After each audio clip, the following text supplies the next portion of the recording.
Good morning and welcome, one and all, to Pacific414 Pop Talk. I'm your host, Mike. This morning, we'll be talking about Elon Musk pulling out of the Twitter deal. We'll also be talking about the passing of the creator Yu-Gi-Oh! And also actor James Caan. Some of the other stories that we'll be talking about this morning are about the Quantum Leap reboot. There's could be a 4K release of Red Sonja. There's could be a sequel to the Cobra Kai video game. And we also have news of a Robocop video game that has Peter Weller not only providing his face and body structure for the game, but he's also providing the voice once again for Murphy, aka Robocop.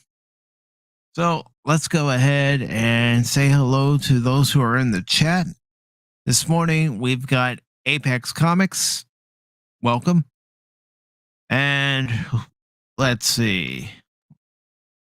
Let me go ahead and put the invite link into the chat for anybody who wishes to join me this morning.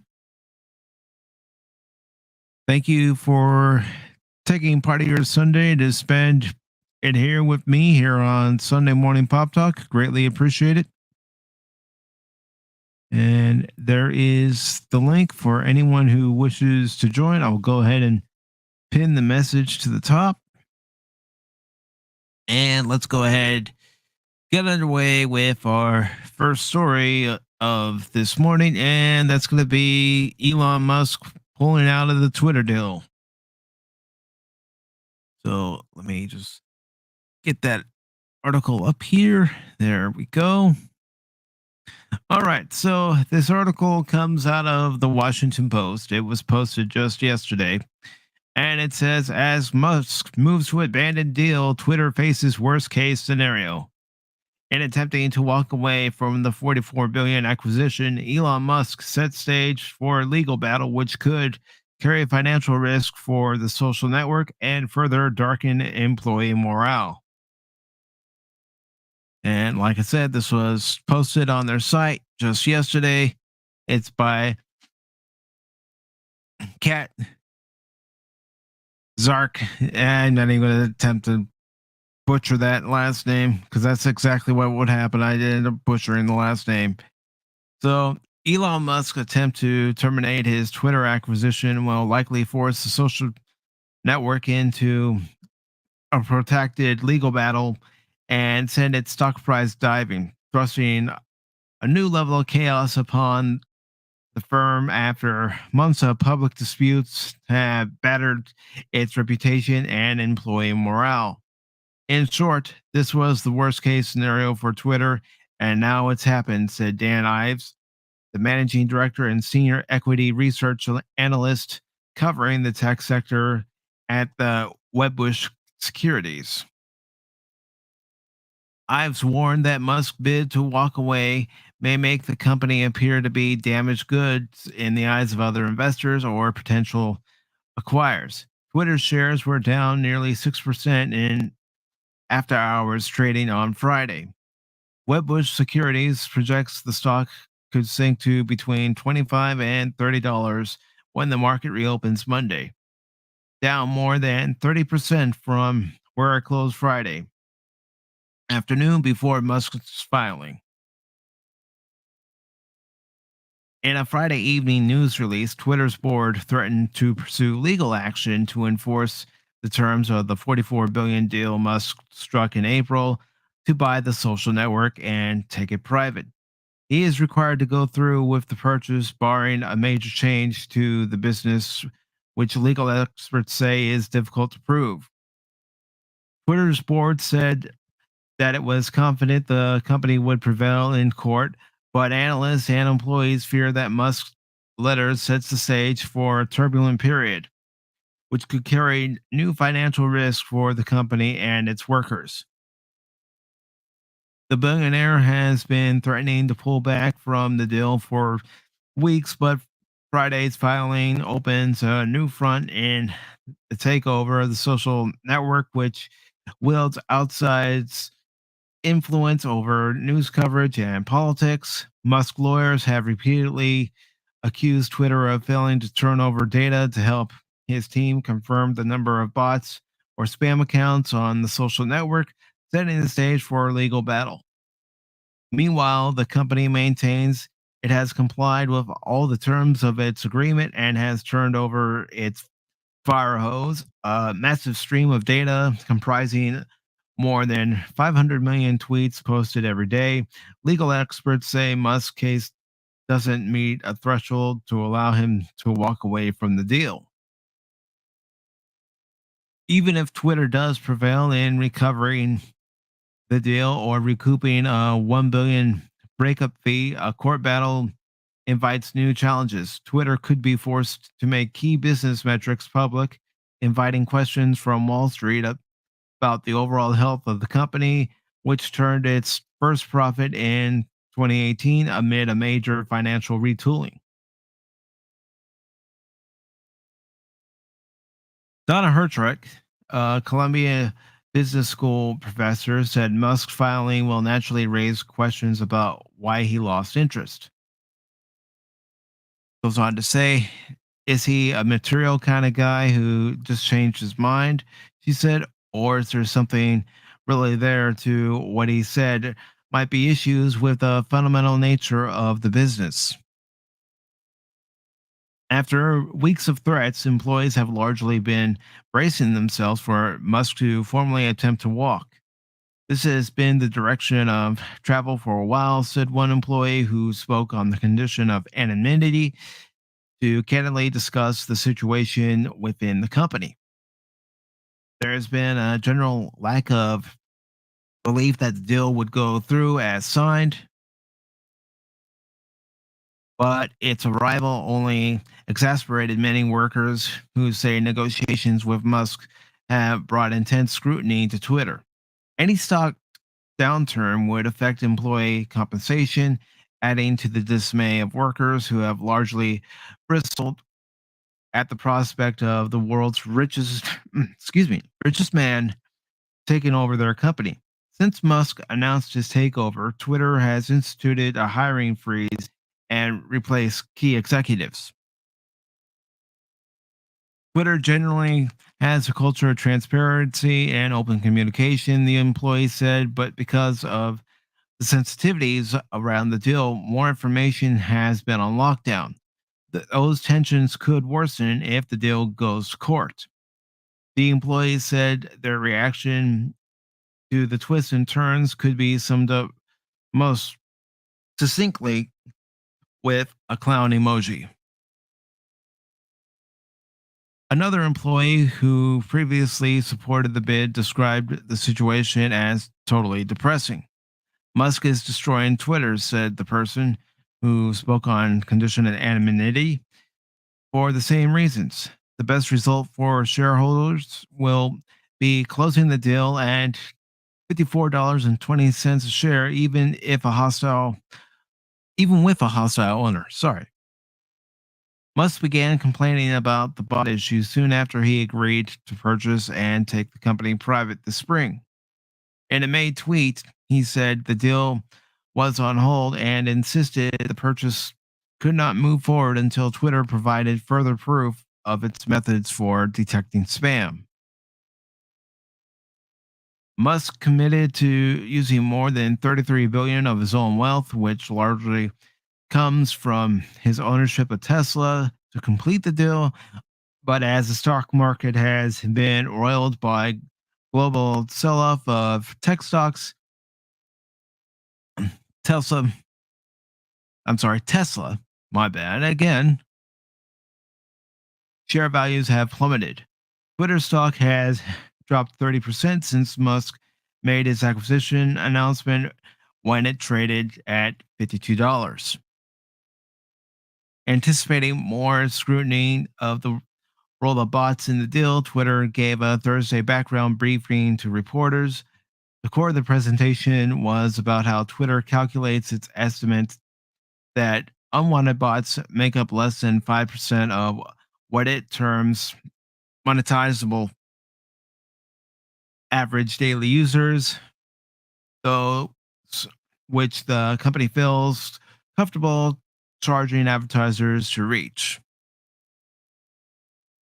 Twitter does not ban all bots, which include purposeful automated accounts, such as those that post otter pictures on the hour or the temperature in a specific location.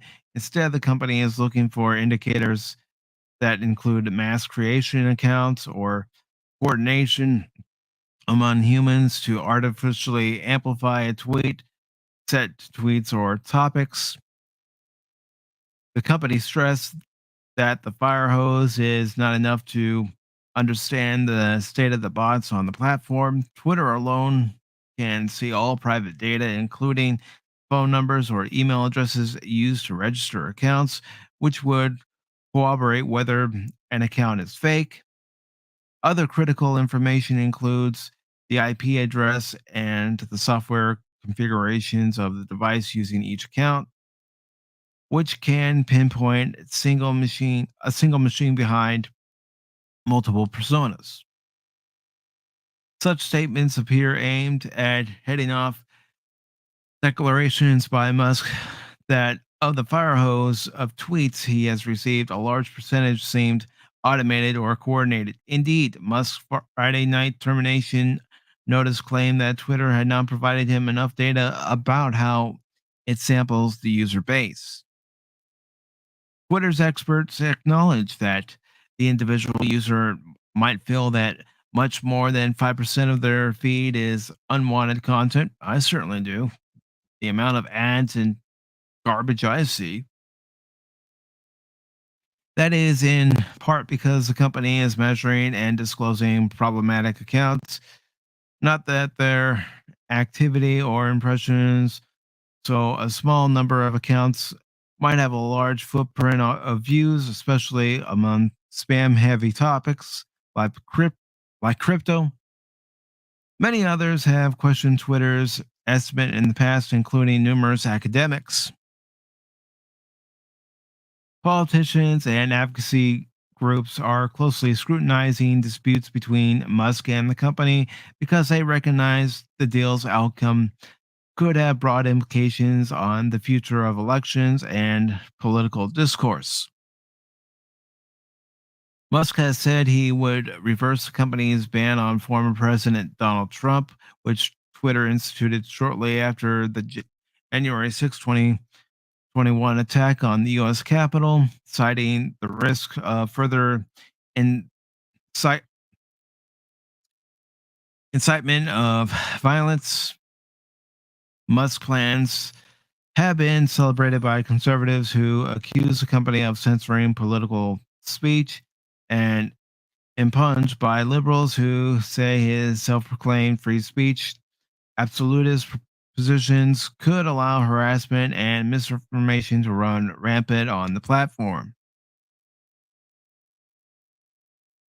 A left leaning watchdog group said Musk filing highlights why the deal has been fraught from the start.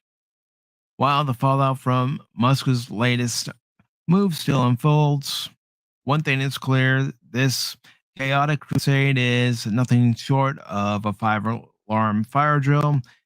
And this is coming from an accountable tech executive director, Nicole Gill, in a statement. Our information ecosystem, safety, and democracy cannot remain at the whim of uncountable billionaires, whether it's Elon Musk or anyone else. Meanwhile, conservatives said that the blowup supported their growing push to regulate content moderation of social media at both the state and national level. The richest man in the world could even pull this off, said Kara Friedrich, the director of Tech Policy Center at the Conservative Heritage Foundation, in a Fox News interview Friday night. It's time to start talking about policy solutions. One of the Twitter employees said there have been discussions within the company about conservatives' concerns with the platform, which employees are working to address regardless of the outcome of the sale. Still, the public debacle is unlikely to settle down. It was a political firestorm that Musk inserted himself into, and now there's going to be many twists and turns again. Eve said, "You can't put the genie back in the bottle." Nope, you can't. And honestly, this whole thing is a mess. Now, do I think it's still going to go through? I don't know. I really don't know. It's hard to say, but obviously, if you're looking at this from a buyer's standpoint, and I'm just speaking as a regular average person who goes into a store and will purchase a product, if you're looking at the product and you're not getting what you're paying for because you have concerns about the product when you see some warning signs, then it sounds like he just wants to make a return. I don't know. I'm not a market expert. Not a market expert, but this doesn't look like it's going to be going away anytime soon. And the big question remains, will Twitter remain the same? I think we know the answer to that. The answer to that is yes, Twitter will remain exactly as it is. It's not going to change anytime soon. Whether Musk buys it or not, who knows? I really don't know. I really don't know because again, I'm not a market expert, so I don't want to talk about things that I really have no background in. But this is going to be interesting. If there is anybody who wants to hop on and talk about this, you're more than welcome to. The link is pinned above if you wish to join. But you can't count your chickens before they're hatched, and you know this could also be buyer's remorse, especially with those spam bots and a few other things Elon Musk has asked Twitter to prove. Won't hurt the deal, but Twitter is coming out with their information. Of course, Elon has his information, and this is just going to be a back and forth battle, in my opinion. Again, I'm no market expert. I want to clarify that over and over again, but I'm just going to state my opinion. So that's where it is when it comes to the Twitter deal with Elon Musk and Twitter. It's been at a halt for a while, and it's probably going to remain that way for quite some time. A lot longer than anybody actually expected. Yes, for a short time, you can notice a brief change on Twitter when the deal was announced, but now things are back to normal on Twitter. And what I mean by back to normal is you don't even know if people are even seeing your tweets and seeing any information that you're putting out there, or jokes that you're putting out there for people to laugh. I don't know. I don't know. It's a big mess. It's a real big mess. So let's see. Let's go ahead and go into some other news here. You know what? Let's do the story from Bounty in the Comics. And real quick, if anybody wants to read that article from the Washington Post, you're more than welcome. I'll go ahead and post the link to that article into the chat before I go on to this next article. There you are. All right. So let's go ahead and do this next article from Bounty in the Comics.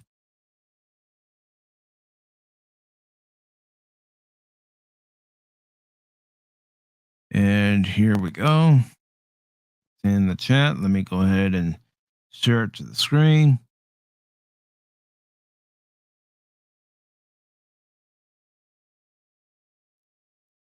All right. So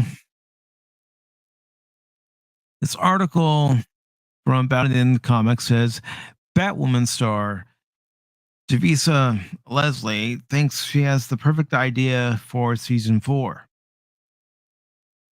And in case anybody wasn't aware, Batman, Batman, Batwoman has been canceled after 3 seasons and 2 leading stars.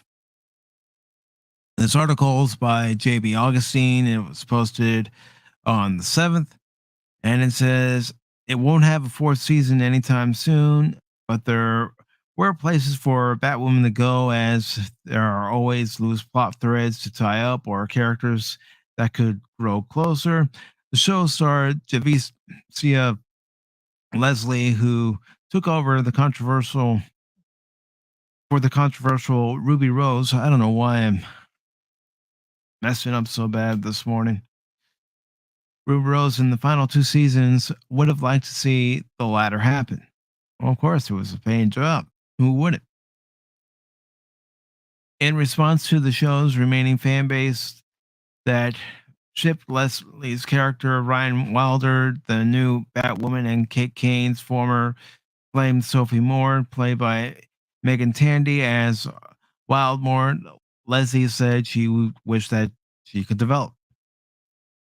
Obviously, the fans would love to see Wildmore. I think Megan and I would also love to continue to play that love story she told comicbook.com in the wake of the show's cancellation.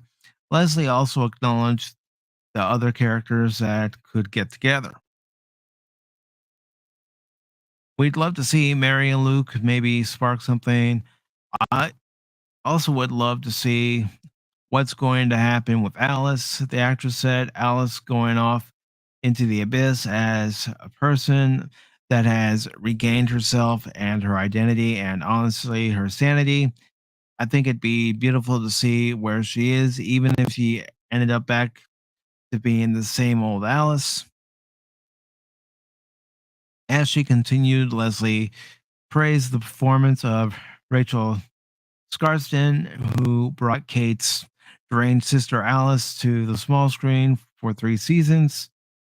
It's such an interesting journey to have been able to experience, and the actress Rachel Scarsden has done such an amazing job playing every part of Alice and Beth. Conversely, Batwoman may be said and done, but Leslie is happy with the season 3 finale that proved to be the last episode overall. What we were blessed with was the ability to create a beautiful finale that, whether we came back or not, is very satisfying for all of us, she said.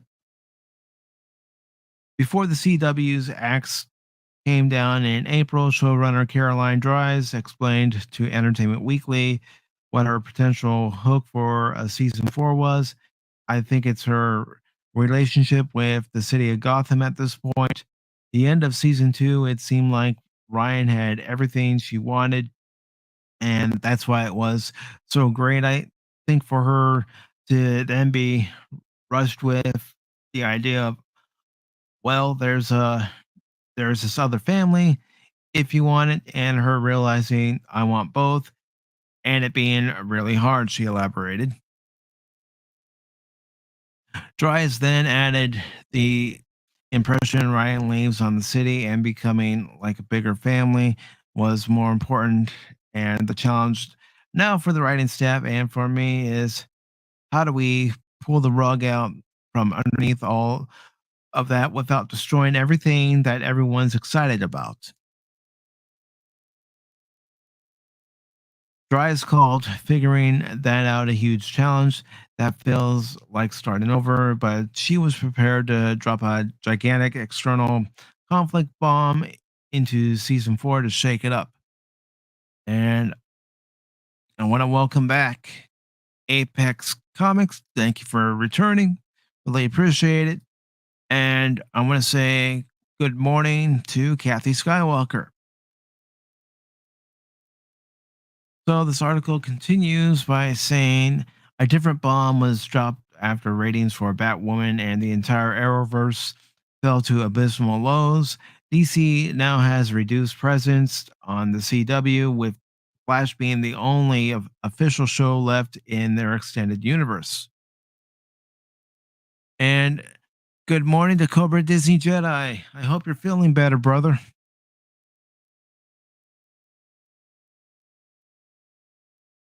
All right, so it continues in this last paragraph by saying Naomi and Legends of Tomorrow got canned, along with Batwoman and Stargirl is standing alone, while Superman and Lois seems to be disowning its Arrowverse bona fides.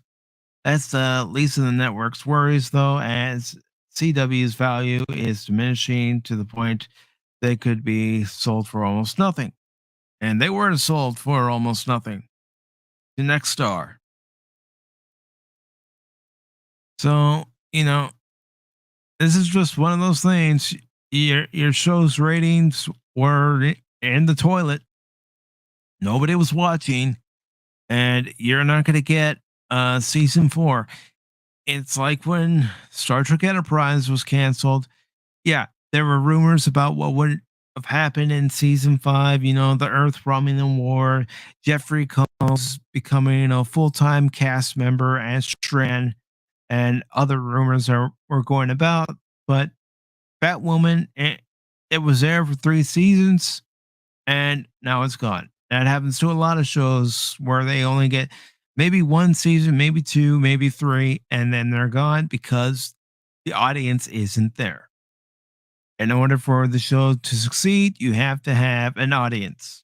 And this show was losing its audience in a big way. So that's it for that story. And again, if anybody wishes to join me here on the panel, you're more than welcome. The link is pinned to the very top. And I will go ahead and move on to the next story, which is about the Quantum Leap reboot and how it's getting a new promo, which I will not play, but I'll go ahead and post the article because I don't want to get a copyright strike. Some of these companies, they're very touchy when it comes to their videos being played, even if you do transform it. And Kathy Skywalker says, only watch the first season of Batwoman. Well, you did better than me. I only made it through 20 minutes of Batwoman and I turned it off and never went back. And I've only watched the first episode of Superman and Lois and I haven't gone back. All right. So this next article I'm going to have here for you. I've already.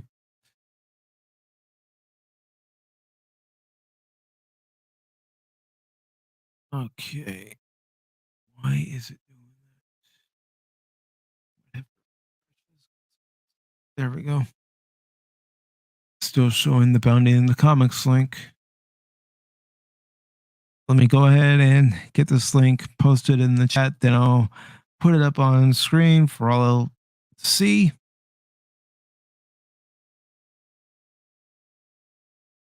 Okay.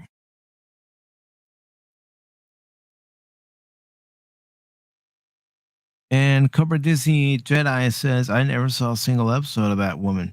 It never appealed to me. Those 20 minutes, I just couldn't believe how bad it was. It was a B level show, C level show bad, in my opinion. And gonna go back and I could see where you're coming from, Cobra Disney Jedi, where a live action adaptation of Batwoman would have appealed to a lot of people. Because this show really didn't appeal to a lot of people. Even though it did get 3 seasons, people just weren't gravitating toward it. And you can't blame them. I mean, if you get characters that you're not interested in and stories that you're not interested in, who's going to watch? Let's be honest, who's going to watch?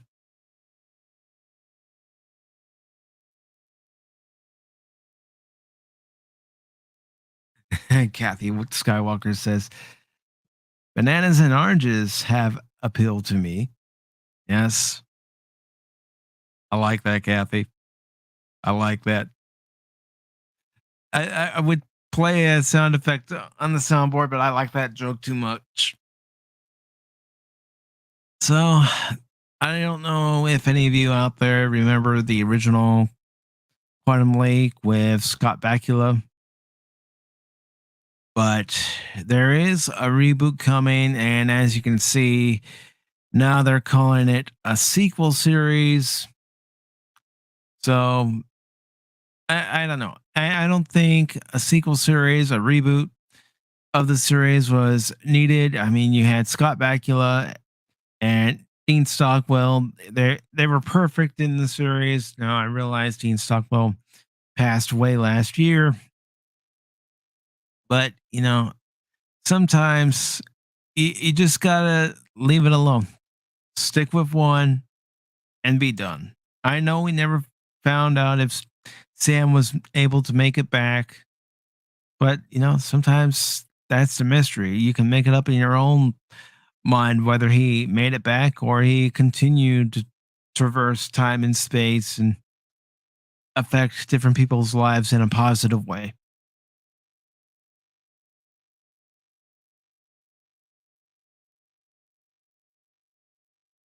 You blame it on being out in the sun too long yesterday. Kathy, I'm going to ask you this.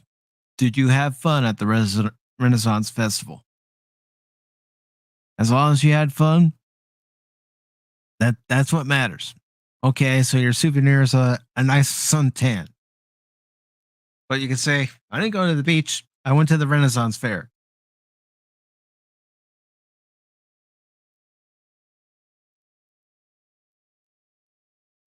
That's how it was for me, Kathy. I wasn't a regular weekly viewer of the show, but I would catch it on occasion. I thought it was a good show for the most part.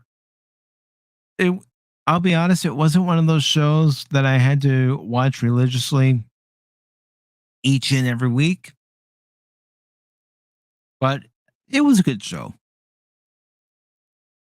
And I will admit, there was one show I made sure to avoid because I didn't really care for it, and that's Alf. I didn't like it. It just didn't appeal to me. So we have this article here from Sci-Fi Gazette, and it says Quantum Leap promo spotlights first footage from NBC's upcoming reboot. Oh, let's cross that out. Sequel series. Back in May, NBC's Quantum Leap revival was given an official series order, and the network has now debuted a brief teaser promo featuring our first look at some of the footage from the show. NBC recently set a September 19th premiere date for its upcoming Quantum Leap revival, and the network has now debuted a teaser promo giving us a first glimpse of some of the footage from the show. It's very brief, but we do get to see Dr. Ben Song, played by Raymond Lee, making what we assume is his first leap through time. And before I continue, I want to say good morning to Leia Rose. How are you doing this morning, Leia Rose? And Kathy Skywalker says probably go again next year to the Ren Fair, but we'll wear a hat of some type. Well, I can tell you about a sunburn story that I have, and it comes from going to a baseball game back in 2009, and probably the longest first inning I've ever experienced. I mean, this first inning went on for at least an hour and a half. It felt like it might have been shorter than that, but it felt like an hour and a half. And by the time the game was over, I was red. I was red from my neck down. I looked at myself in the mirror. My face was red. My arms are red. My legs are red. And no, I didn't put any suntan lotion on like I should have. That's my own dumb fault. But That's what happened going to a baseball game back in 2009. So, with this article, it again says that this promo is very brief for the Quantum Leap series that's coming out. The original Quantum Leap ran from 1989 to 1993 and starred Scott Bakula and as Dr. Sam Beckett, a physicist who created a time machine that allowed the user to travel through time within their own lifetime and leap into different bodies. He was joined on his adventures by the late Dean Stockwell as fan favorite Admiral Al Calavisi. Though the new series is described as a reboot, it will technically be a sequel as Beckett will be referenced and may even appear. Check out the teaser trailer below. What I'll do is I'll go ahead and see if I can't copy the link to this promo. I'm not going to play it because I'm not going to risk a copyright strike. Like I said, there are some companies that are pretty lenient, and then other companies, they'll get you within the snap of the fingers. And good morning to Pops. How are you doing this morning, Pops? Yes, Pops. First inning. It was a Norfolk Tides game up in Norfolk, Virginia. And, like I said, this inning seemed to go on for an hour and a half. Now, like I said, it may not have been an hour and a half, but it certainly felt like that. And after all was said and done, I looked at myself, sunburn on my face, my neck, legs, my arms, and all because Mike didn't put on any suntan lotion.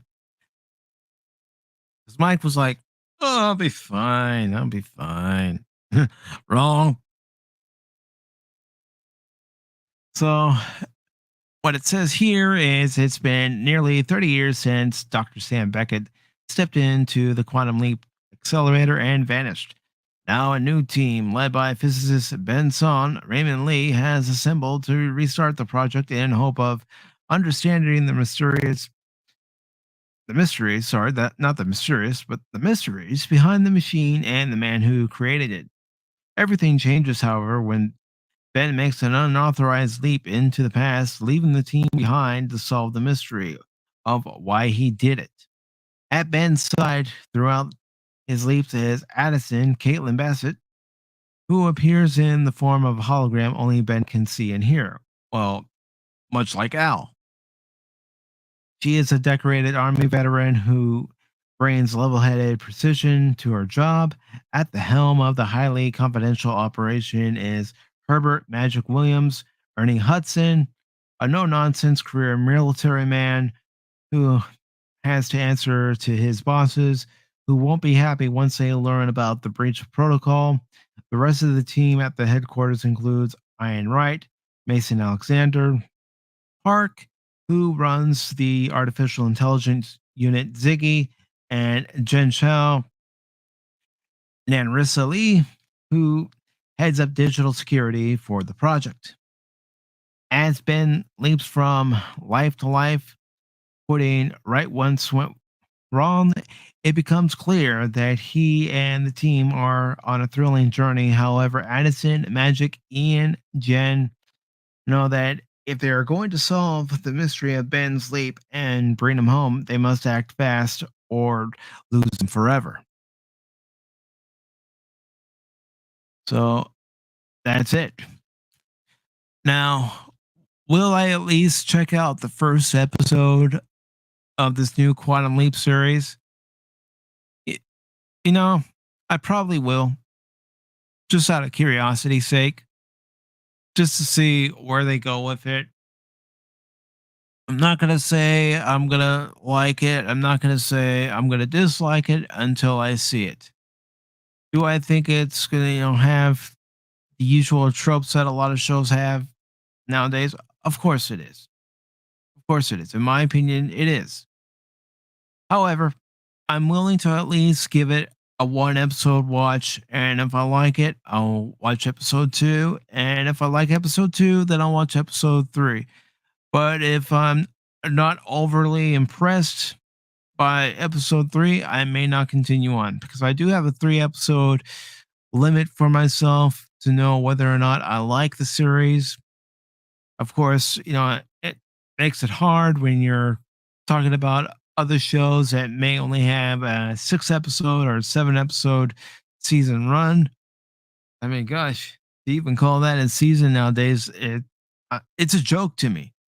It's a joke to me because I'm used to watching shows that would have 24 episodes a season, 26 episodes a season. Heck, the original first season of the original Star Trek had something like 29 episodes.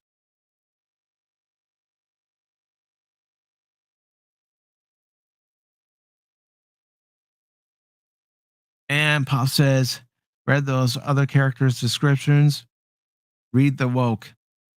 Thanks for the warning, Pops. I don't know. I still might check it out just to see if might also be a series I can point out all its flaws. And Cobra Disney Jedi says, whatever streaming service it's on, they need to put the original on first.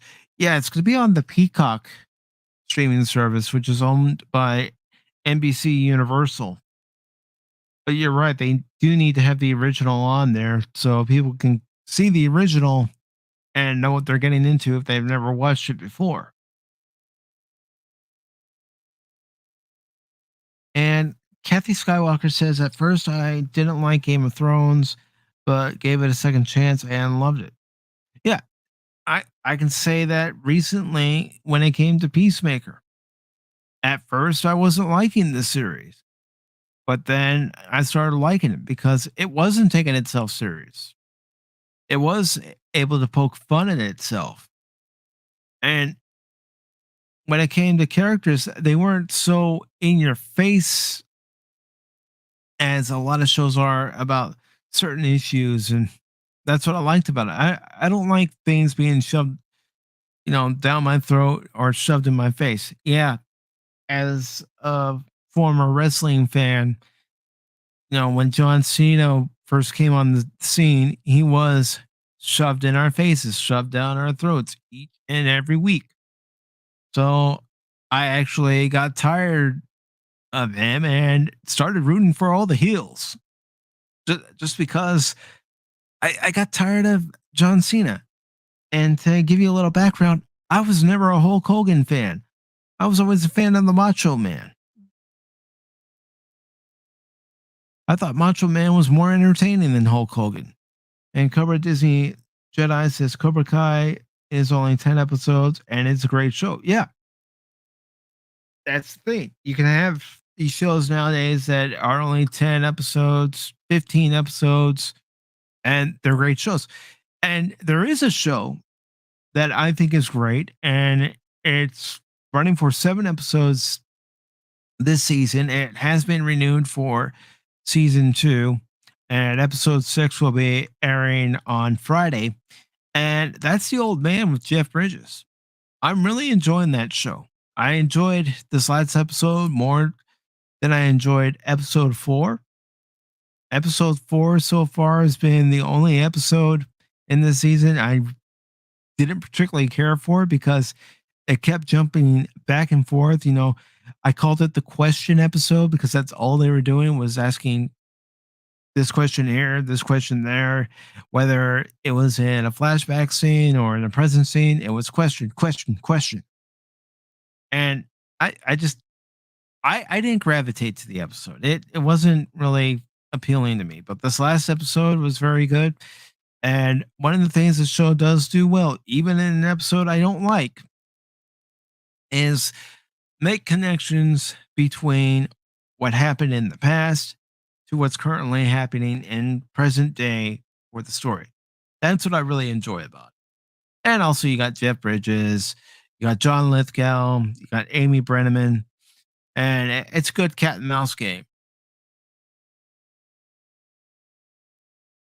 And good morning, Jet Sparks. How are you doing this morning? He says, I still don't like John Cena. You still more of an Sorry, are you still more of a meme than he is an actor or a wrestler? And I hear that he was a surprise villain in Suicide Squad. Yeah, Peacemaker was more of a villain in the Suicide Squad movie. But as far as the show, yes, it's Peacemaker, but it also does focus on the other characters like Abadiah. And of course, you have Diebeard. That's what they called him, although the character's name was John. And overall, the show did improve. I am curious to see what James Gunn and the writers do for season two. And I'm going to check it out for season two. And one thing about me is when I give my review, even if it's right after the episode, that's how I feel about the episode after watching it that first time. So I want to let you all know what I think of it after I view it for the first time. It's like this latest episode of The Orville. I let you all know what I thought about it after I watched it. Now, there were some things I didn't agree with. I even said it during my live reaction, and this could be spoilers. So cover your ears or ignore what I'm about to say. But I really felt that they should have taken Gordon of 2025 and his family to the future. That's just my opinion. And let's see. Kathy Skywalker says, also love the original Battlestar Galactica. And when the remake came out, I was reluctant to watch until Richard Hatch joined the cast. Yes, that was nice to have him join the cast. And, what a great role he played in the reboot. And Katie Stackhoff, she was great as Starbuck. I know some might say, that's recasting. You're making Starbuck a woman now, but Katie Sackhoff pulled it off. She did what you want an actor to do. You want them to be able to pull off their new iteration of the character. Or, you know, it's a different character that shares the same name as the previous character. So let's go ahead and move on to our next story. And it's going to be about the passing of James Caan.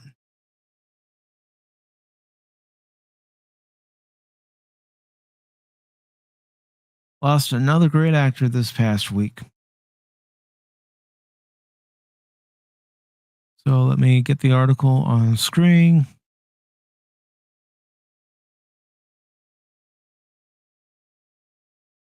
And this article comes from Variety. It says, remembering James Caan, he played hotheads and roughnecks, brilliantly exposing their humanity. This is by Owen Geiberman. And it goes on to say, it in no way shortchanges the brilliance of James Caan, who died Wednesday at 82, to point out that he had a special gift for playing insensitive men. He was gruff, tough, raging, muscular actor with a rammered physicality and an imposing look. The wiry curls of brownish blonde hair, the handsome plain face that seemed carved out of granite, the mouth set in a scowl that was a challenge and often a threat. You got the feeling that even his brain knew how to bench press. Okay, that's a funny line. In The Godfather, the movie that not only established him as a great actor, but marked him as a mythological presence, Khan played Santino's Sonny Corleone. Yeah, Sonny. The lone hothead in the family of very cool criminals. Don Vito was courtly, soft spoken, manipulator. Michael, a moody intellectual. Brito, a black sheep. Nebish and Tom Hagen, the adopted sibling, as a passive bureaucrat. But Sonny, he glared and shouted and busted balls. He blurted out what he thought. He slept with whomever he wanted. And when a rival sought to make an example of him, it wasn't hard to light Sonny's fuse. Sonny had already stomped the crap out of his own brother in law, smashing him in one of the most electrifying, realistic fight scenes in movie history with a garbage can. He was teaching the guy a lesson for having become the violent domestic abuser of Sonny's sister. And when it happened again, the raging, thick headed Sonny never dreamed that he was being set up. It was a true fact of Hollywood lore that Khan in The Godfather was originally cast to play Michael Corleone. Paramount executives liked him for the part. They thought Al Pacino was too short, yet it's part of the film's timeless power that of all the Hollywood casting yarns you've ever heard, that one may be the most impossible to imagine James Caan as Michael. It would be like asking a German Shepherd to impersonate a Labrador. Caan became Sonny, investing him with a magnetic and at times tormented vitality that seemed to boil up over the sides of the characters. It's a performance so indelible, indelible, sorry, so indelible that you may watch it and think the actor is simply pouring his own self into the role. Oh, actors do tend to put a little bit of themselves in roles, but the point is, James Caan is a remembered actor. And let's see. Yes, I did see that Tony Sirico from The Sopranos died Friday at age 79. Yep. And let's see. Kathy also says James Caan was a great actor, of course. Loved him as Sonny Corleone. And she also says the toll booth scene. Yep. Yeah. Yep. Yep. Yep. Up, up, up, up, up. See you later. And here comes the ultimate troll. The ultimate troll and Phil McCracken. PACIFIC414. Pronounce them Japanese names. You know what, Phil? I might give you a crack at it one day. And Kathy says, Phil.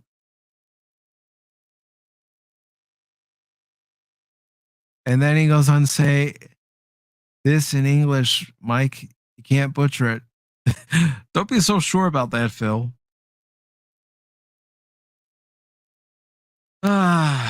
Okay, so let's go ahead and continue. It says, yet that wasn't the case. If you want to know what a potent act of imagination Khan's performance in The Godfather was, it just watch him in the drama he made the year before, the one that established him as a presence for the 30 million viewers, Brian Son. Yeah, I've heard a lot of good things about Brian Son. Even my parents said good things about Brian Son, how good it was. Hearing people talk about it since James Caan passed away, it's made me want to look it up and see if I can find it here on YouTube and watch it.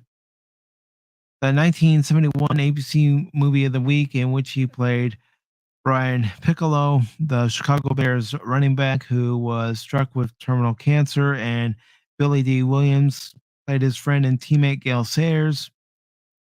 This was a story of black and white bonding as movie, and I would argue as culturally significant as In the Heat of the Night, and Khan made Brian culturally significant. As in Heat of the Night, Khan made Brian Piccolo the soul of a kind of shaggy, heart trendy in America, openness, a man driven almost by instinct to overcome the prejudice around him. What James Caan possessed that emerged from own temperament was gleeful and impressible machismo. He could turn almost any scene into a power play and did. You see that in The Gambler, the Carl Reiser, James Toback, New Hollywood meets Sofsky drama he made 2 years after The Godfather, where he played the title character, a college instructor turned compulsive gambler, as a man so driven to live on the edge that it was as if he was competing with himself, courting danger as a test of mettle. It's one of Khan's most gripping performances. Even so, he spent the 70s searching for how to anchor his identity as an actor. He went the downbeat romantic route in Cinderella Liberty, 1973, as a melancholy sailor, opposite Marsha Mason's single mother and sex worker, and opposite Barbara Streisand in the misbegotten sequel to Funny Girl. But he kept getting drawn back to the role of tough guy as the bullheaded buddy cop in Freebie and Bean.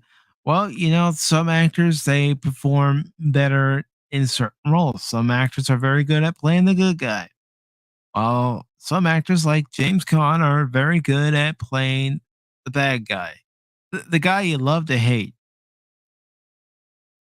And goes on to say the portrayed assassin of Sam Peckinpah's The Killer Elite, the dystopian gladiator of Rollerball, and the divorced father turned vigilante detective and hide in plain sight. And ladies and gentlemen, please welcome at this time the ultimate troll. It's going to give me a hard time when I start talking about anime news. Phil McCracken. What's up? How's everybody doing? Doing good. Doing good. Hope you are, Phil. I would have been here earlier, but I had an egg and I wanted to eat it before I came on. No worries. So I'm having Pop Talk in my breakfast. Nice. See? Nothing wrong with that. On Sunday with that, a nice Sunday morning. Very true. I don't know if everybody has their breakfast during Pop Talk. Some might have their lunch with Pop Talk, or some might not have anything at all. But I appreciate each and every one of you being here. And I just want to state for the record, since it's kind of referred to, The Godfather is a figurative, imaginative thing. It's a figment of someone's imagination and a product of Hollywood. It isn't based on anything that is true. Just want to state that. As an Italian, you get asked every time, have you ever seen The Godfather? No, I never seen The Godfather. Never wanted to. Can't stand the thought of it. Gets me what I want, What can I say, Mike? Think of it this way. Take any other people and insert them in, and anybody else will be insulted. I mean, it's a movie, but really for us, especially me growing up in the 70s and the 80s, have you ever seen The Godfather? No.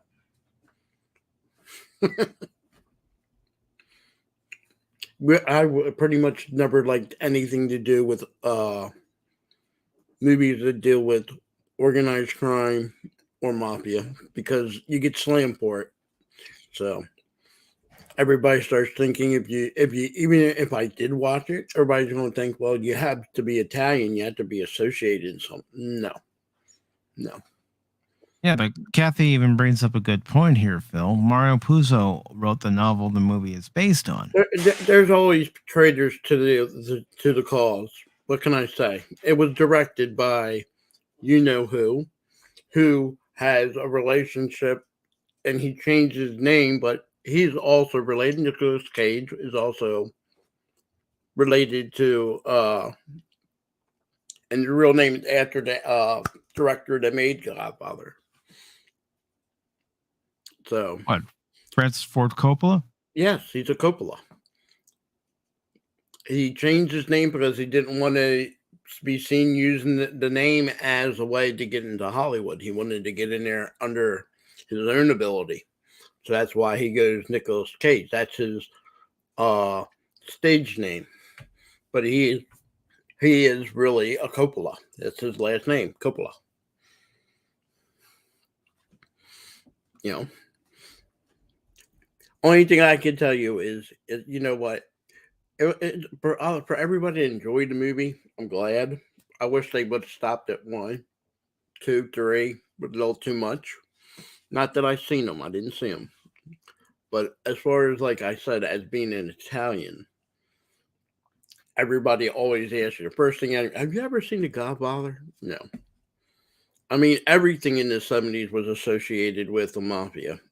Amityville Horror, mafia. You know, you can't get away from it. So as a kid, my parents, steered me away from that stuff because,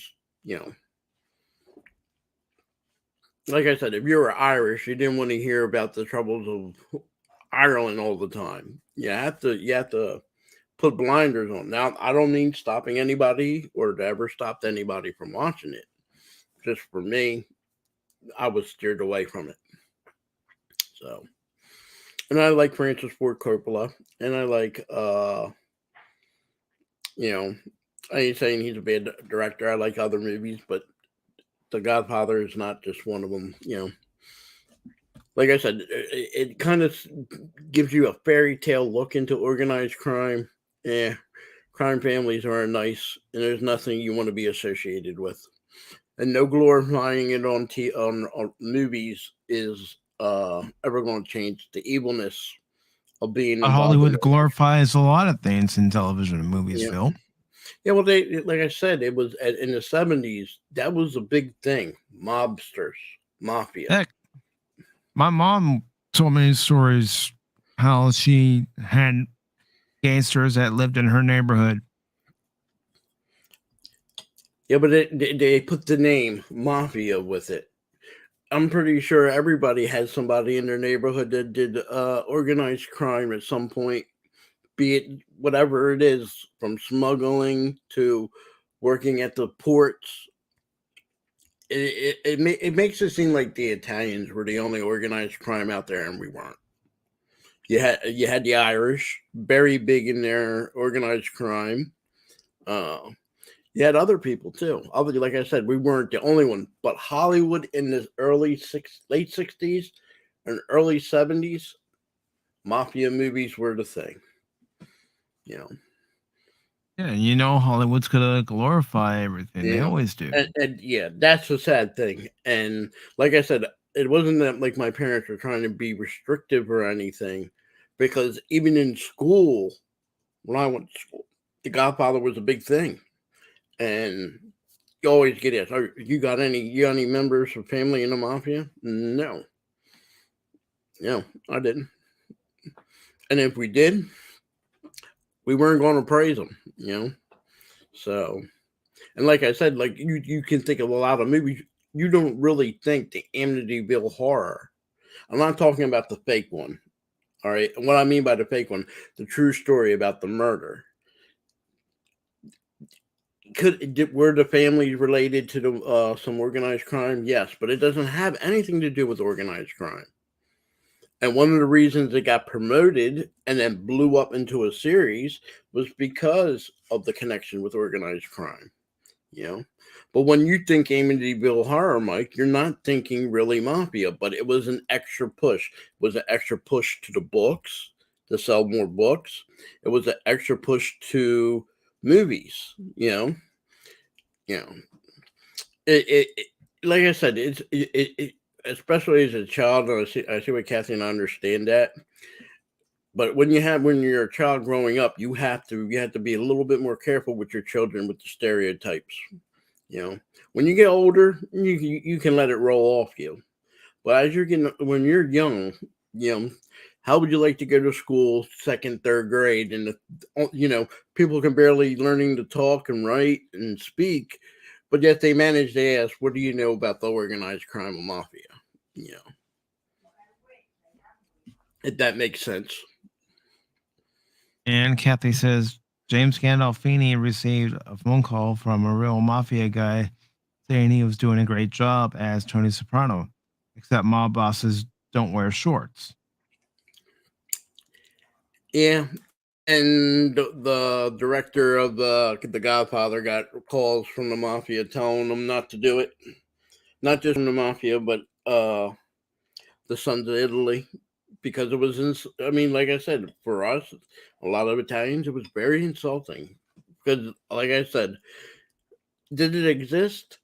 All organized crimes exist because as people were coming over from the New World, the Irish, like I said, the Irish had it, the Italians had it, the Polish have it. In their local communities in the cities at the time when they first arrived, they had to protect themselves from violence. And the best way to do it was organized crime. Popularity-wise, the Italians got the popularity for it, but it wasn't the only gig in town. Let's just say that,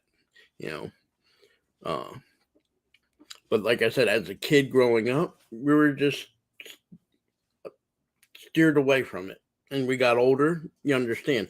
I watched The Sopranos. There was some stuff in it. I loved it. And some of it, a little bit out there. But, if you ask me which was better, I would say the TV show, the HBO show, The Sopranos was done better and more realistically than it was done in the movie. But I give it a difference because movies, you're limited with time. When you're doing a TV series, and especially as many years as they had for The Sopranos, they are able to go deeper and tell the story. To me,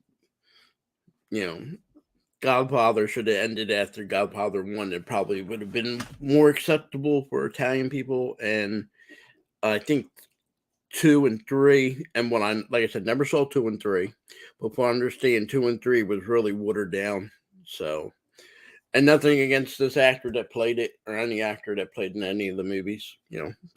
Like I said, more power to him. You got to get a role, you got to get a job, you got to feed your people. Oh, I know people from Italian families who love The Godfather. Mm-hmm. I'm not going to deny it. Yes, I knew that some of them would be all, yeah, this is wonderful. But I guess being on the East Coast and around all that, where I'm situated, New York is 4 hours.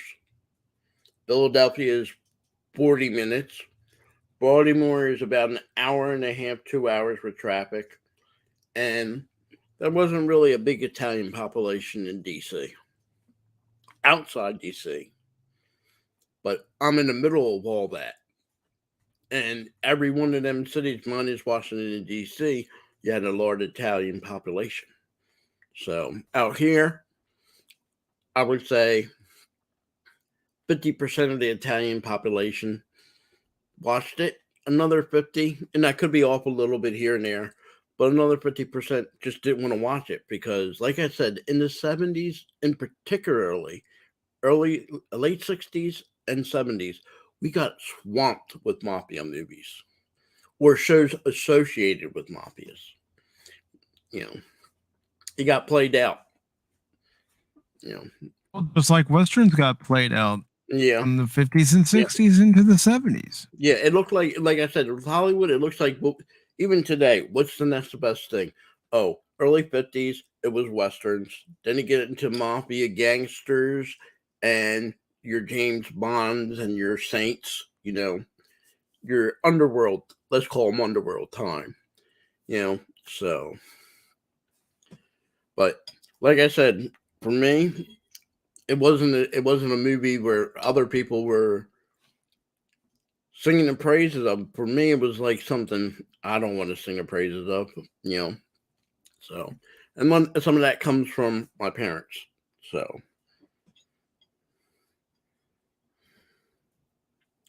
Well, that's understandable. I mean, our parents are the ones who raise us, who guide us and teach us. But as far as this actor, I watched him in other shows and other things. He's a good actor, and I don't have anything against anybody that acted in The Godfather. I think all the actors were excellent actors. Just as a movie, for me, this is not a bad movie. But for me, this was a movie, I put in the category because it pertains to me and my race. It's not something that I'm proud that was made. Even like I said, even when it comes to any mafia thing for me, it's not something, you know, like I said, if you don't see Irish gangster movie, even though you had it, and they were just as big as the Italian mafia.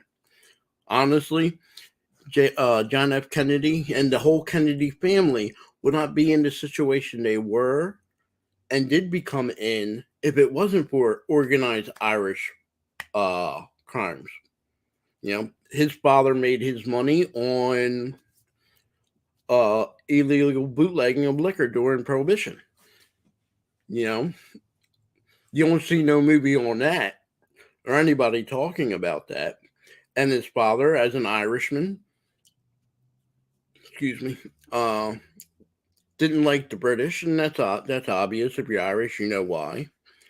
And before World War II, he was a ambassador to Ireland, and he was promoting, and a lot of people were, not just the Irish, a pro-German stance. Now that all changes during World War II, and all that gets buried underneath all that when John F. Kennedy runs for president. He even also, John F. Kennedy even was sleeping with a German spy, a known German spy. He knew it, and he still was sleeping with the girl. So, like I said, you got your organized crime in every race has it. Honestly, every race has it. Native American, everybody has it. But for us Italians, we seem to promote the best of that part. And Kathy brings up Black Mass with Johnny Depp was about Whitey Burglar.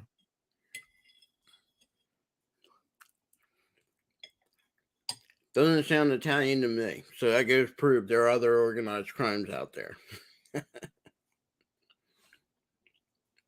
I mean, Johnny Depp played the one notorious. He wasn't Italian, but he was organized crime. Yeah, and Public Enemy. Yep. I went and saw it in the theaters with a friend. I had to go see it again because my friend kept complaining throughout the whole movie.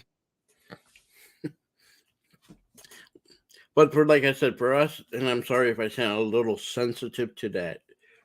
Like I said, growing up in that time, and I understand why my parents did it. My parents were not restrictive to me, but with that, even them, you heard it. The two big things I always heard growing up as a kid. What do you know about the mob? And tell me about Mussolini. And the last two things an Italian wants to talk about is the mob and Mussolini. Well, okay, if you don't want to talk about that, what would you say No. about DJ Ronnie G buying you not only a Union Jack but also a Big Ben Lego set? How would you feel about that? That's your stance on the British that you revealed to all of us last weekend. Oh God! Well, if we didn't kick them out, we'd still be ruled by the Brits. We'll be Canada now.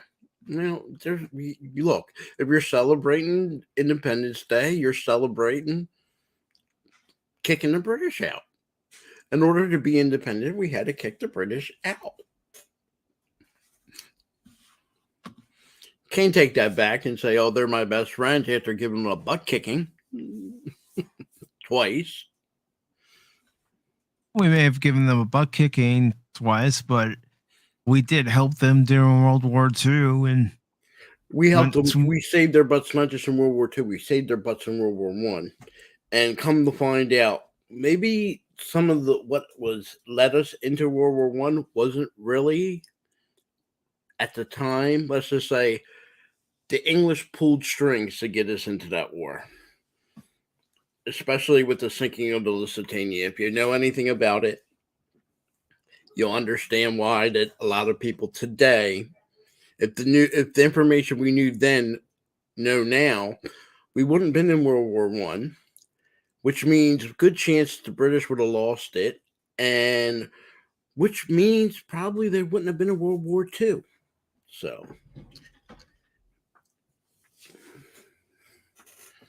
getting back to this article, it says most of these at heart were overpriced B movies, but they culminated in Khan's performance as wizardly safecracker trying to go straight in Thief, Michael Mann's series debut feature.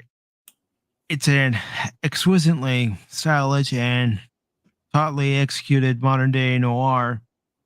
And what gives the film its soul is Khan's performance as a criminal who is desperate to find some sort of redemption, despite the fact that prison taught him to live in a place where nothing means nothing. In Thief, Khan projects not just as an expression of macho values, but in a certain way, the ultimate critique of them. Apart from The Godfather, it may be his finest performance. Khan enjoyed a rare moment of blockbuster levity in Misery, the gothic comedy adaptation of Stephen King's novel, in which he played a romance novelist who was captured by Kathy Bates' deranged fan. It was a riff on celebrity culture in which Bates, with her polite homicidal hostility, had the showpiece role, but it's Khan with his sly and quiet reactions who roots the scenario and makes it work as a drama. After that, he played a lot of aging criminals in movies from Bottle Rocket to The Yards to Dogville, even a goofball lark like Elf, which is the movie for which an entire generation probably knows him best. He was a hard case, a tough nut dad, Will Ferrell's North Pole misfit, though by now he was the elder statesman of hard cases, carrying his savage celebrity around him. And then it goes on to say, or that's how legendary his performance in Godfather had become and helped to form our very image of who a gangster was, and had in fact of all the major players in The Godfather, the one who comes closest to resembling a real life gangster in Con Sonny. Yet what we cherish about the character isn't just how tough he was, it's how large he loomed. Francis Ford Coppola has said the reason the scene where Sonny gets massacred at the toll booth goes on for as long as it is that it felt like that was the level of ballistic and overkill needed to wipe out the character. And even then, he lingered. You couldn't imagine that someone with this much fire and force was gone. It was a very powerful scene.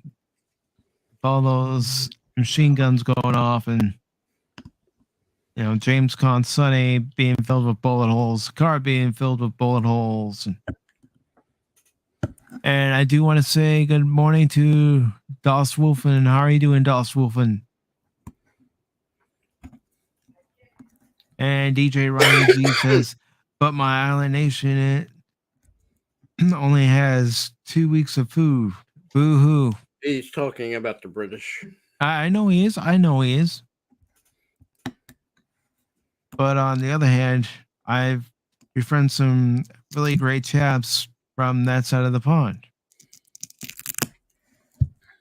He also says it was the attack on Pearl Harbor that got us involved in World War II, even though before then we were, sending supplies. We did have some men over there fighting for the British and the Chinese. Have you ever heard the story of the TV show Black Sheep? The guy that originally started Black Sheep Squadron was a member of the Flying Tigers. And what happened was in 1936, it might have been 37, right around that time, FDR, the president at the time, allowed people to resign their United States commission in whatever service.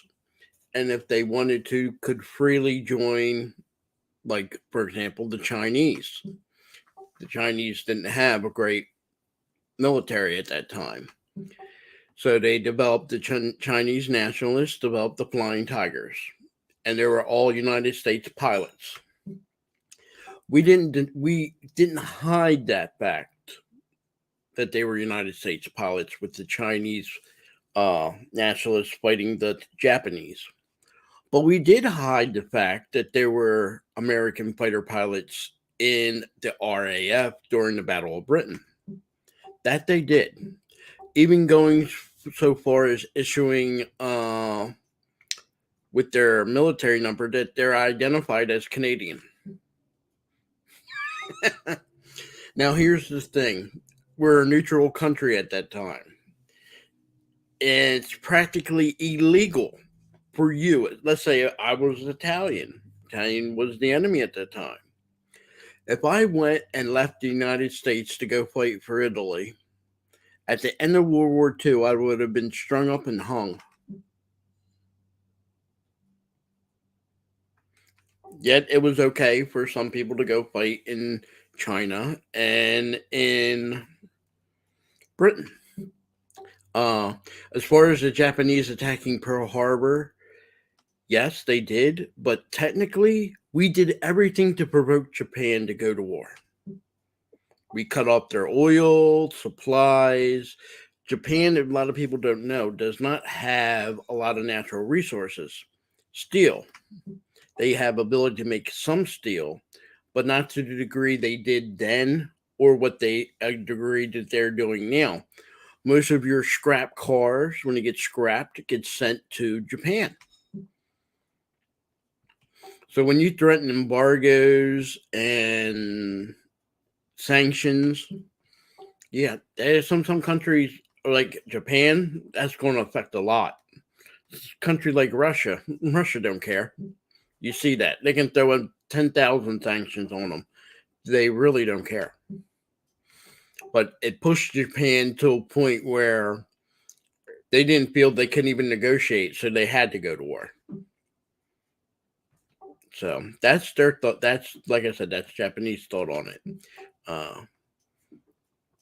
Myself, there's really warning signs, as you can see, leading up to World War II. And I'm not trying to jump off topic, but I'm just trying to throw it in there real quick. I'm going to lease 50 aged Navy destroyers to Great Britain. Here's the thing. They weren't aged 50 destroyers. They were practically brand new. So the only thing I will say is we did some questionable things. It might have been not known at that time, but years later, it comes out. So, yeah. And as far as James Cannon, this actor that passed away, and I know the Sopranos actor that passed away, he was able to do something that was unheard of. Back in the 60s and the 70s, a movie actor transitioning to TV is a death nail to their career.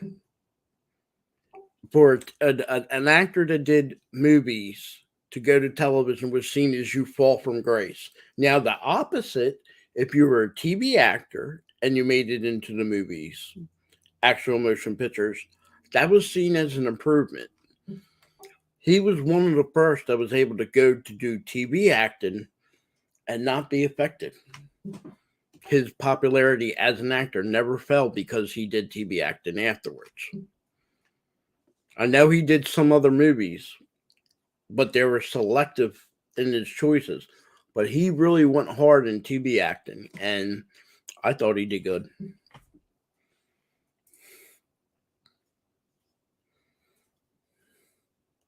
And Jet Spark also brings up the internment camps. Every nation that goes to war, you have, all right, for example, World War II. You had Japanese, Germans, and Italians who aren't citizens. Notice the word aren't. And every country, it's by law, even under what you would call the Geneva Convention. You're allowed to gather and intern people of a foreign country that you're at war with. The Irish did it with both sides during World War II, where they had naval people that got rescued by Irish fishing vessels, airplanes from both the British and the Germans that crashed in Ireland.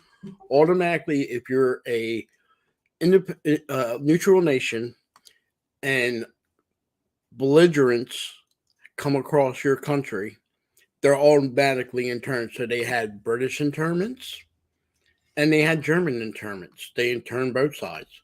And the rule is until the war ends, you have to keep them interned. Prison, pretty much.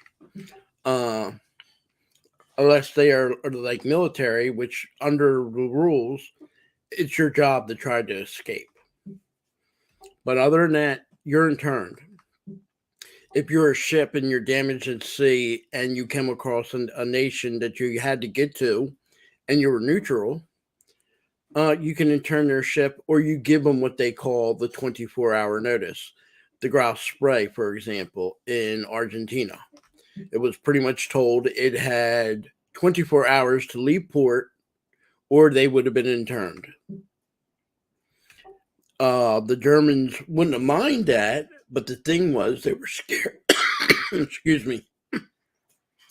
They were scared the Argentinians would have handed the grouse spray to the British. That's why they went out with the skeleton crew and sunk that ship. They still got interned, but they didn't want to hand over the ship because they were scared the British would have demanded the ship.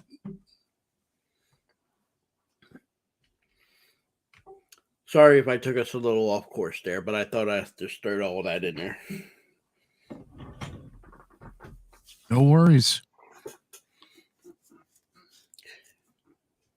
So let me go ahead and load up this next article.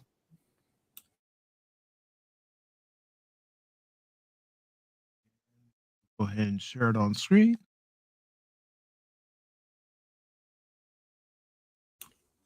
Our next article comes to us from Superhero Hype, and it says Charlie Cox and Vincent D'Onofrio confirmed for Marvel's Echo series. Oh, it starts off by saying in Marvel's comic universe, Maya Lopez Echo was introduced in the pages of Daredevil, and her story was intricately linked to both Matt Murdock and Wilson Fisk. And before I continue on, please welcome Anonymous. Hey, how you doing? Good morning, brother. How are you? I'm doing all right. I knew I went out and I had to do some errands this morning, but I knew if Phil was here, I had plenty of time. So you're saying you purposely did all your errands knowing that I was going to help Mike hold the fort? That's right. That's not called that. What do they call that? Not working harder, working smarter. That's right.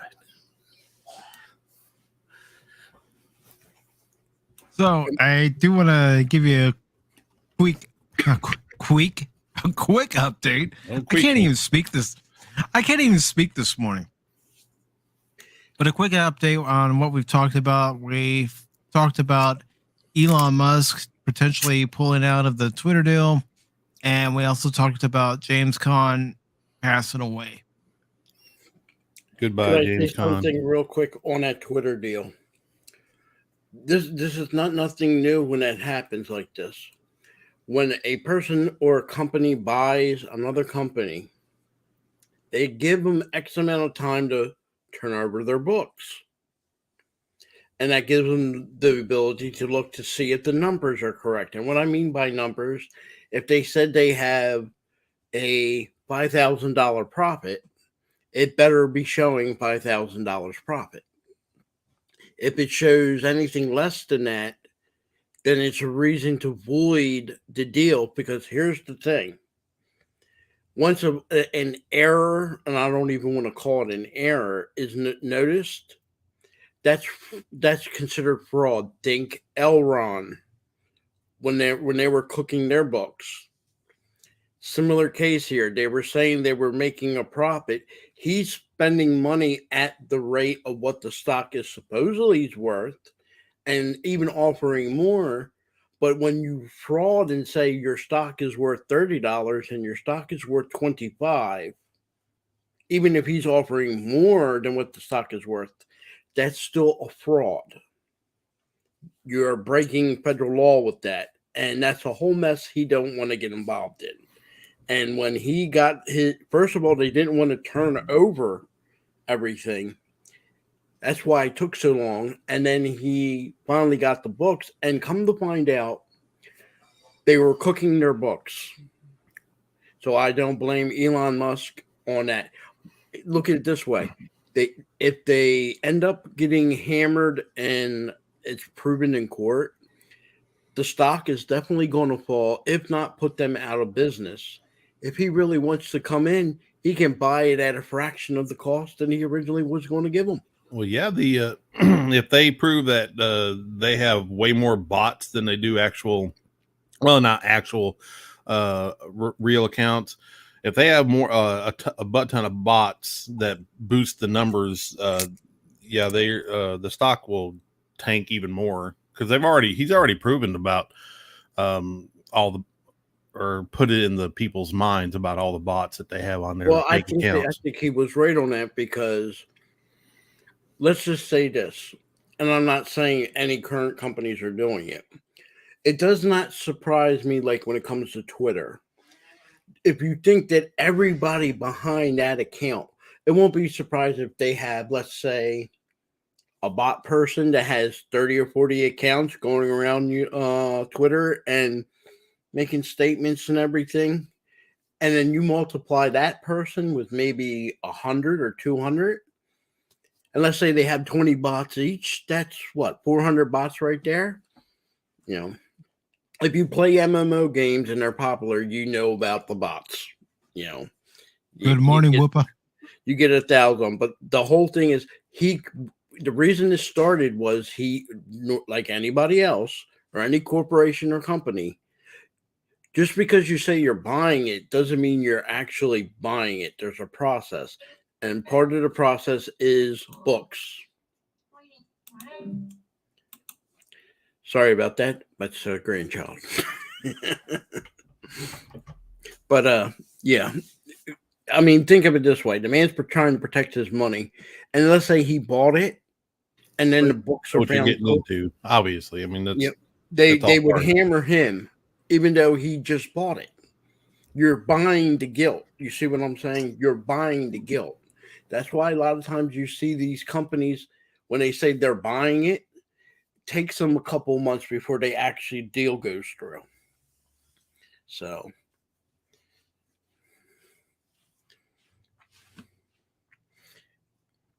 sorry, didn't mean to derail you on that, Mike. I just wanted to throw my 2 cents in there.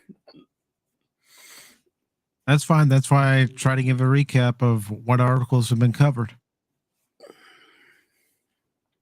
So, anyways, this article is talking about how Maya Lopez Echo was introduced in the pages of Daredevil, and her story was intricately linked to both Matt Murdock and Wilson Fisk. That's why it's long been rumored that both Charlie Cox and Vincent D'Onofrio would return for Marvel's upcoming Echo series, which I'm going to go ahead and say right now, I probably will skip it because I didn't enjoy Hawkeye. I didn't. I haven't even gone back to watch the series. That's how I felt about it. Yeah, it was massively stupid. And it treated Wilson Fisk's character like garbage. Mm-hmm. They treat him like an idiot. Yeah. It's Kingpin, for crying out loud. He got cucked by 2 women. Mm-hmm. Kate Bishop, that's what the show should have been called. And then Echo. Yep. Actually, 3 women, even Kate Bishop's mom. Yeah, Kate's mom. Yeah, little old Kate Bishop beat him up. What a load of crap. So it goes on to say, now the Hollywood Reporter is confirming that Cox and D'Onofrio will reunite on the show for the first time since Daredevil was canceled. Additionally, the Hollywood Reporter acknowledged reports that Kristen Ritter may also reprise her role as Jessica Jones on the series. However, that part of the report remains unconfirmed at the moment. But if it's true, that would mean 2 out of the 5 ex Netflix Marvel heroes are officially back in the MCU. There's still no word if there are plans for Luke Cage, Iron Fist, or Punisher. That said, all 5 shows plus The Defenders are streaming on Disney Plus, so it's no longer impossible. Fox briefly reprised his role as Matt Murdock last year in Spider-Man No Way Home. Similarly, D'Onofrio appeared as Fisk Kingpin in the finale of Hawkeye. In that episode, Alaqua Cox Maya shot Fisk for killing her father years before, but as he did in the comics, Fisk apparently survived. Earlier this year, word broke that Marvel has lined up a new creative team for a Daredevil revival series. Presumably, Cox and D'Onofrio's appearances in Echo will set up their full-fledged returns. The Echo series will follow Maya as she retreats from New York City and attempts to leave her life of crime behind. Don McClamoran will reprise his role as Maya's late father, William Lopez. Jessica Spencer will also star in the series alongside Cantu Cardinal, Jerry Jacobs, Cody Lightning, and Graham Greene. Yeah. You notice they said new creative team. Mm-hmm. Yeah. That means crappy hack activists.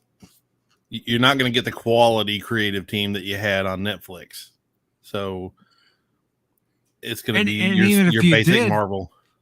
Even if you did, they would, restrict them, water it down, and it wouldn't be the same level as Daredevil was.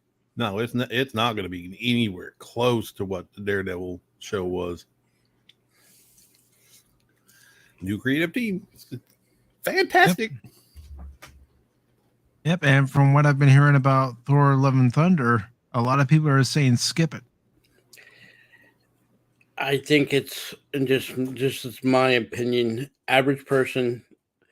I loved the Iron Man and how they tied the Hulk, Captain Marvel, and the others into this big connection that we got with the Avengers and Endgame.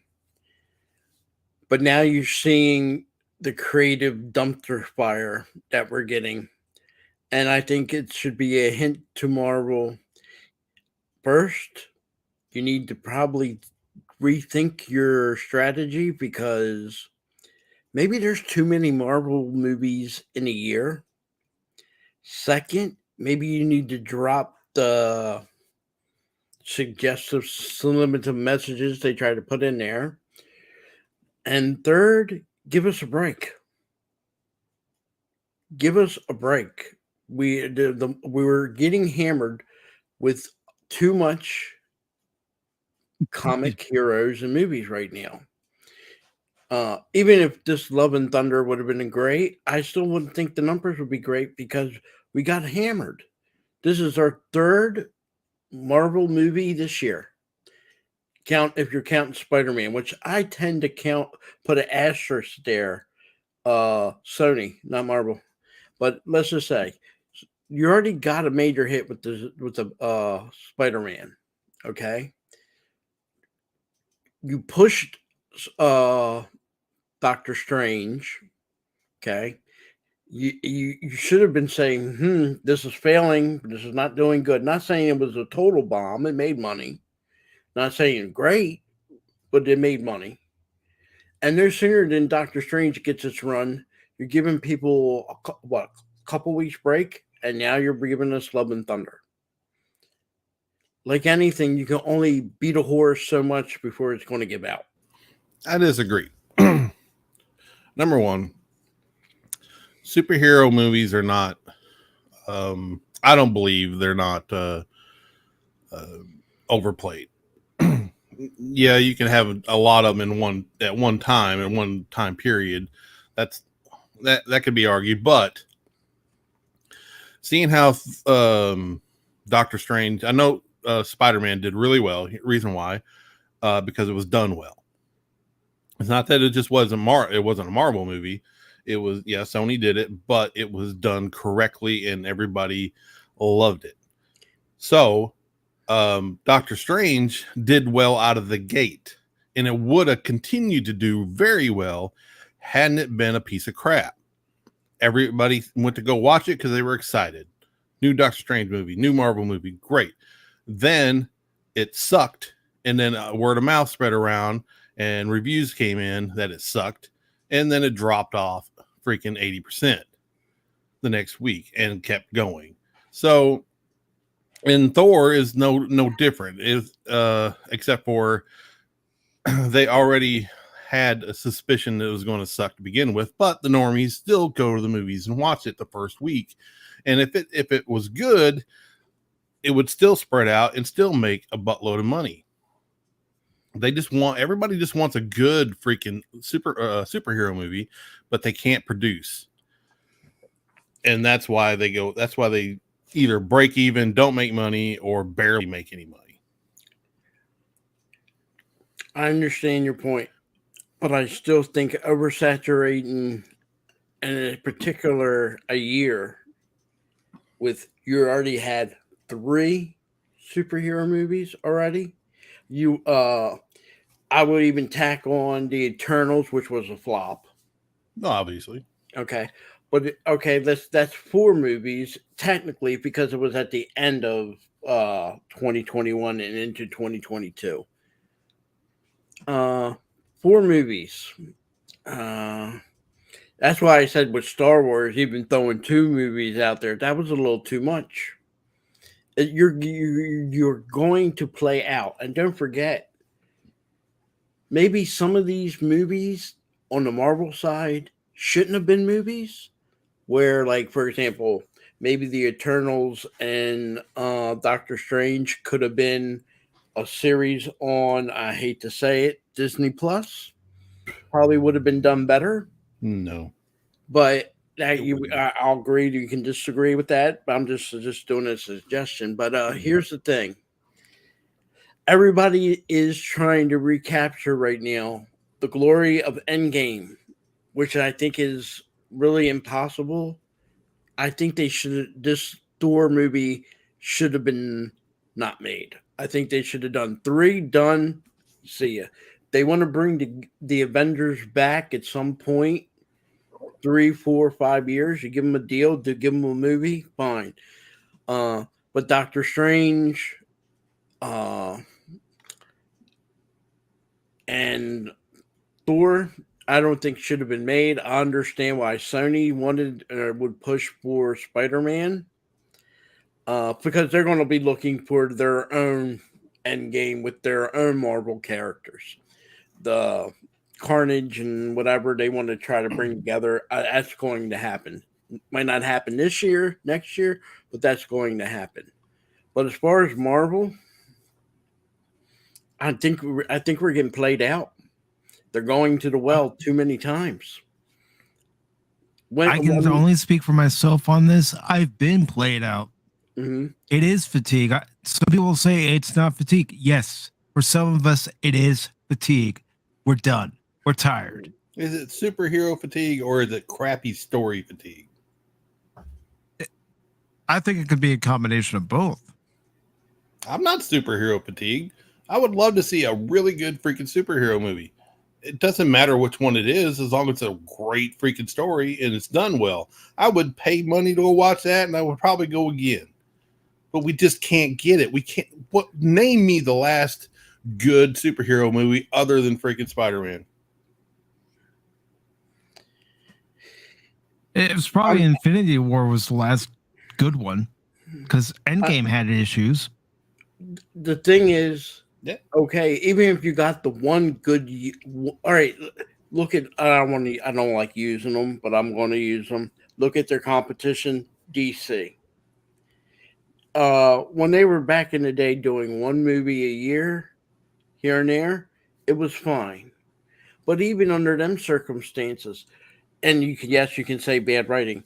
Superman 1 with Christopher Reeves, major hit. Superman 2, major hit. Now, they weren't coming back-to-back years. You know, you were getting a 2-year gap. But then 3 and 4, let's could say, possibly could never, if they never made them, would have been fine. Would have been fine. But 3... They should have stopped at 3 and never made Quest for Peace. No, no. But even 3 was... even in that period of time, there was fatigue with Superman. Even though it wasn't like it was coming out every year. And there wasn't like a crossovers. You know, even with that, there was fatigue. Batman. After Val Kilmer's Batman, you could have said the other one could have, not been done. Studios probably were insisting on it being done, but even so, they were smart after that one. Let's take a break before we go back to Batman. How many year gap do you have the one with George Clooney before Christian Bale's Batman? Yeah, but Christian Bale, I think that came out in 2005, 2006. Right. But even then, you got to look back. It was the product was diminishing every single time. You're having it right here with Marvel. They didn't know what direction to go with. They kept getting stupider and stupider as they went, and people were getting sick of that. Well, I think that's all movies. Let's say the normalcy back in the day was 2 movies, but now it's a trilogy. But anything more than a trilogy, you're really pushing it nowadays. Take Harry Potter aside. Really, when you start going into a part 3, a part 4, you're pushing it. Even when they did Batman with Christian Bale, they were smart. We're doing 3 and we're done. 3 is the magical number. There's very rarely can you go with 4, 5, 6. Harry Potter is the exception. And even then, they were like starting to get long in the tooth. Split up one movie or one story. Yep. But the thing, like I said, in Marvel, I think it would have been a better thing for them to, after Endgame, I ain't say stop making anything. I'm saying let's put the movies on hold, minus the Spider-Man, which we have to do because we're contracted with Sony. If they say, okay, we're going to do this for Disney Plus. So if we would have got a year or 2 of Disney Plus stories, I would say, okay, I would have been fine with that. I probably could have dealt with. I don't necessarily need to, like some people say, the big argument, one show at a time or the whole series released in one big bulk. Either way wouldn't bother me at all. But when I see, and I got done seeing Doctor Strange, to me, that is no different than Scarlet Witch. It could have been made for Disney Plus. I thought more in line. It didn't look that great, and I'm talking the cinematography. Didn't look that great. I would have said it would have been perfect for Disney Plus, not for the big screen. Eternals, I don't even think even if you had it made for Disney Plus, it would have done anything better than what it did. It's just not a good movie, not goodly written. And again, they definitely put a lot of their pronouns in there to be nice. But I think Marvel days of doing 4 or more. Am I correct? There's another movie supposed to be coming out for Marvel this year. Yeah, Wakanda Forever. Now we're going to have a 5th movie. Even Harry Potter was smart to do 1 movie every 2 years.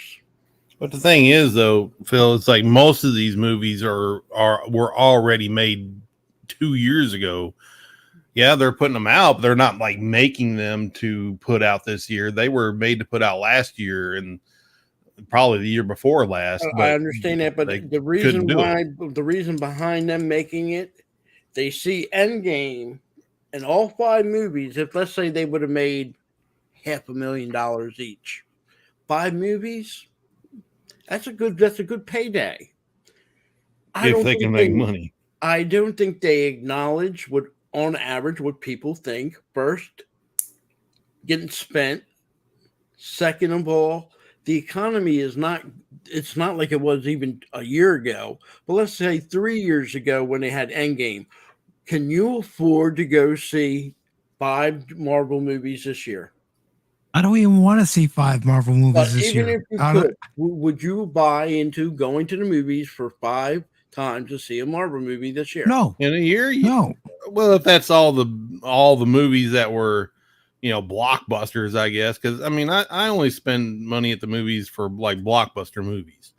So I'm not going to see some artsy fartsy, crap at the movie theater. I'll wait for that.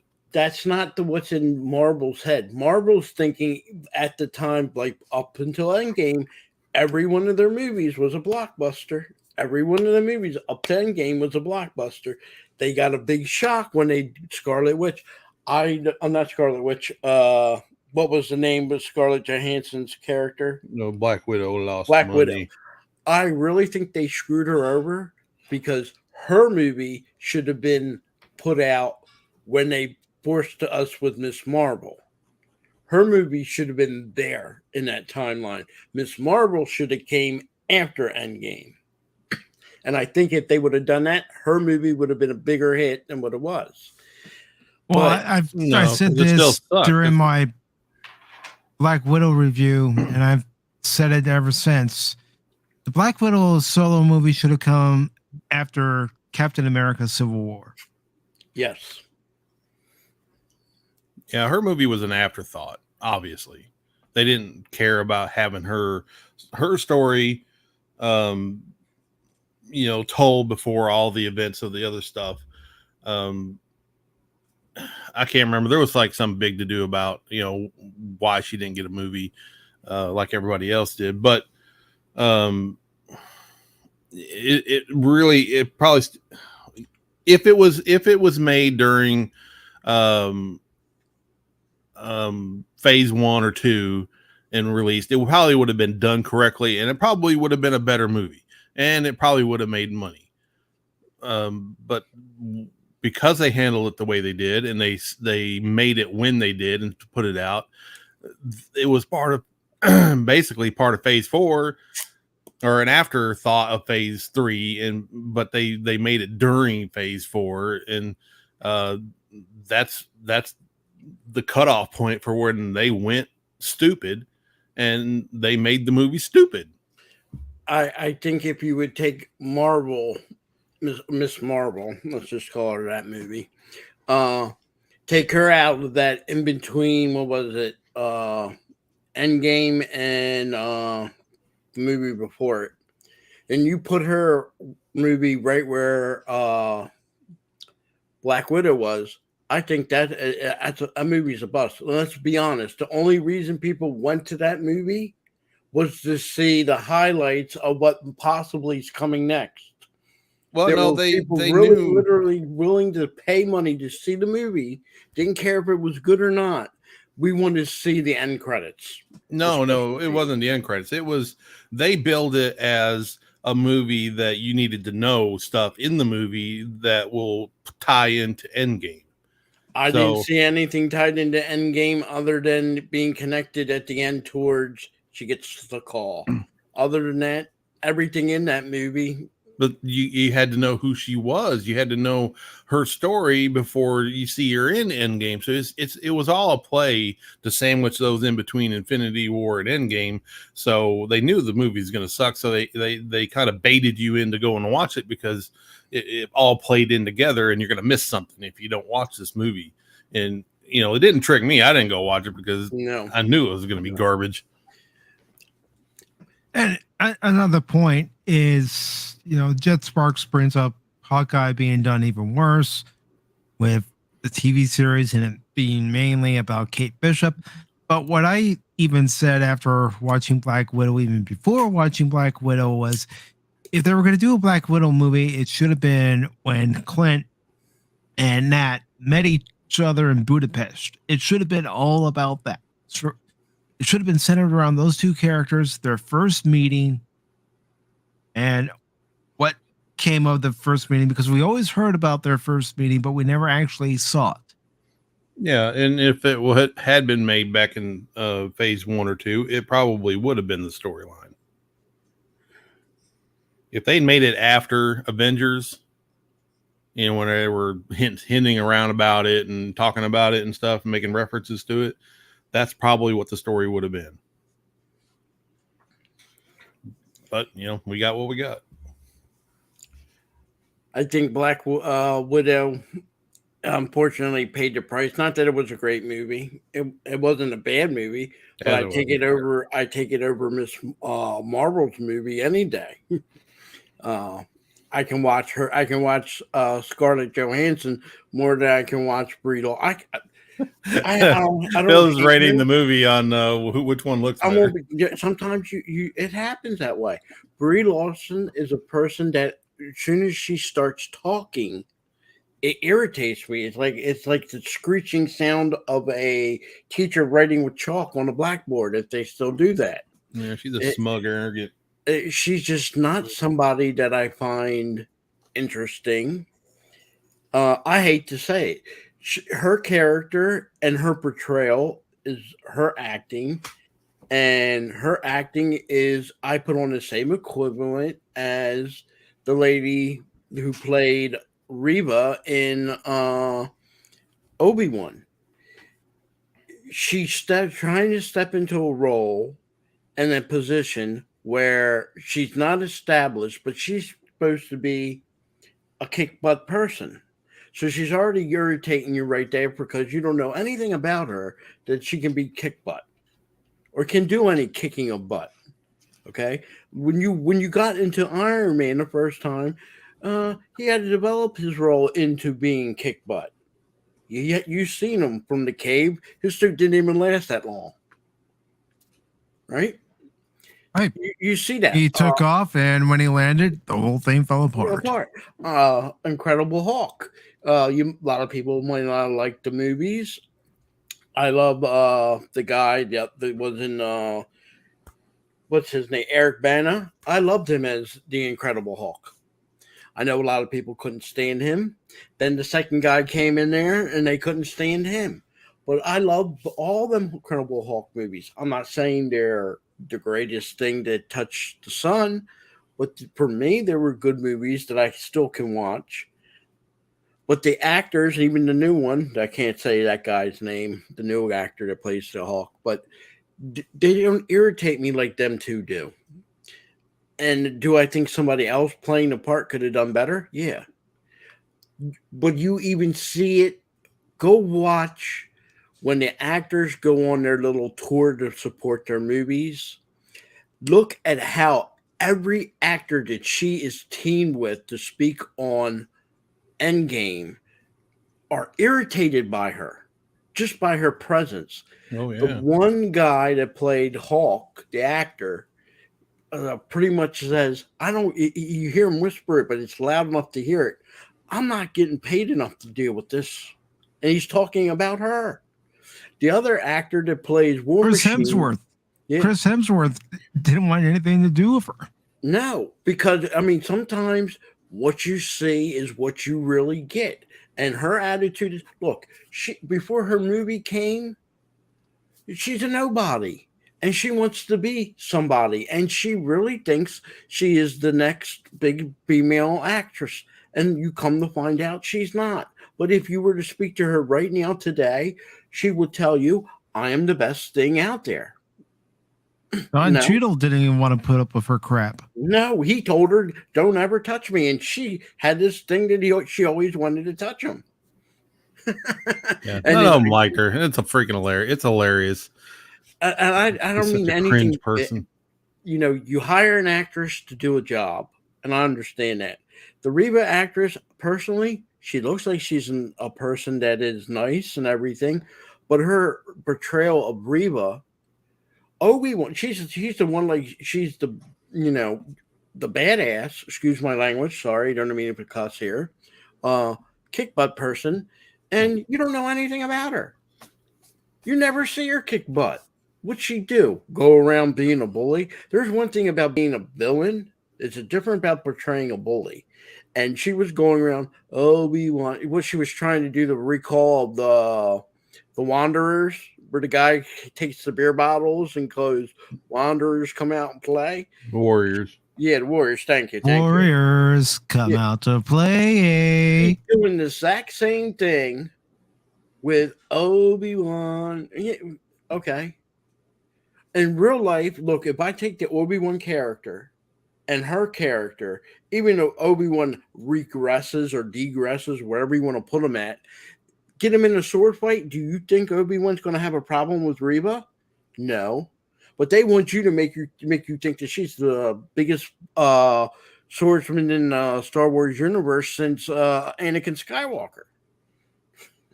It doesn't. Sometimes some of this stuff doesn't make sense, and then when you get that feeling from that actor or actresses, you feel it, and then you walk away from it and you say, "I'm done. I can't even watch a movie with that person."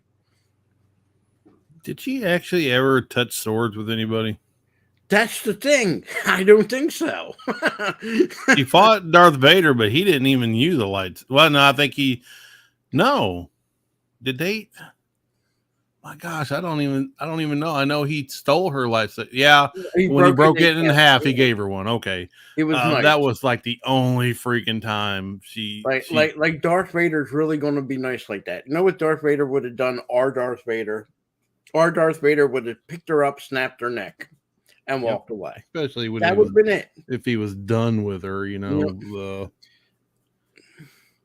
I put it in the same category of these two actresses, not the one Reba as much, because like I said, I think that was her being directed.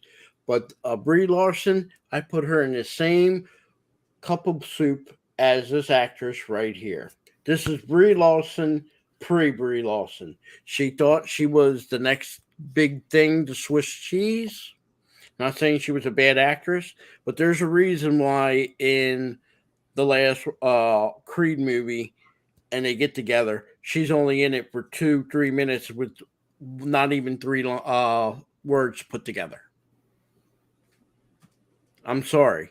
She tried to make herself bigger than what she was, thinking she was, I don't want to call it arrogance, but she got the Brie Larson pride.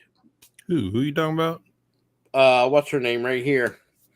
Miss Red Sonja. Bridget Nielsen. Yep. She always thought she was the next big thing that come across. You know, think of a big name female actress, and she thought she was it. Same thing with Brie Larson. I never kept up with her. I just remember she was in this, and then Rocky, and then I never saw her again. There you go. But don't ever go up to her and pretend you don't know who she was. No, I knew who she was. Because she would give you the wording like, you don't know who I am? Yeah, with her, I'm not sure if she's British or I'm not British, German or Swedish with her accent. But yeah, and the Rocky thing, and remember, her and Sylvester Stallone were married for a year. And Sylvester Stallone had to get out of that, but she was crazy. Well, I'm sure she probably was. I remember last time I saw her, she was doing weird crap with Flavor Flav. Yeah, but she was in the Yep. last Creed movie. Special Ed was nice to bring her on for a cameo. And she comes in the movie. She's only in there for like 2 minutes and sits down at the table and she says 2 words and that's it. Done. That's it. That's nice. How the money have fallen. But I do like Red Sonja. I have to admit, I do like Red Sonja. I liked it. I thought it was like I liked it too. That's why when I saw this article, I thought I'm going to talk about it Sunday. Yeah, and well, you know, it did have Schwarzenegger in it. So me because Cash Money does not like Red Sonja, nor does he like redhead women. So, ginger side. Oh, come on, Phil. It's true. You get Cash Money, Mister. He's lurking in the shadows somewhere. He doesn't like Red Sonja. I already sent him an invite. And does he accept? I haven't gotten a response from him yet. He knows we're talking about Red Sonja, but I haven't gotten a response yet. I'm going to tell you why you didn't get an acceptance from Cash Money.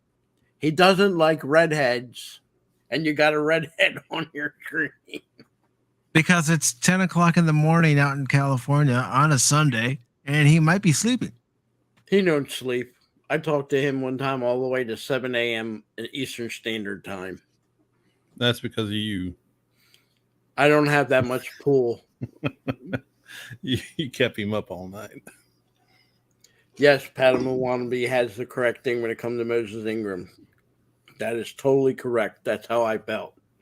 That's the male version of the Brie Lawson. I got too much pride. That guy. I can't say his name, but I'm not going to butcher it. So I'm not going to be like Mike. Phil.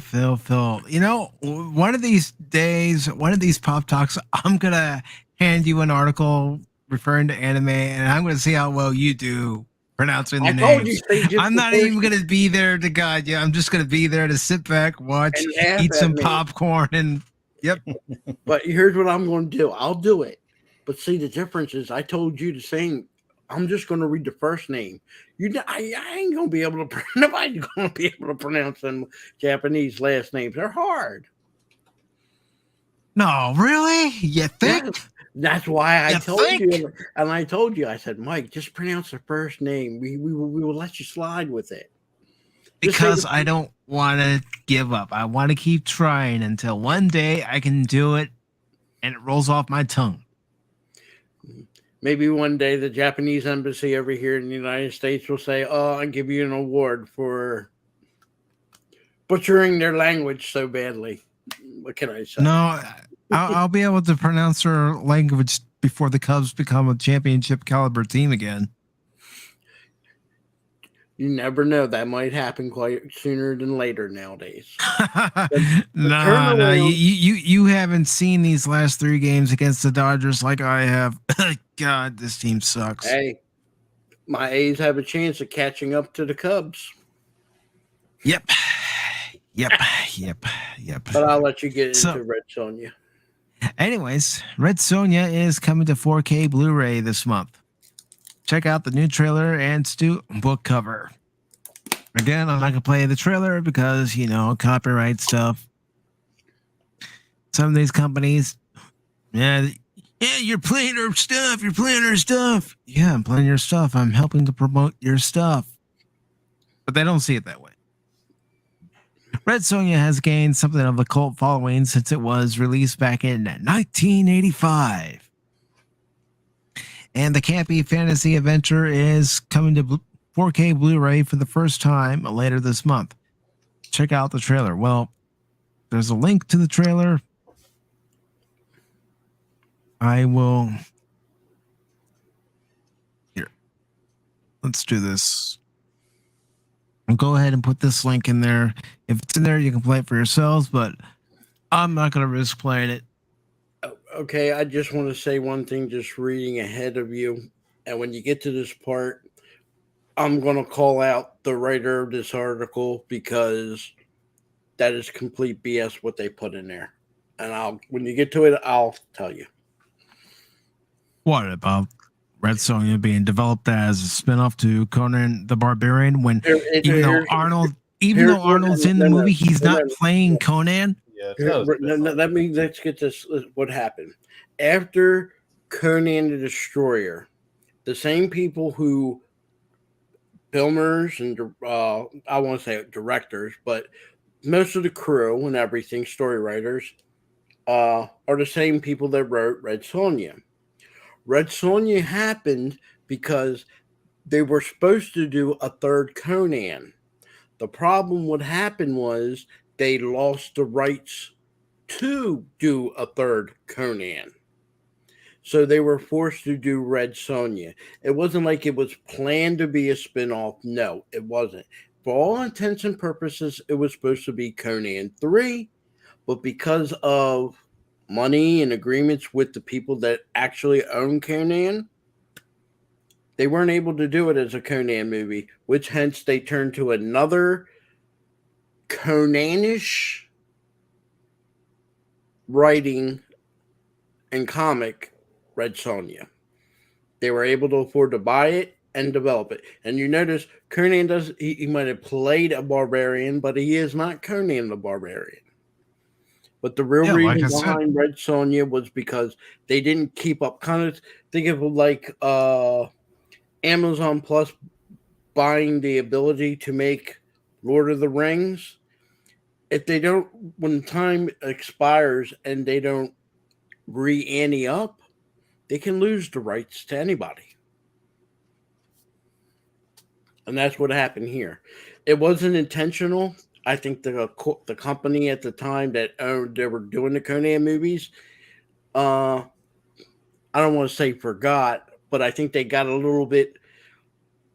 Personally, I think it was a bidding war where the people that owned the rights to Conan wanted more money, and the people that were filming the Conan series didn't want to pay more than what they were asking. And they figured, well, we'll just go with Red Sonja and we can make money that way and it's cheaper. You know, I don't know if it would have been a better movie as a Conan movie. I'm just saying the Conan name at that time was pretty big. Even though I will agree Destroyer is not as good as Barbarian, but it was still good in its own like. So. And Shay mentions the fact that one standout from Red Sonja was Ernie Reyes Jr. And if you don't know who Ernie Reyes Jr. is, if you grew up in the 80s and 90s and watched the live action Ninja Turtles movies, he was actually in part 2 as a character, but in part 1, he was actually in the suit for Donatello. If I'm recalling correctly, I might be recalling incorrectly on that one, but he was in one of the turtle suits. See, Ernie Reyes Jr. was even popular before the Turtles, and that's a big. He was a prodigy martial artist, and most of us in the 80s was like big into martial arts, big into kung fu movies and stuff like that. So you knew of Ernie Reyes Jr. He played in some other movies I think before then too, and we all knew him, and that's another draw for Red Sonja because we knew it had Arnold in it, we knew it had Ernie Reyes Jr. in it, and we didn't know who she was, so we just thought, hey, another Conan movie. And with some of our people that we really like, so that drew me to it. The only way they were able to get her, and this I'm not talking about Bridget Nelson, but in the first Conan movie, Conan's love interest, I forget her name, who dies, they asked her to come back and they wanted her to play Red Sonja, and she was like, no, I don't want to play Red Sonja, I want to play the villain. And so they gave her the role as the villain in Red Sonja. But if you notice, her hair is dyed black. It isn't blonde like in the first movie where she played Conan's love Valeria. Yeah, there you go. Thank you. So, well, I tell you this, one thing that you won't ever find in the cartoon is the little Chinese boy in Red Sonja comic. You won't see him. What was going on in Hollywood is known for this. If one studio company makes a hit with something, the actor that was playing Short Round, he also was in Goonies. Mhm. He worked for one studio, but he was starting to make his move in the movies and television shows for that company. Hence, when they did Red Sonja, they had to get their own little Oriental boy. And so how would they do it? They brought the little Oriental boy into Red Sonja to put it in there. Hollywood is always known to be a copycat. When you see two similar actors and you say, man, you can interchange them, or movie ideas, oh, you can interchange them. Think of it this way. You had Tombstone and Wyatt Earp at the same time. At the same time. Two identical plots, differently made. One portrays Wyatt Earp for his whole life. The other one only portrays for him during the time of the OK Corral. You normally don't get that type of deal anymore, where Hollywood likes to go head to head with each other. But there's the example. Wyatt Earp. Actors the same way. You might have today, for every Sylvester Stallone, you had Arnold Schwarzenegger. That was a competition. Then you threw in the mix, you had Bruce Willis when he became popular. So you had a three-way going there. But Don't forget Van Damme. Van Damme, you can throw him in there. But Hollywood always, if they see somebody make a hit, oh, they made a hit with Top Gun. Ooh, they had to get what's his name, and they did the Iron Eagle series. Lou Gossett. Lou Gossett Jr. Yep. So when they see a hit, they do the same thing. It's always been that way. Even in this movie, when you see the little boy, you would say, he isn't Short Round, but he kind of acts like Short Round. And if anybody didn't know, sorry, go ahead. In the action figure line, you had GoBots and you had Transformers. Yep, there was another. As soon as a kid, we used to make fun of people getting GoBots. Even though they were pretty much similar things. We're like, wow, you really went with the GoBots? Really? We were poor, Phil. We were poor. We couldn't afford freaking Transformers. Okay.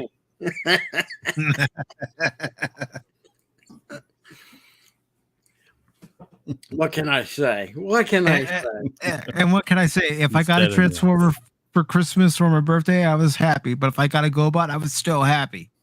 No, it only took 3 steps to transform a GoBot, but it took like 10 or 15 to transform a Transformer. But here's the thing. That's where the money comes in. I knew that's kids, where that instruction booklet really helped. Yeah, that's right. I knew kids whose parents, like for Christmas or for birthdays, and some parents, even back then, don't know. Oh, GoBots, they're going to love them. They're Transformers. They bring it home to their kids, and the kids like, what'd you get me? Oh, Transformers. Pop it open. Oh, no. It's GoBots. No. The store people didn't care. They're just trying to get rid of the product, Yeah, your kid would love it. Trust me. It's Transformers, just a different name. You kidding? I used to go into this store called Pick and Save, which was like a dollar store. And they would have their version of Transformers and GoBots. I didn't care. Add it to my collection, make it a disposable Decepticon or something. Yeah, I used to like the GoBot cartoon. Yeah, so did I. Yeah, I didn't care. Transformers, GoBots. I mean, if the cartoon was coming on, I was watching it. So I know it was generic, but we're kids. We grew up with generic. Okay, we didn't have name brand crap. We had Best Choice shoes or Winner's Choice shoes from Walmart. We had Rustler jeans, and Always Save macaroni and cheese. That's how we grew up. So if we got GoBots on our screen, we're taking it every time. Sorry. I used to go to this store called Payless Shoe Source with my mom, and get my shoes. They weren't Payless name was brand better shoes. than Walmart shoes. My Walmart shoes lasted me about 3 months. And then I got yelled at for I'm not tearing them up. laughing at you. I'm laughing with you. Just clearing it up. Yeah. Disclaimer: Phil's usually laughing at you, not with you. I was the kid that had the Transformers, and even when I took some out to play, and if one of my friends was unfortunate, like I said, parents, what do you want for Christmas? I want Transformers. And he comes outside holding 5 or 6 GoBots. You can play over there. You make your little GoBot port over there, and maybe Phil segregated the pores. Phil, you are a cruel human being. You pores play over there. I got the real toys over here. Get out. No, you are not worthy of playing over here with us who have Transformers. You go over there with the riffraff, GoBot boy. Leave us Transformers over here. Yes, more tea and crumpets, please. Do you remember when you were a kid? You're outside playing, and the ice cream man come. Yeah, I would run out and go get some of the house if I was inside the house. I would run out with $1. If there was 5 of us, the fourth you had dollars? Kid, parent wasn't there or didn't have any money. I'm sorry, the other 4 of us, we went and got our ice cream. It's nothing personal, but you didn't stop eating the ice cream. You went and got it.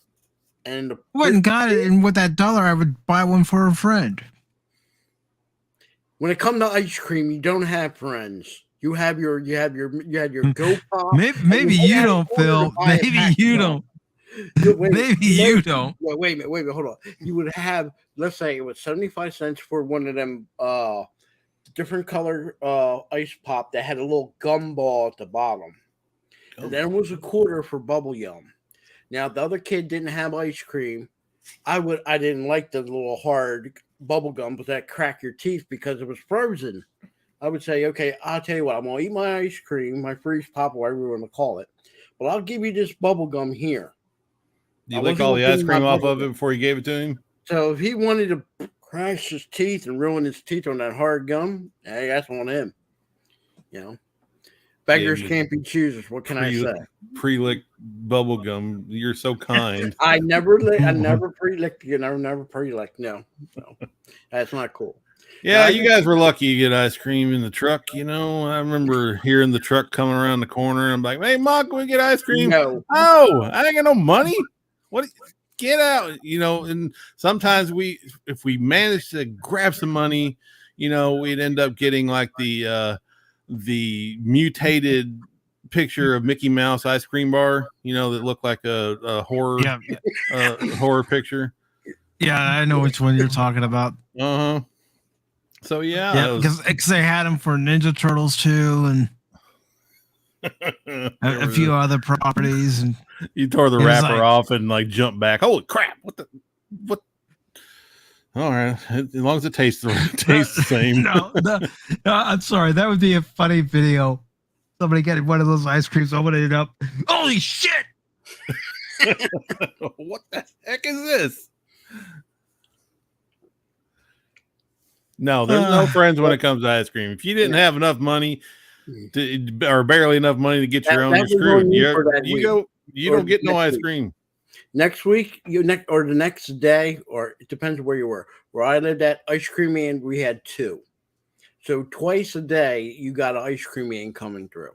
Well, let's twice a day. Bloody freaking freaking Phil lived in the upper neighborhoods. Mr. Softy, and they weren't scared to play their music, and most of their music was Yankee Doodle, Dixie. Yes, they played Dixie on the ice cream truck, and they weren't scared. So Phil, did you eat your ice cream with your pinky out? Always, because you don't want to get the pinky dirty. With a fork and knife, too. To keep that pinky clean. But there's always one, I don't want to call them, down south we call them special. When they say, oh, he's special. There's always one kid that decides to buy ice cream and doesn't understand the dynamic, you need to eat that ice cream now. You don't walk around talking for 20 minutes and then go back to your ice cream because you got a mess. And I had some friends, unfortunately. Oh, yeah. Unfortunately for them, Yeah. and they go talking and they set it down for 2 minutes, and their ice cream is nothing but cream. Now I wasn't going to stop them. That's what they wanted to do. My first product, to do. My first thought in my head: I'm eating my ice cream. I'm not playing anything. I'm not doing anything. I'm going to sit there on that curb and I'm going to eat my ice cream. you're gonna eat I've drunk my ice cream out of the wrapper before. You're gonna play with your Transformers, and if someone comes along, you GoBots, don't have you make ice fun of cream, and you only have GoBots. Away from me, riffraff! Away! Peasants, be gone. Hey, as a kid, I can tell you, 80s, 70s, and 80s, there was knockoffs. Like you could get lookalike, cheaply made Star Wars action figures that if you lift up their arm too fast and too quick, you would snap them off, but they were cheap Star Wars action figures. And unfortunately, sometimes your parents, not that they couldn't afford to buy the real deal, just sometimes they go into the store, they don't realize what they're buying. They just don't have no clue. So you learn to do what you would do is you take the cheap ones if your parents bought you, GoBots. They're the ones you destroy. Meanwhile, your prestige-looking ones, your Transformers, you saved. I would love to see somebody that actually has a 1980 GoBot collection that's all in one piece. No missing parts. I don't think there is because I don't have any of my GoBots anymore. Why? Because they broke and you destroyed them. No, because I sold them in a garage sale. Phil McCracken burned his. They were. You mean the 50-cent one where here take the whole thing for 50 cents. You were done with the GoBots. But I like what Shay's saying here. His saving grace at Fort Irwin during a rotation was the ice cream truck driving into the motor pool that sold Choco Tacos. I can't blame you there. Oh, you know what? I remembered. They used to have the ice cream that was in the shape of a taco, and it had it looked like you were eating ice cream. Yeah, it was ice cream taco. Best ice cream that they had on the ice cream truck. But yeah, tacos are the best thing ever made.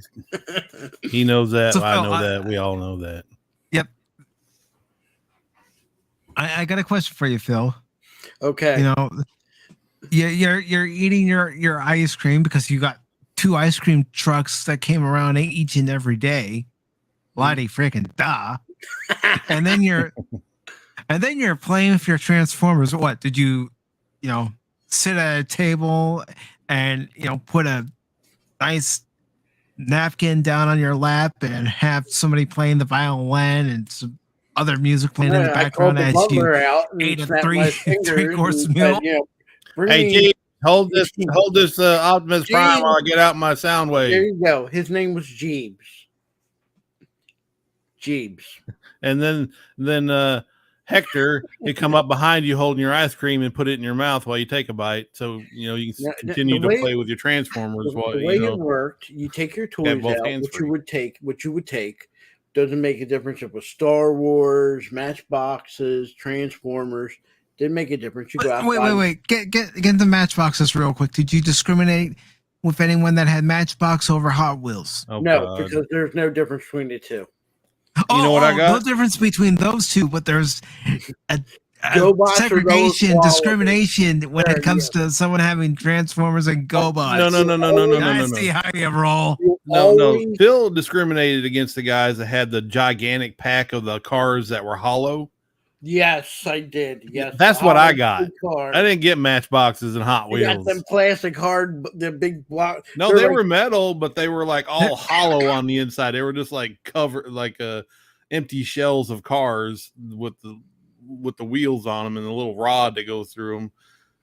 They come in a pack of like 20 or 30. But I'll come clean. You know, there was us that had Huffies as bikes. Oh, God. HUFF. Yeah. Gosh. And then there was those that had Secondhand banana seats. the banana seats. You always know you're going to go get it trouble when you had the bike that had the banana seat. But the good thing about the banana seat, if you had a friend and he didn't have a bike, you stuck him in the back behind you and you gave him a ride. Yeah, I was the guy in the back. Yeah. Or you tell him, stand on the two screws that's holding the rear wheel, stand on top of that while I'll paddle ahead. But the banana seat. Or you sit on the handlebars. You know, the real cool kids had, what did they have? That bike. Most of it, you got the bike, but you had to put it together. It wasn't a Scorpion. I forget the name of it. A mongoose. Mongoose. Yes, the cool kids had the mongooses. With mag Next- wheels. I didn't. The I next didn't. cool kids I was had, never cool. That the was not a next cool kid. kids had the Huffies. And then there was the ones that had the Bobos of bikes, anything that was put together that could be put together, or a hodgepodge monster that you got together up from the side of the road that someone was selling for $10. Yeah, we didn't get bikes until like Walmart came around, and then we got the Murrays. Nothing Yeah. wrong with the Murrays. I still have a Murray mountain bike that I ride every now and then. I think the Wasn't a Huffy. Mongoose and the Super Goose bikes still are being made today. Yeah. But yeah, there were the three categories. You didn't count the people on 10 speeds because 10 speeds were people that were older, you know, adults. You know, it's considered an adult bike. You know, when I mean adult, I mean people over 20. But if you're a cool kid, yeah, you had a mongoose. Yeah, the dirt or you bike. had a Huffy. Yeah. Yeah, I hated those kids. Yeah, yeah, yeah. Hated you rich freaks. I hated every single one of you. And if you had one kid that really pissed you off, you take a stick, you wait for him to ride by, and you jam that stick in the spine. You hearing this, Animus? You hearing this, Anonymous? I'm not that old. What are you talking about? Hold up. Cool bikes No, weren't no, no, invented no. until I grew up. Or you No, had what I'm saying, you hearing what Phil used to do? Phil was the bully. He was the playground bully. Of course, I hated Phil. Phil's the epitome of everything that I had to deal with when I was a kid. hold suck. on. There's a trick we used to do where you ride your bike and somebody's riding beside you and you put your rear spoke into their front spoke, and we used to call it the backyard accident. I never did that. You put your rear spoke into their front spoke, and they will automatically flip and crash. You think? See, I never did that either because you know why? I wasn't a douchebag. Oh, and when we could afford, there was the people that could afford baseball cards and those that couldn't. We would take the copies of the trash ones and we would put them in our bike spokes to make it sound like what? Wait. You hear what he's saying, Anonymous? Those who couldn't afford it and taking the trashy baseball cards. Yep. What the heck, And you Phil? were prejudiced against people. So Phil. I couldn't afford baseball. Pop, You don't like people from Great Britain, and you don't like people who you deem lesser than you. The pores. You don't like the pores. Look, there were some people that loved tops, and they were more expensive, but they were the name game. And then there were cheap people that got stuck with fleers. Yeah. You want to go? I have plenty of fleers.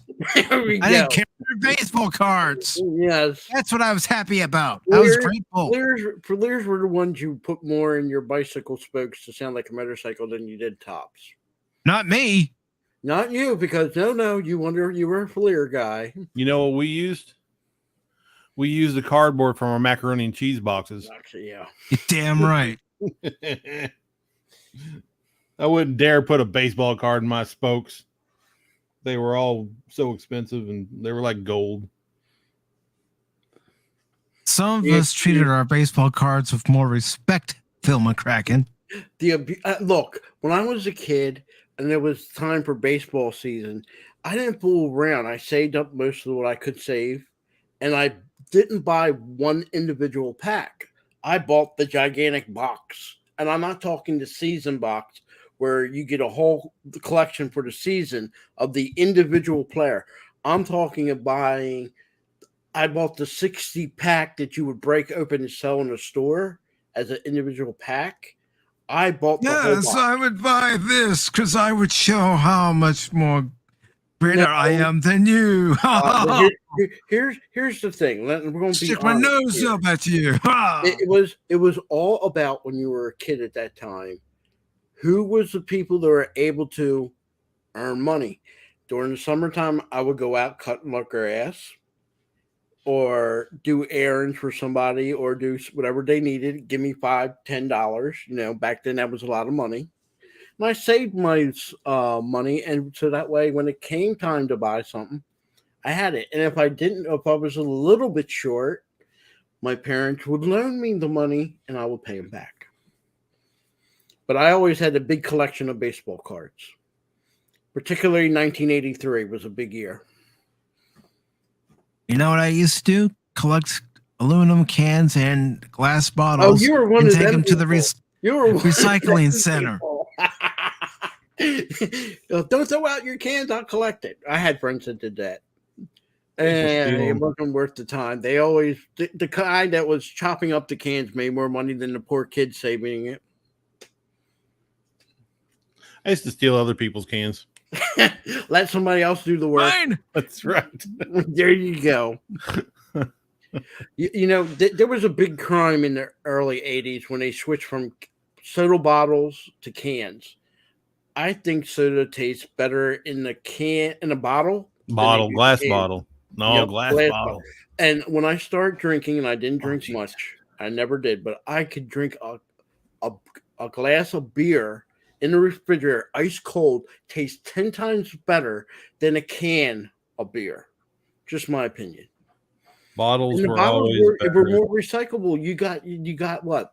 I think soda can was averaging maybe 2 cents back then. Even it might have been like 10 cents a pound. You save 20 bottles, you got a nickel. Where I lived at, you got a nickel.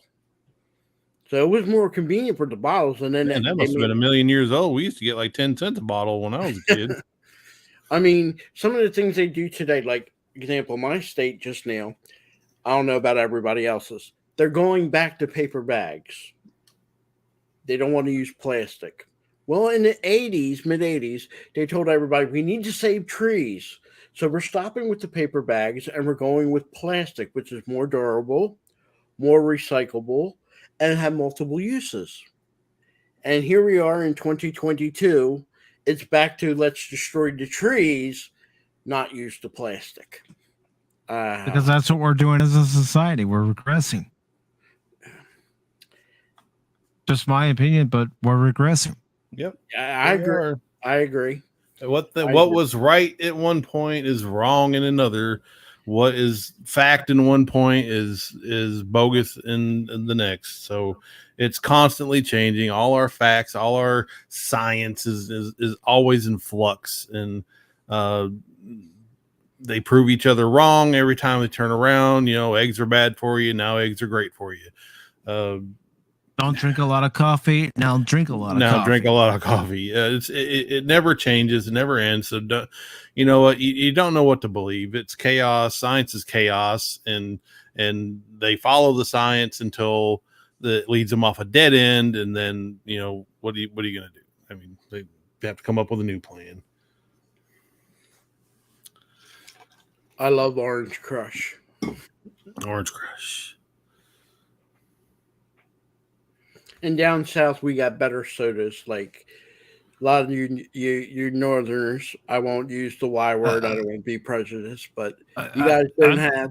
You guys I'm not a Northerner. I'm not a Northerner. I've never been a Northerner. I grew up in Southern California, and now I'm somewhere in North Carolina. You have cherry wine? Yes. You're in California? It's very popular. In California. And in North Carolina. They didn't have it when I lived out in California. They might now with Walmart's being all over the place. We got strawberry wine where we are. Then we have Mellow Yellow. We have Yeah. Sun Drop. We have, what do they call that other one? Squirt. Squirt. Love Squirt. But yeah, we have Fresca. Don't forget the best one, Mr. Pibb. Oh, that's the cheap freaking Dr. Pepper. Just go with the original generic. Okay, but hold up. Let's get this one thing straight. A lot of people don't understand this. Coca-Cola does not own Dr. Pepper. I know it don't. That's why they came up with Mr. They Pibb. own Dr. Pibb or Mr. Pibb. But they still manufacture under license from 7-Up Dr. Pepper because Mr. Pibb doesn't sell.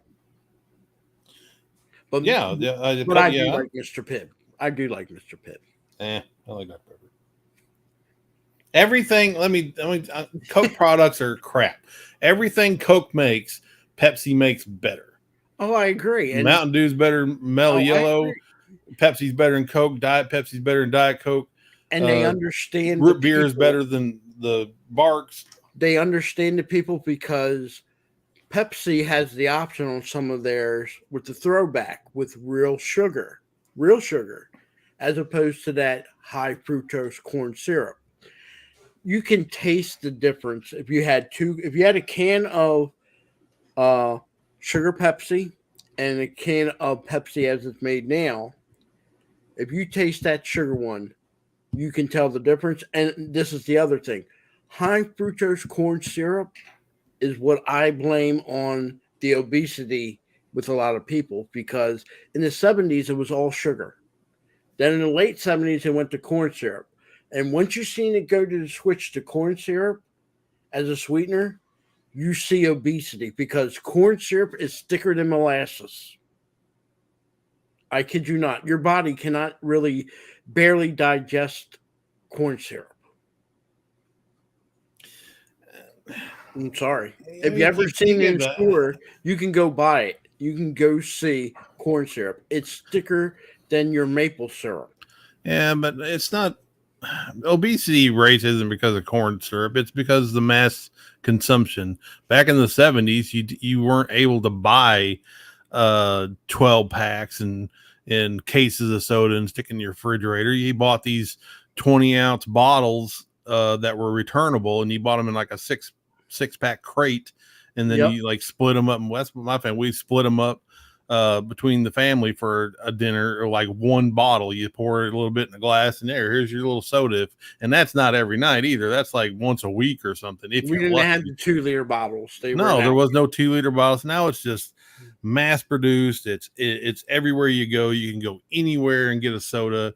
And if you're not drinking diet, then you can easily drink 2 20 ounces a day or 3 or 4 cans a day, and it's just always in your face. The sugar versus corn syrup is I don't know about it. I mean, I think it's just more mass consumption than anything. I do remember my dad used to get every other day. And I do mean every other day. We get the package, you go to the gas station. That's when some of us used to get the soda. And you pick up, you brought your bottles in, and then that deducted from the next one you were buying.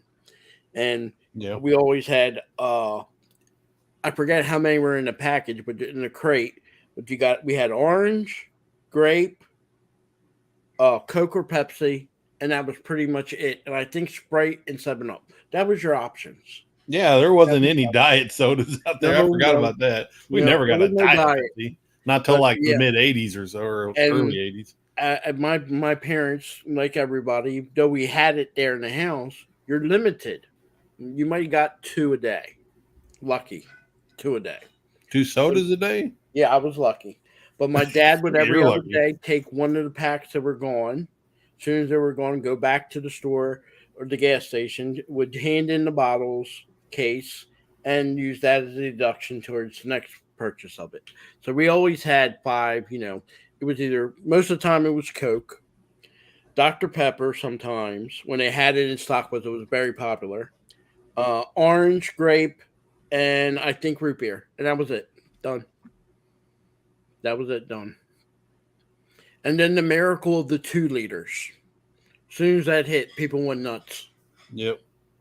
And even some stores today, most of your grocery stores, especially when I was a kid, used to make their own soda, like your Acme's, your Winn-Dixie's, your other thing. And they had to be better because they made 3-liter product sodas. So the good old 3 liters. You'll get always save 3 liters. I'll get you a big 3-liter orange and a cheap frozen pizza and add some extra vegetables and crap on it and rent some movies on the weekend and There you have go. a party. You know what was funny? You never got rid of you were all Mike and Amos at the same time as me. The big controversy between standard and metric. But if you notice when it came to soda, it was 2 liters, not a gallon. You know, some things of the metric system we accept. I mean, you go to a gas station in Canada, you don't pay by the gallon, you pay by the liter. But when it comes to your soda product and most of your liquid that you drink, most of the time it's a liter or 2 liters. That was the only thing metric we accepted. And if you look at your gas, at your speed gauge or speedometer on your car, you always pay attention to the standard. You always ignore the metric. No one pays Kilometer. Well, I mean, the miles per hour is always more prominent. You know, we always ignore that. You know, kilometers. It was a courtesy thing. They just put the kilometers on there for these goofy Brits that come over here and try to be American. So Mike, they can. You see, Mike, I'm not the only one. You see? Well, their whole system of measurement is just wacky, and you don't know what's what. Like five. What's 5 meters? That 1,000 miles? 10 inches? What is that? They don't even know. You know, we had a lot of international people come to my state to travel, and they go into other states. You know, summertime beaches are big around here, and you get somebody from England, and they go, "Excuse me, sir, how many kilometers is to your beach?" Huh? Kilometers? Really? Now I'll tell you, 150,000 miles. That's what I'll tell you, miles. You're about 50 miles away from the beach. So, real quick, I just want to acknowledge what Shay's saying in the chat. I know you already responded to him anonymous, but he says, "Can I get a Pepsi free?" Oh, and no, if you want a Pepsi, kid, you're gonna pay for it. I am probably the only person that loves Crystal Pepsi, and nobody talks about Tab. If you know about Tab, you never talk about it. Tab is like the worst tasting soda, even though it's diet, worst tasting soda I ever had in my life. I wouldn't give them poor kids that had GoBots. I wouldn't even give them Tab. Wow. You do realize Tab was supposed to be Coke's version of Pepsi. And of course, to go along with what Das Wolfen saying, how about a Tab? I can't give you a Tab unless you order something. Give me something without sugar. Something without sugar. Marty pulls out his change, puts it on the counter. The guy takes the 5 cents, gives up the coffee. And please welcome to the panel, Jet Sparks. Hello, everyone. Good afternoon. Good afternoon, Jet Sparks. How are you doing, Jet Sparks? I'm very well. And I know I have my camera angle because I'm trying to work on something. Me too. No problem. And I just want to say hello to my ally and friend, Woopa Troopa. Justice for the outfielders killed in Wrigley Field with that poison ivy. Folks, here's a disclaimer. There have been no outfielders killed hitting the wall, the brick wall at Wrigley Field, or hitting the ivy that's in front of that brick wall. Bill McCracken, you're full of crap. The outfielders disappearing, and they're doing a mass cover-up. Well, we suspect me and Wumpa. The only thing that disappeared wall, it's just into that ivy is the baseball. The ivy grabs the outfielder and consumes them. It's a man-eating plant. So what is that little shop? Bye-bye. Bye-bye, Phil. Feed me. Still got canceled. Feed me, Seymour. Feed me now. Hail, You Gap gonna Stargate. behave? You gonna behave? Yes. Hello to Gap Stargate. How are you doing this morning? Silencing me will not stop the mad travesty of that ivy that kills outfielders. I like what Gap Stargate's saying here. Yet another disclaimer because of Phil. Oh, hey, Phil. Look, I didn't believe it until Wumpa proved it to me. Now I believe it. I believe it. Wumpa, my brother. I bet you believe the moon's made out of cheese, too.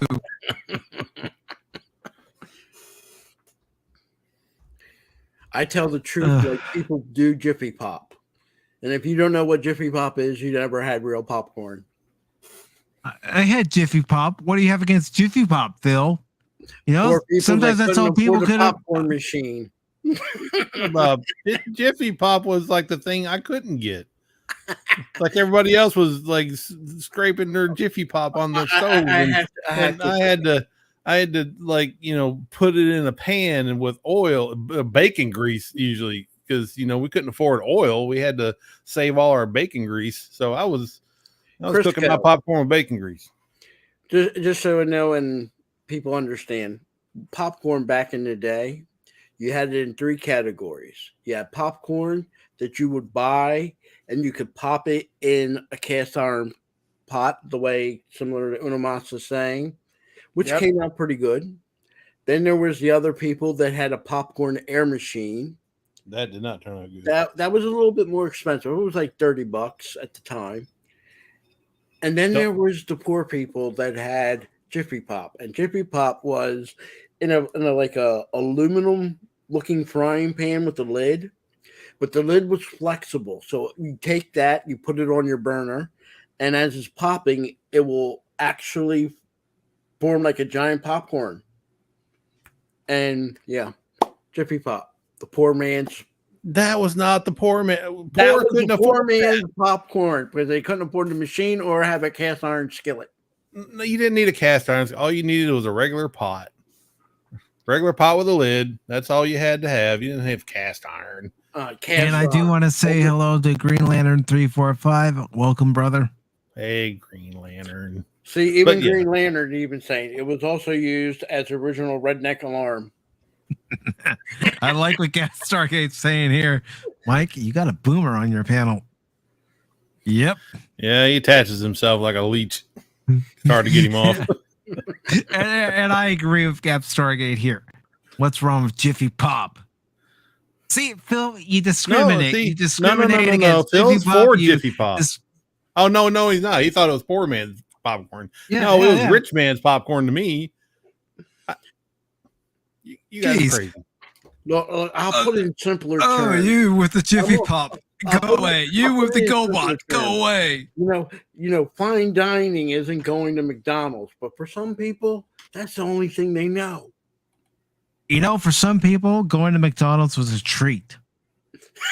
It was when I was a kid. Yeah, back then, but not now. I pretty much today's life, because if during the lockdown, some people were scared they weren't going to be able to get McDonald's. People would starve. Burger King, McDonald's, and Wendy's weren't open. They would starve. Just saying, they would starve. Well, the only thing I ever really go out and go grab to eat from anything nowadays is probably Subway. That's when it came to Subway, I had friends who used to give me a hard time because I used to go there practically every day, but I would change up my order so I wasn't having the same thing each and every day. I like Subway. I love Subway. I remember I like Subway when they still had the $5 footlongs. Yeah, I need to go back to that. Yeah, it's like $10 footlongs. Yeah, but I know one thing. I think I always get like coupons in the mail for them, and I know still it sucks, especially with inflation going on. It's even kind of suckier more. Yeah. Mm-hmm. So yeah, footlong probably cost you like $9 when you add them, like especially if you add like chips or drinks or a cookie to it. Yep. I think I paid $11.50 the last time I went for a footlong. after taxes. I didn't get anything else, just that. Oh, I forgot. You poor people, you have to have sales tax. Oh. Yeah, No, here we go. no. Blame the state government for that kind of stuff, not the people. Well, you got to. The people. The people get a little bit of the blame. Hey, my state, we don't have. Oh, sorry, Phil. Sorry. Don't I have don't what? know what happened. I don't know what happened. What was that, Phil? What? I didn't catch that. What was that? You guys make it seem like I'm a DuPont or a Rockefeller or something. No, I'm not. I'm just an average Joe. Subway. I'm just Tony Stark. That's all. Look, okay. I'm all not right, Bruce Wayne. every day. Every other day, maybe, but not every day. What can't we eat some meat? Subway, eat flesh. I like what Shay's saying here. Only the most cultural people popped Orville Redenbacher popcorn. Yeah, we yeah. never got that either. We got one of them right here on the panel. Yeah. No. I am not a fan of Orville Redenbacher. I'll eat it, but I'm not a fan. I like going to this Amish craft store. Oh, he's going fancy now. Yeah, and Mr. Fancy Pants popcorn. They have like the blue popcorn, the red popcorn. The blue one is ultra sweet. So these Amish make this special popcorn, and I go with the blues every time. It might cost me $5.99 per pound of it, but it is some awesome popcorn. Amish, you cannot go wrong with the Amish. I had Pops Right. You know, the generic popcorn that like made the popcorn kernels were like, you know, half the size of a Orville Redenbacher, and they were like chewy. So that's what I want to state something, health for safety purposes. If you ever go to Walmart, which sometimes will still carry Jiffy Pop, once it has what do you mean? Sometimes. Sometimes my Walmart does. But hold on. If you ever do go out and buy it and you do pop it, give it a good 5 or 10 minutes before you try opening that aluminum bag lid, because you can get burned by that. That is very dangerous. That's why you use a knife. Jiffy Pop. You cut the top open with a knife. And I've seen this on people doing on the internet. So I wouldn't know. So you get a knife, you cut the slit open at the top, let the steam pour out, then you open it. I can imagine how many people are going to go buy some and actually, because that steam is hot. Yeah, I know someone that got burned by that. Mike, safety out there. I think you should relabel this stream from Pop Talk to Nostalgic Talk. This isn't Pop Talk. This is all pop. It's not pop. It's just us reminiscing about the good old days. The good old days is, as long as you're living, it's always going to be the good old days. No, I'm not going to look fondly back on this time period of my life. That's why you have the good old days, to bring you back into what is good in life. Well, something from the good old days. At least the first 2 RoboCop movies. I won't speak of the third RoboCop one. Hey, let me read the article first before you jump in. That last RoboCop with your hatred for RoboCop and artificial life forms. No, nothing bigger than Snoke, Patrick Stewart. All right. Oh, and I did send you that message earlier this morning for you to look at about what Starfleet captain killed the most people. You need to look at that, Mike.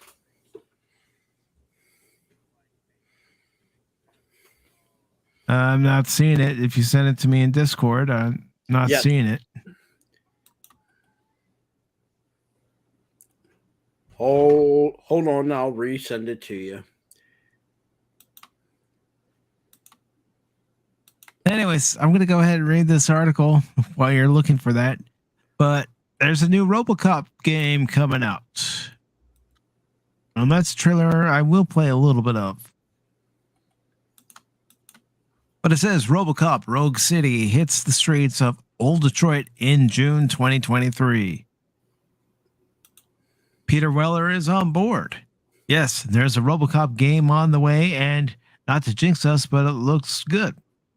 Nacon and Tyon, who you might remember from another recent licensed game, Terminator Resistance, debuted the RoboCop Rogue City gameplay trailer at Nacon Connect 2022. It's hard to adapt a perfect movie into a video game, but they're going for it.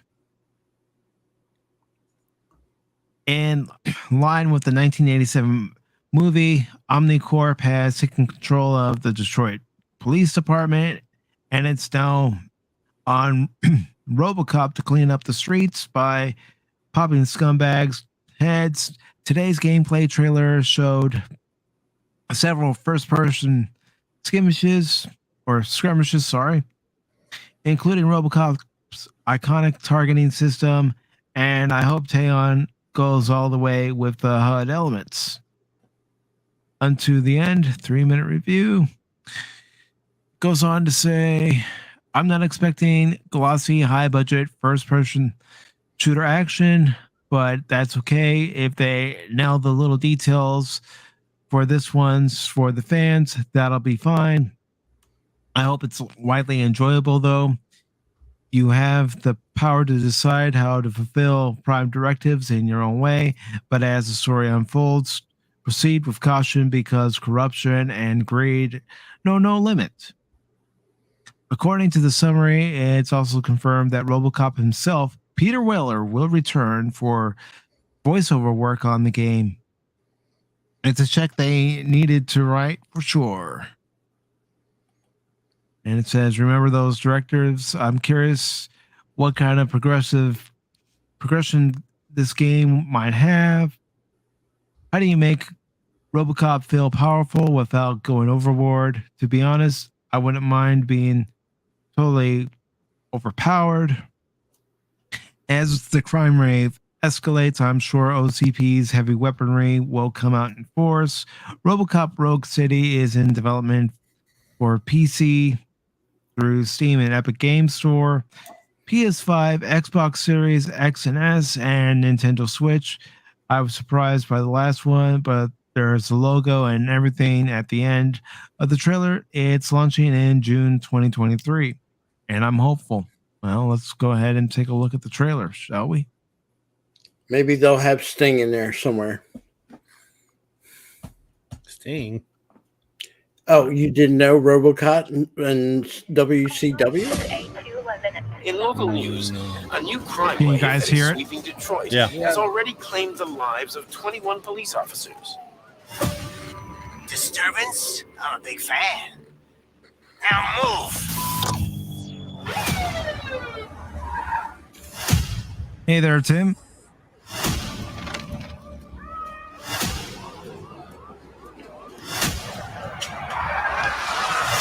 Can you fly? And of course, you know that line, can you fly, Bobby?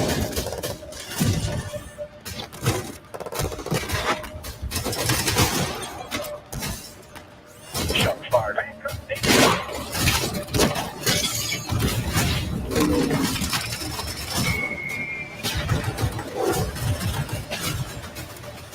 What the hell is this? Where is all the money? We all saw it hesitate in a life and death situation. Why? Listen, I would trust this guy with my kids. I mean, if I had any. This was just an isolated glitch. Dead or alive, you are coming with me.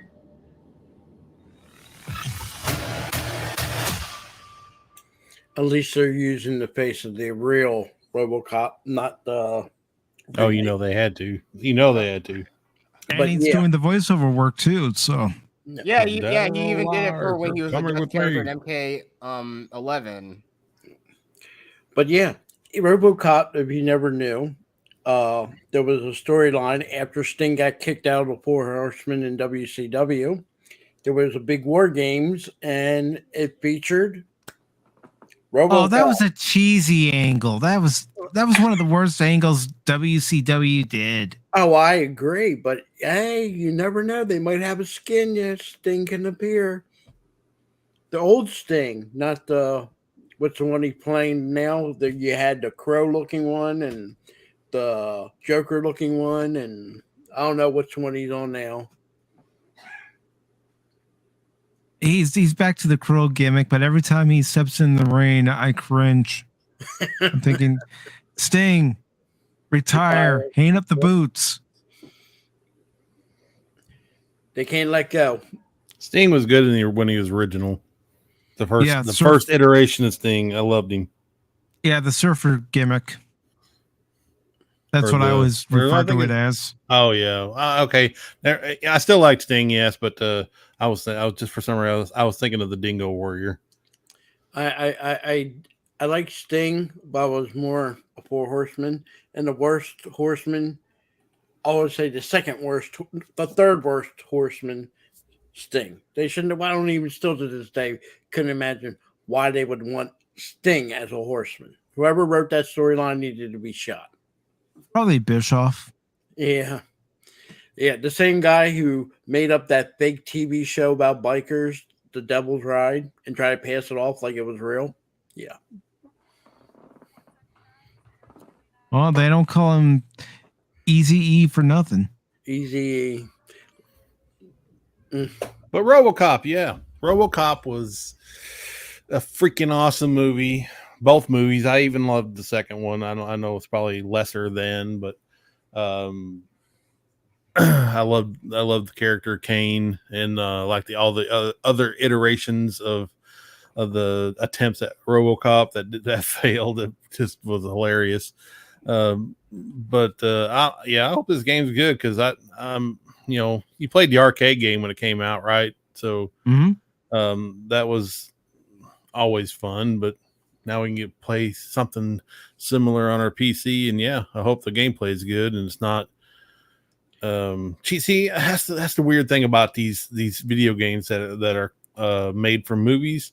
I always wished that I could get an Aliens movie or video game that was as good as Call of Duty, But it always seems cheaper, and the gameplay is always just a little bit crappier than and not as smooth as what you get in a top end first person shooter, and I don't know why they never could get that right. I mean, I did enjoy Colonial Marines and Alien versus Predator. They were good games, but they just weren't top of the line. Wait, you actually liked Alien Colonial Marines, that literal hot garbage?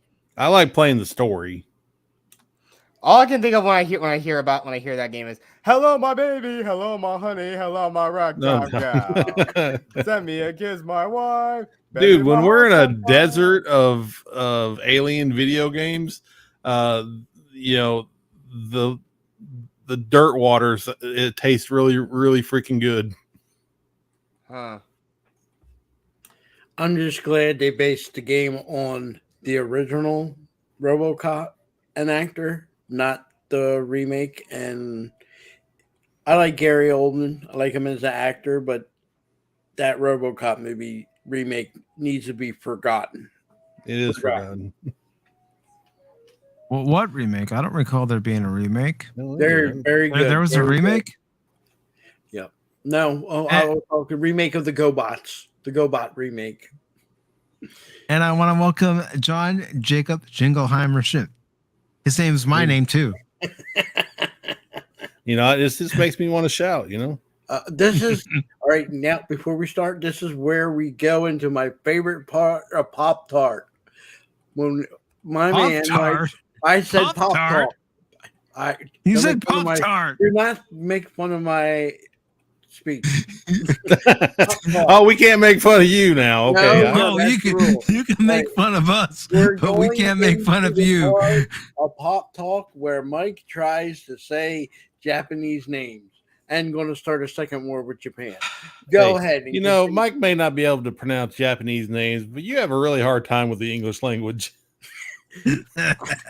I don't speak the Queen's English.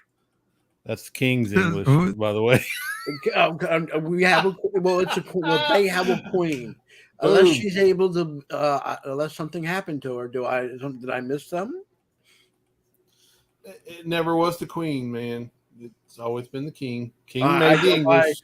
go by the ability of those that can do business standing up, and those that do business sitting down. And right now, Phil, quit starting wars, man. You're gonna have so many wars on so many different fronts. You're not gonna be able to defend yourself. Guess what? Wars is what makes the world go round. Have you ever seen siblings fight? Look, it's just a fact of nature, and there is no better entertainment than seeing two siblings go at it. I'm telling you. You know, Phil, you're going to start so many wars that you're going to look toward Anonymous, Jet Sparks. You're going to look toward folks in the chat. You're going to look to me and say, I love everybody. Help me, guys, help me. And we're going to walk away and say, take care, Phil. Have a good day. Look, I love everybody. But can you tell me right now, each one of you, the best fight you ever saw in your life that beats whatever's out there, AMX or whatever they call UHF, I don't care. Wrestling, I don't care. Tyson Holyfield. Come on. Nothing on a good sibling fight. Nothing. The best fights I've ever seen in entertainment, seen two siblings going at it. You know, I used to fight with my brother all the freaking time. Constantly. We tore up furniture. We ticked our parents off to no end. We've got our butts beat by them for, just continuing to fight and wrestle and usually when the fight wrestling starts, it turns into an actual fight because one person did something that actually hurt the other person, and they they got ticked off, and then it turned into a real fist fight. But I'm sorry for laughing, but I'm reading what John Jacob Jingleheimer Schmidt is saying. What's with this Phil guy? Sounds grumpy. He is grumpy. He's a grumpy old fart. Okay. You ever seen Here we go. John, did you ever seen the Muppet Show? Have you ever seen the Muppet Show? Yeah, well, if you've never seen the Muppet Show, there's two elderly men. They sit up on the balcony of the high price. Yeah, the critics. Yeah, and they look down and they laugh at everything. There you go. Last time I seen something this bad was when I had a hernia. John says, what if you never got into a fight? You're a homeschooler. Right? There you go. There's your answer for that. When you're homeschooled, you don't get into a fight. And you don't have no siblings. I'm telling you, but the fights between siblings are always, the punches are always pulled. Most of the time, nobody actually gets hurt because you're not trying to actually knock out your sibling or your brother or sister or whatever. You're pulling punches. You're just trying to aggravate them and make them suffer a little bit. Get them in a chicken wing or make them give up or there's full nothing Nelson like putting your sibling in a chicken wing. Oh God. Yeah. I knew friends who had brothers and they were getting full-on wrestling matches. That's wrestling matches. That's different. I'm gonna tell you this: the best sibling fights I ever seen isn't brother against brother or even sister against sister. It's the brother against sister. Oh my God, I've seen some of the greatest fights of my life. Yeah, you probably instigated them. I never would do such a thing. But I would be the person that would have my real popcorn, not that Jiffy Pop, the real popcorn sitting there watching it. I wouldn't cheer. His cast iron kettle cooked corn. There you go. From the Amish. Yeah, we got you. Got a big old cauldron in the backyard. It's ready for popcorn. He says he wouldn't cheer, but I think the three of us know. I'm including you in this, Phil. But Look, you back cheer. You wait, cheer. Mike. You're a back in the heel. day, you had to wait once a month for maybe HBO to have a boxing match, or once a month where Prism might have a WWF wrestling show live.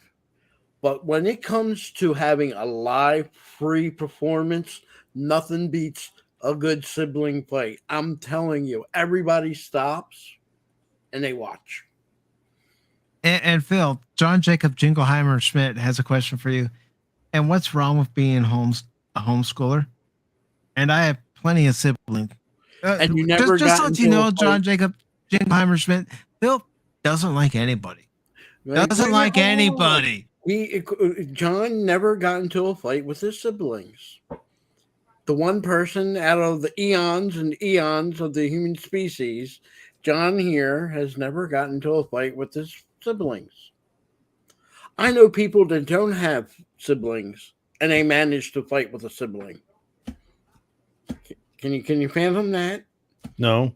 I'm trying to wrap Math my don't head make around sense. that one, Phil. That's when they bring over what I call the temporaries, a cousin that comes over for a visit or a friend that spends the night. That's your temporary sibling. And they get in a fight with that because they want the experience of getting into a fight. They should have just had you over. They wouldn't start fighting you for I a mean, few seconds you got there. Look. I will say this. I'm not the greatest fighter in the world, but I can hold my own. And if I had, to do, if someone turn their back on me, I'll pull the Ric Flair. I'll pull an Arn Anderson. Hey, anything That I'm not surprised about. I'm the type of person that you hang on the corner, you're talking with your friends. On the other corner, there's like a little guard with them little garden hoses that sprays the yard and it's timed. So you send somebody, hey, dude, can you go around the corner and go down the street and go get that guy and see if he'll come out and play with us? He'll go around the corner. As soon as you go around the corner, that little hose, tick, tick, tick, tick, tick, tick, tick, tick, tick, and the guy's trenched from the top down to his feet. And yeah, I would laugh. Harmless fun. He's only wet. He didn't die. He didn't get killed. Got soaked. What can I say? When back in the 70s and 80s, you had to make up your entertainment. Nowadays, a lot more of my generation don't have a lot of or at least like their kids are not going to have much imagination because they pretty much grew up on or pretty much grew up on social media and whatnot. They're giving their kids iPhones and tablets. They're not going to school, meeting other kids. They're not going into recess, if they even know what recess is today. They don't go out to play.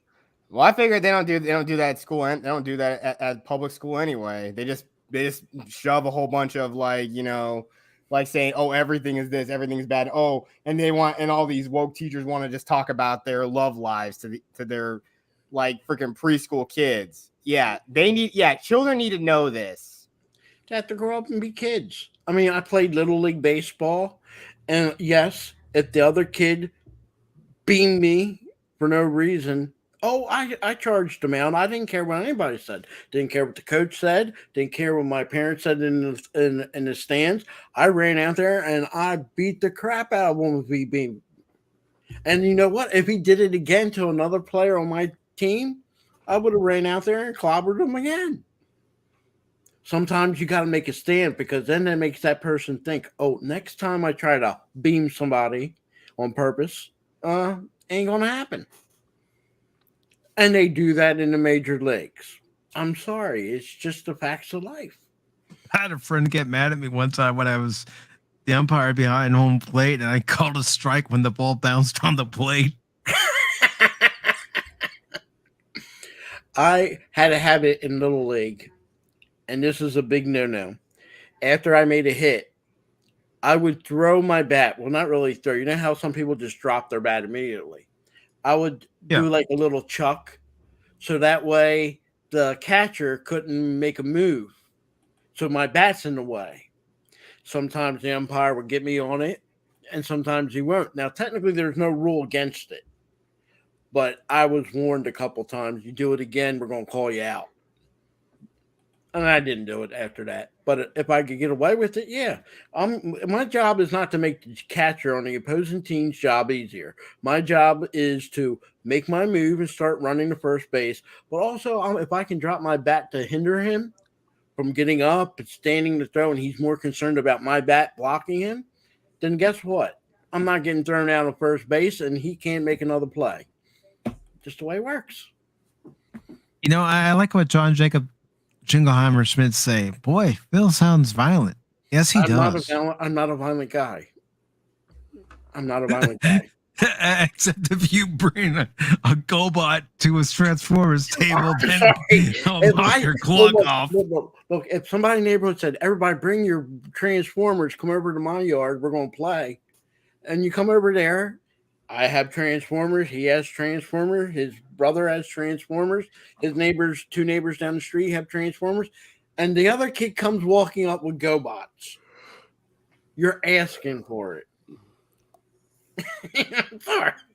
Where's your Bumblebee? Well, I don't know. I got a GoBot. You see that little mound over there in the corner by the little tree there? You go play over there. If we need you, we call you. Jeeves, remove this pleb from my sight. The only thing that was co-existent you can interchange was Matchbox and Hot Wheels. That didn't matter. Everything else, you better have the real deal. The fake ones, no. Couldn't do it. No. Come on, even I had Hot Wheels as a kid. Did you have GoBots? No.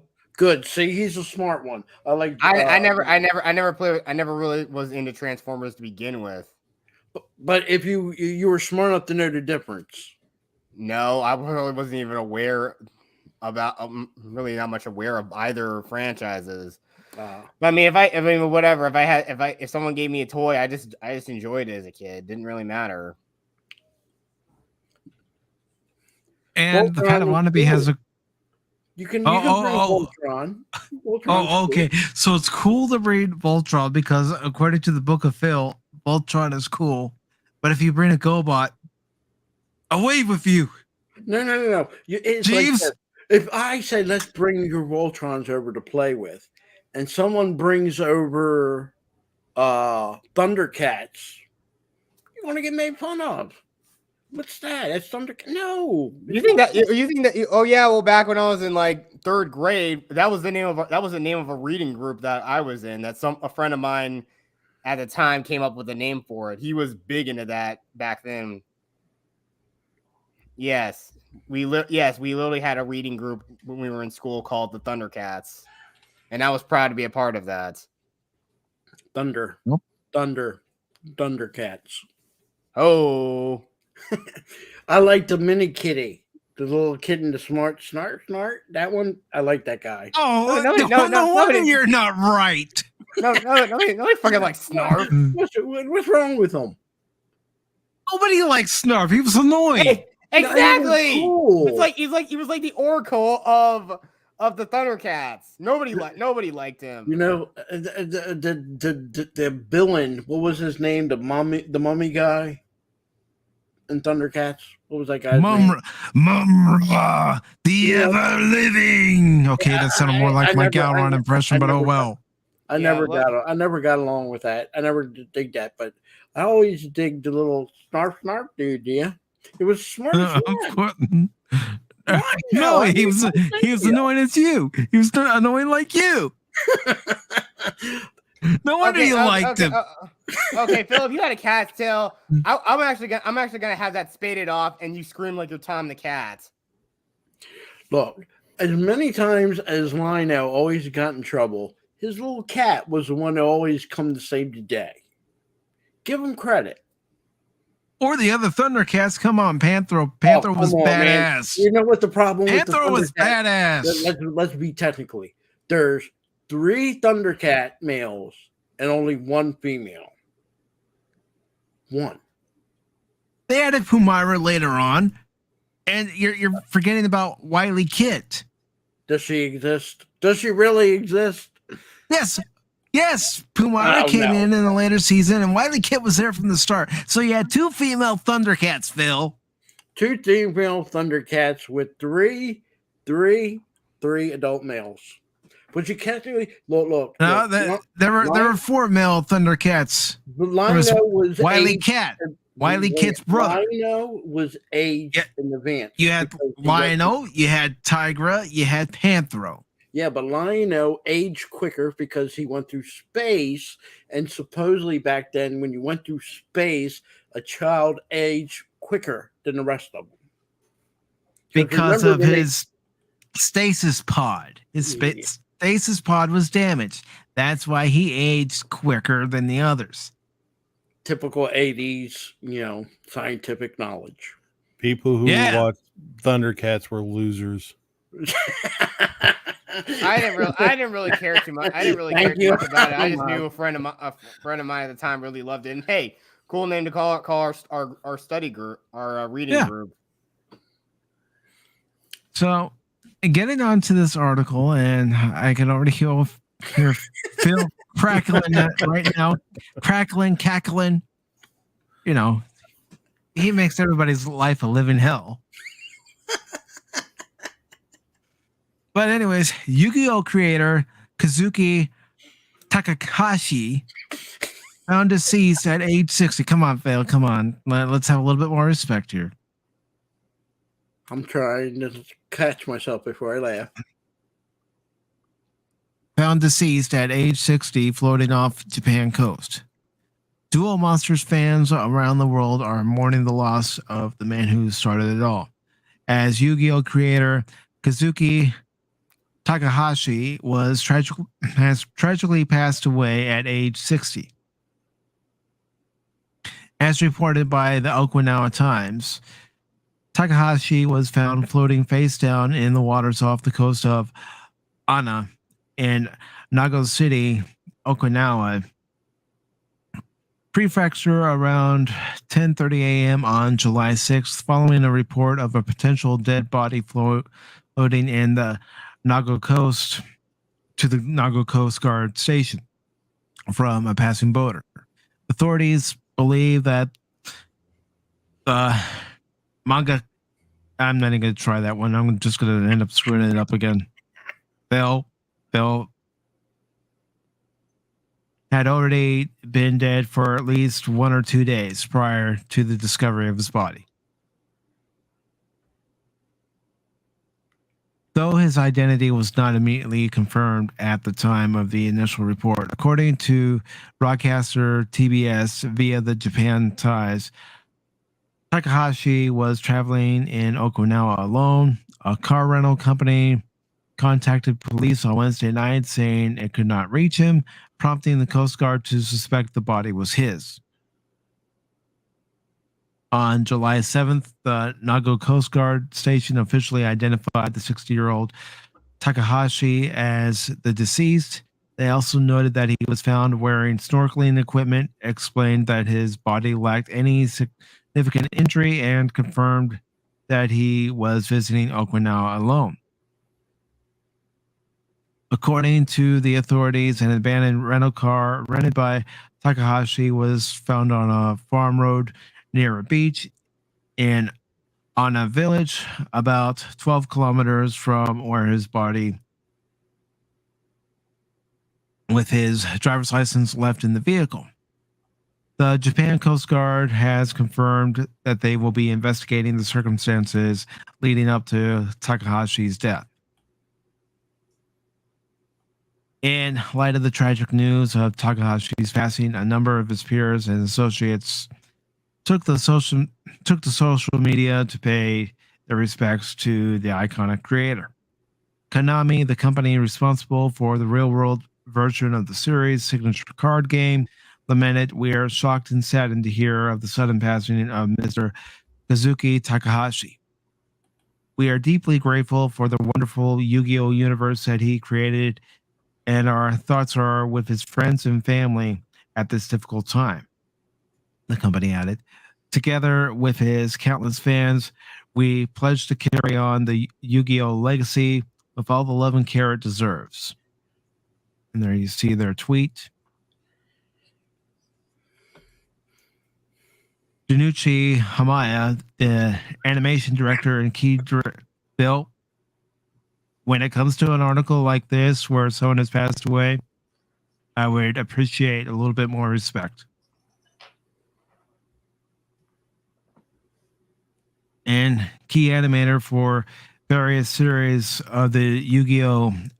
Anime adaptation tweeted out a sketch of Yami Yugi and declared it's a shame.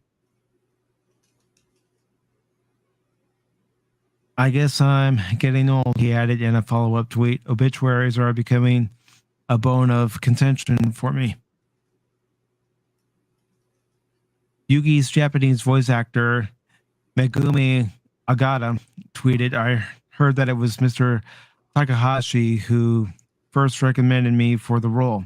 The ratings skyrocketed around the time we entered the second season, and at the same time, the cards started exploding in sales. Thank you, Mr. Takahashi, she mourned. I pray for your soulful rest in peace. Kenjiro Tsuda, the Japanese voice actor for Seto Kaiba, simply, thank you,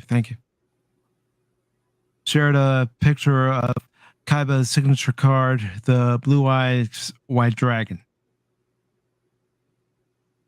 Tsuda's English language counterpart, Eric Stewart, was heartbroken by the news, tweeting, "This is incredibly sad news, so shocking."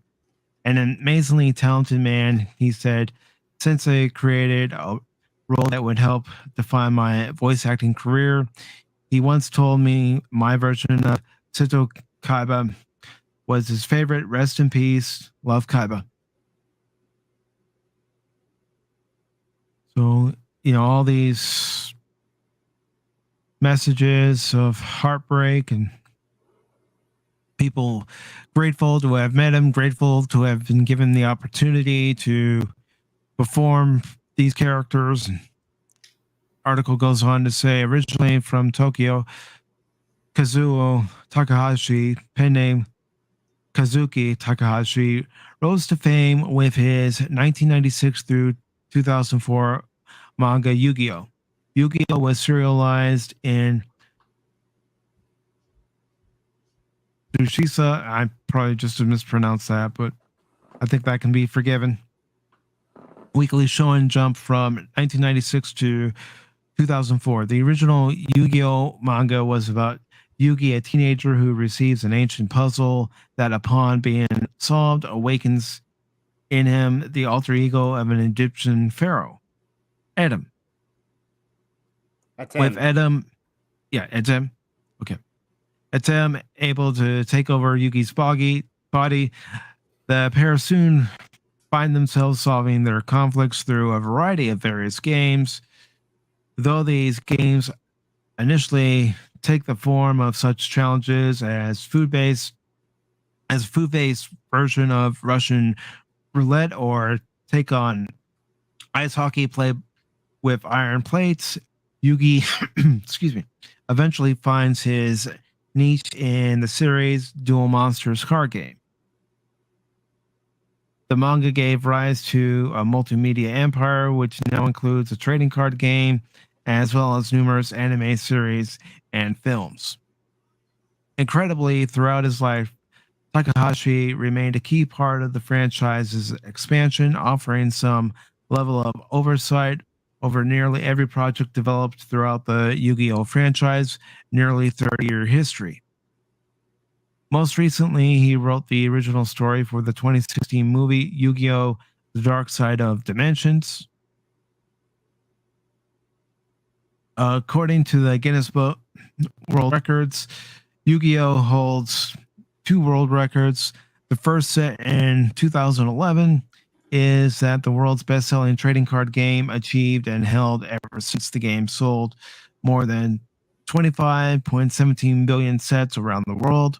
In 2012, the 100th Yu-Gi-Oh! Championship Series event took the title of largest trading card game tournament ever held, hosting a total of 4,364 duelists who believed in the heart of the cards.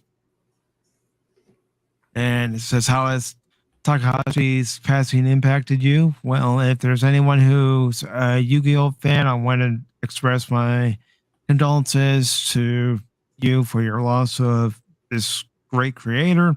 And to his family, I would also like to express my condolences on his passing and also to his colleagues. Welcome, Gap Stargate. Hello, it's now it's Gap Stargate Jiffy Pop. Mm-hmm. So, Jet Sparks, are you very familiar with Yu-Gi-Oh? Oh, absolutely. I remember watching the anime. Heck, I even had a few of the cards back in the day, but I didn't have like a full deck. But I mean, this is pretty sad. I mean, I remember watching the anime. Heck, I remember a friend. This is the same person who came up with the idea for the Thundercats reading group back in 3rd grade. I had known him throughout like grade school. He actually had all 3 Egyptian god cards, and he actually ended up losing them all in the wash. So that was like almost a pretty like bad luck moment on his part. You said wash, right? His parents, his mom, or somebody probably didn't realize his Yu-Gi-Oh cards were in there. He didn't. Yeah, his mom didn't. Yeah, nobody realized it, and they just got ruined in the wash. So those 3 extremely rare cards were pretty much ruined. There's no coming back from ordering cards. Yeah, extremely rare Egyptian god cards. Yes. I'm sorry the guy passed away. 60 is not that old, but if I remember correctly, whenever you go diving, regardless if it's deep sea diving or just regular diving, the golden rule is always do it in at least pairs. And that's what Dos Wolfen is saying here. This is why you always have a dive buddy, even if you're just snorkeling. Yep. That's the golden rule. Any type of diving, like I said, even if you're not going that very deep, like even if you're going 10 feet, you always have to have a buddy because you never know when something happens. The air might be bad. The mixture of the air could be bad. You can have any type of reaction when you're in the water, even if you're not diving. So always with somebody else, you always have a person there that, not saying he wouldn't have died anyway, but more likely would have had someone there that possibly could have did something. So, but then again, I think it pairs. Yeah, but then again, I think maybe the guy didn't have anyone to do it with. Maybe he was very lonely. He didn't have anyone around. Yeah, I mean, it could also be another thing where he felt he was experienced enough. Yeah. Or he wouldn't have any problems. And if he did start having problems, he knew what to do. I had my brother, he was a deep sea diver and did a lot of work with dredging and everything and all that good stuff. And they did it in pairs of 4. So even if he was a lonely person, there are diving clubs. There are communities that you can get together with people to do diving with. I thought I heard a gun. Or was that a Jiffy Pop bag exploding? It was me. I was trying to pop some popcorn. And this is why you do not do Jiffy Pop. No, I'm just joking. Could they not have told how the man died if it was his equipment? Well, it was snorkeling, so snorkeling. He most likely just drowned. Ugh. Could have been rough seas. Yeah, because I mean, he only discovered that this only happened like how many days ago when his body was discovered?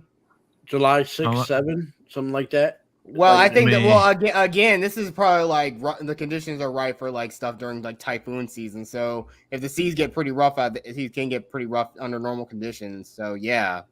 I live near a river that goes into a bay that goes into the Atlantic Ocean, and I will tell you, they're not stable. I mean, even on a normal high tide, low tide type deal, depending on the circumstances and the weather and the tide, what you think a normal place is safe and secure, not always the case. But then again, that's why you always have the buddy.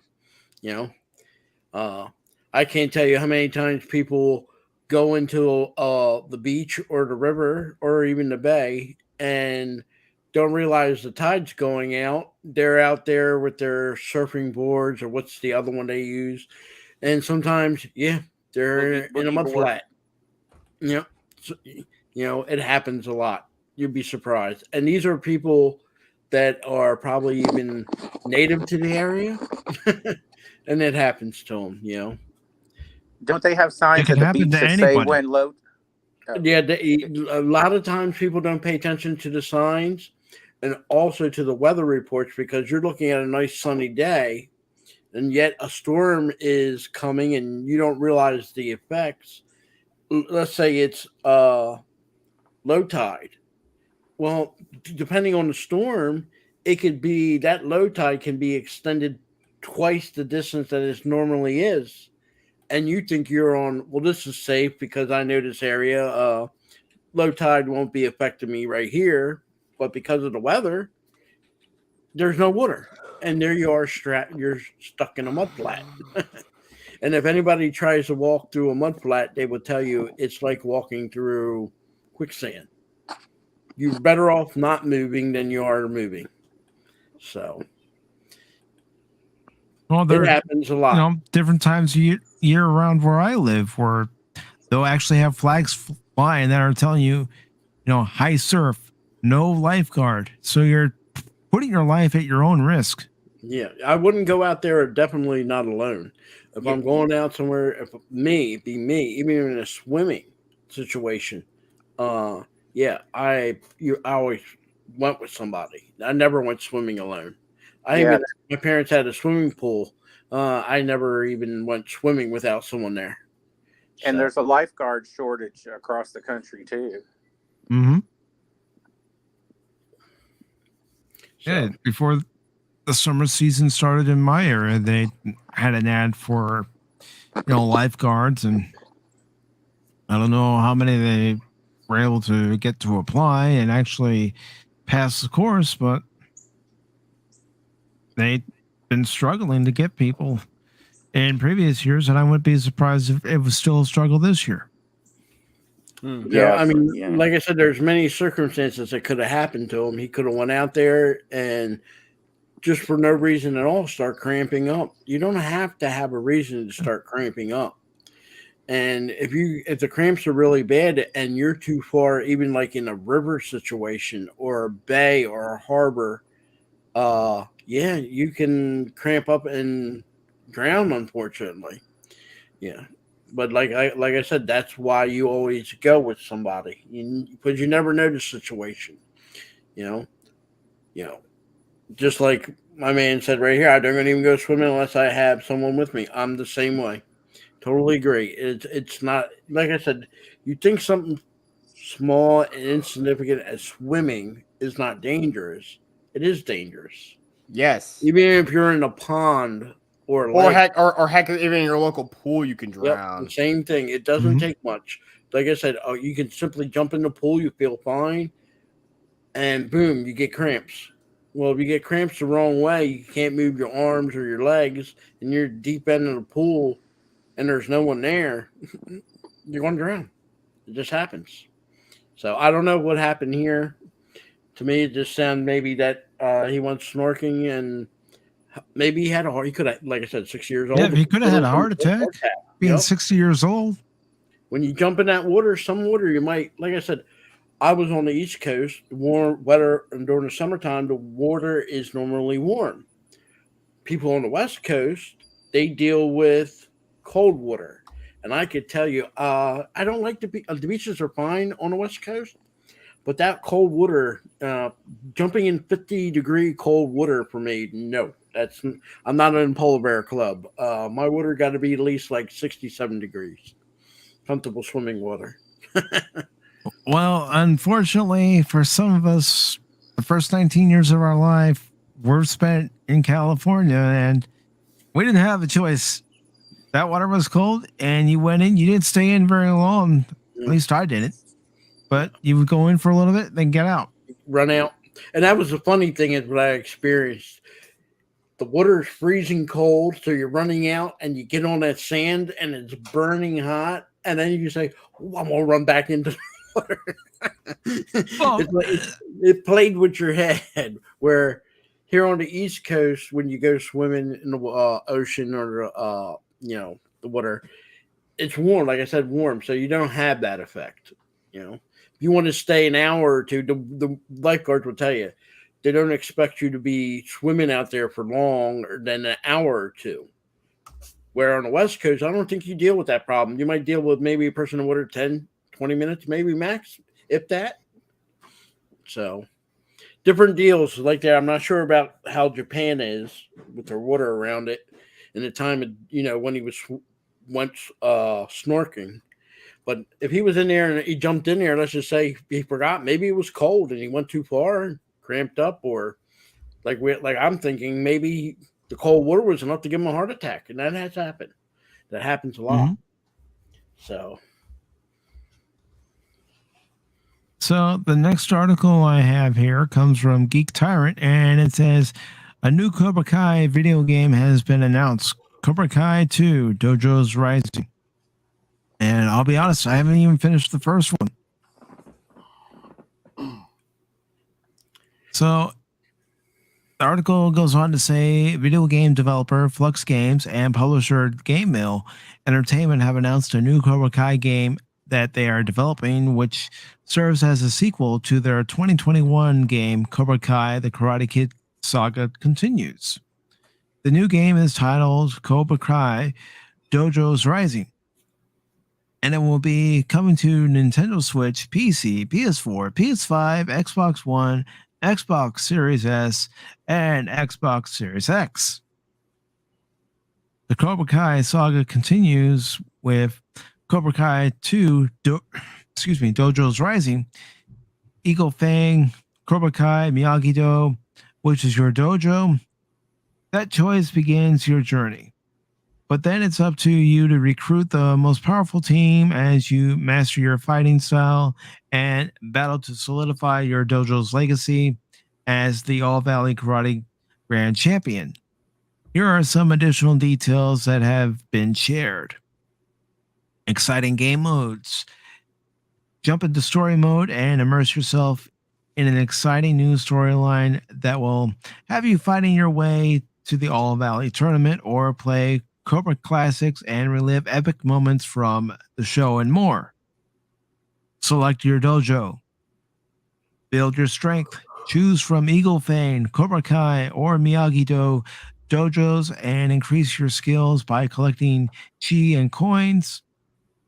Recruit and train new members to become the most powerful dojo and seal your destiny as the grand champion of the All Valley tournament.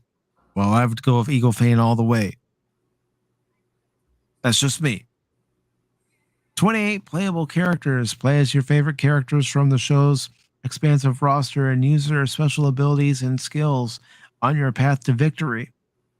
Increase your powers. Collect chi and coins to increase your skills. Recruit new dojo members and let their strength bolster your own as you build your dojo into a powerhouse. Online versus tournament. Jump into online tournament mode and compete in the All Valley tournament. Fight your way to secure your legacy as the ultimate champion.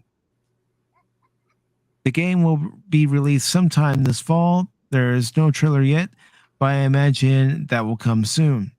So there you go for any Cobra Kai fans or fans of Cobra Kai. The Karate Kid saga continues.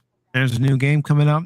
Granted, like I said, I still have to finish the first one, which I had started streaming it, and then I just stopped because I was getting frustrated with it. I'm thinking, well, I don't need to.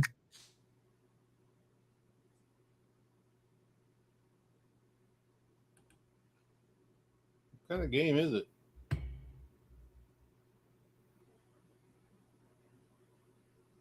We lose, Mike.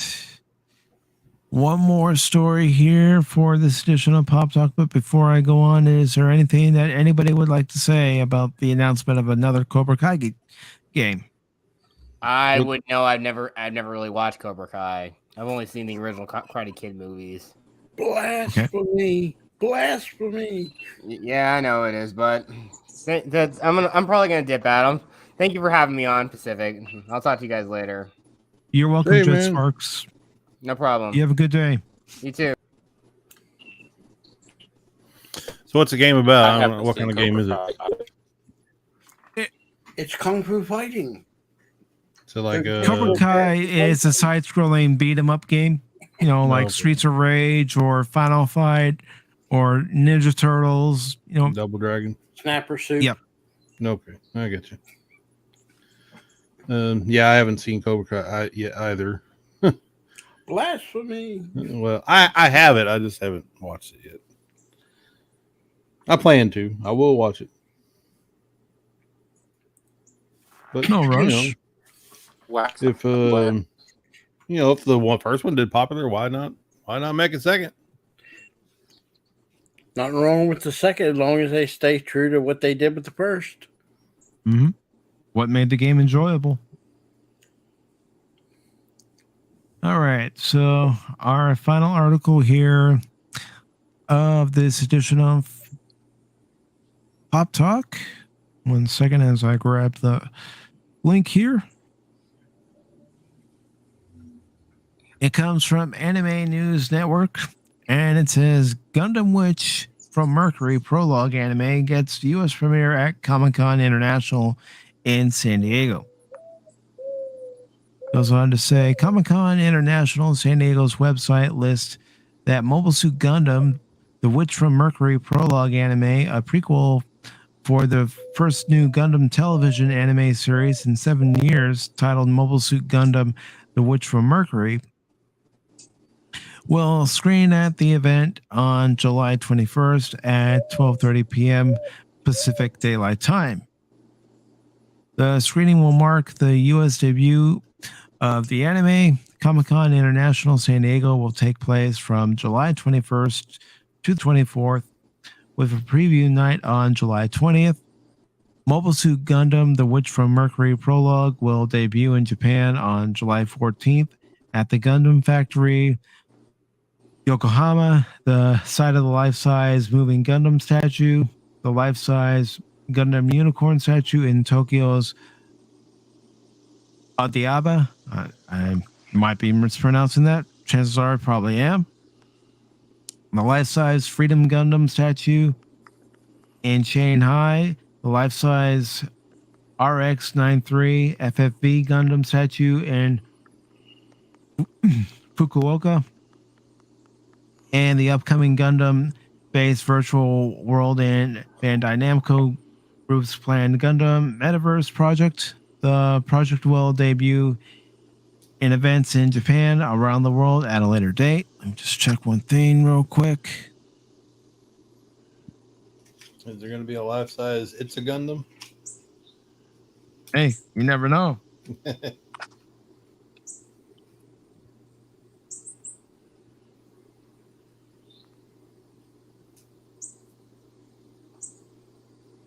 One second. Have Stargate. If you want to promote anything before you leave, go right ahead. No, not really. I just thanks for having me. My internet's acting up because of the volume. You know, when you guys talk, it keeps on going out, and I see that my signal keeps on going up and down. But no, thank you. But thanks for having me. Great show as always. Thank you, brother. Is that Jiffy Pop symbolize a today's look of Jiffy Pop, or is Yes, that Walmart special? it's the it's. Oh my god. Bill I'm sorry. McCracken. You know, for those who love Jiffy Pop, I'm happy for you. Love Jiffy Pop. You know, it's like this. You know, you're going for a hamburger. McDonald's is great, but there's some major restaurants, high quality 5-star restaurants that make a better hamburger. You know, Jiffy Pop is for, you know, those that wish they could have it, can't, but need to have it. So that's what they do with Jiffy Pop. All right, Phil. All right. Yeah, that's your opinion. It's like cola. You get Coke, you get Pepsi, you get RC, and then you get the no name brands. Your supermarket brands. Your Jolt Cola. You know, what can you say? Well, you know, sometimes you go with what's on sale and you save some money that way. I understand it, you know. I know people back in the day used to love Pat's Blue Ribbon, you know, Old Milwaukee's best.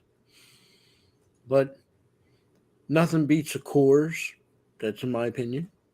Might pay a little bit more, but the Keep taste talking, Phil. I'll be right back. Don't leave me. Or you can talk, Anonymous. All right, I'll talk.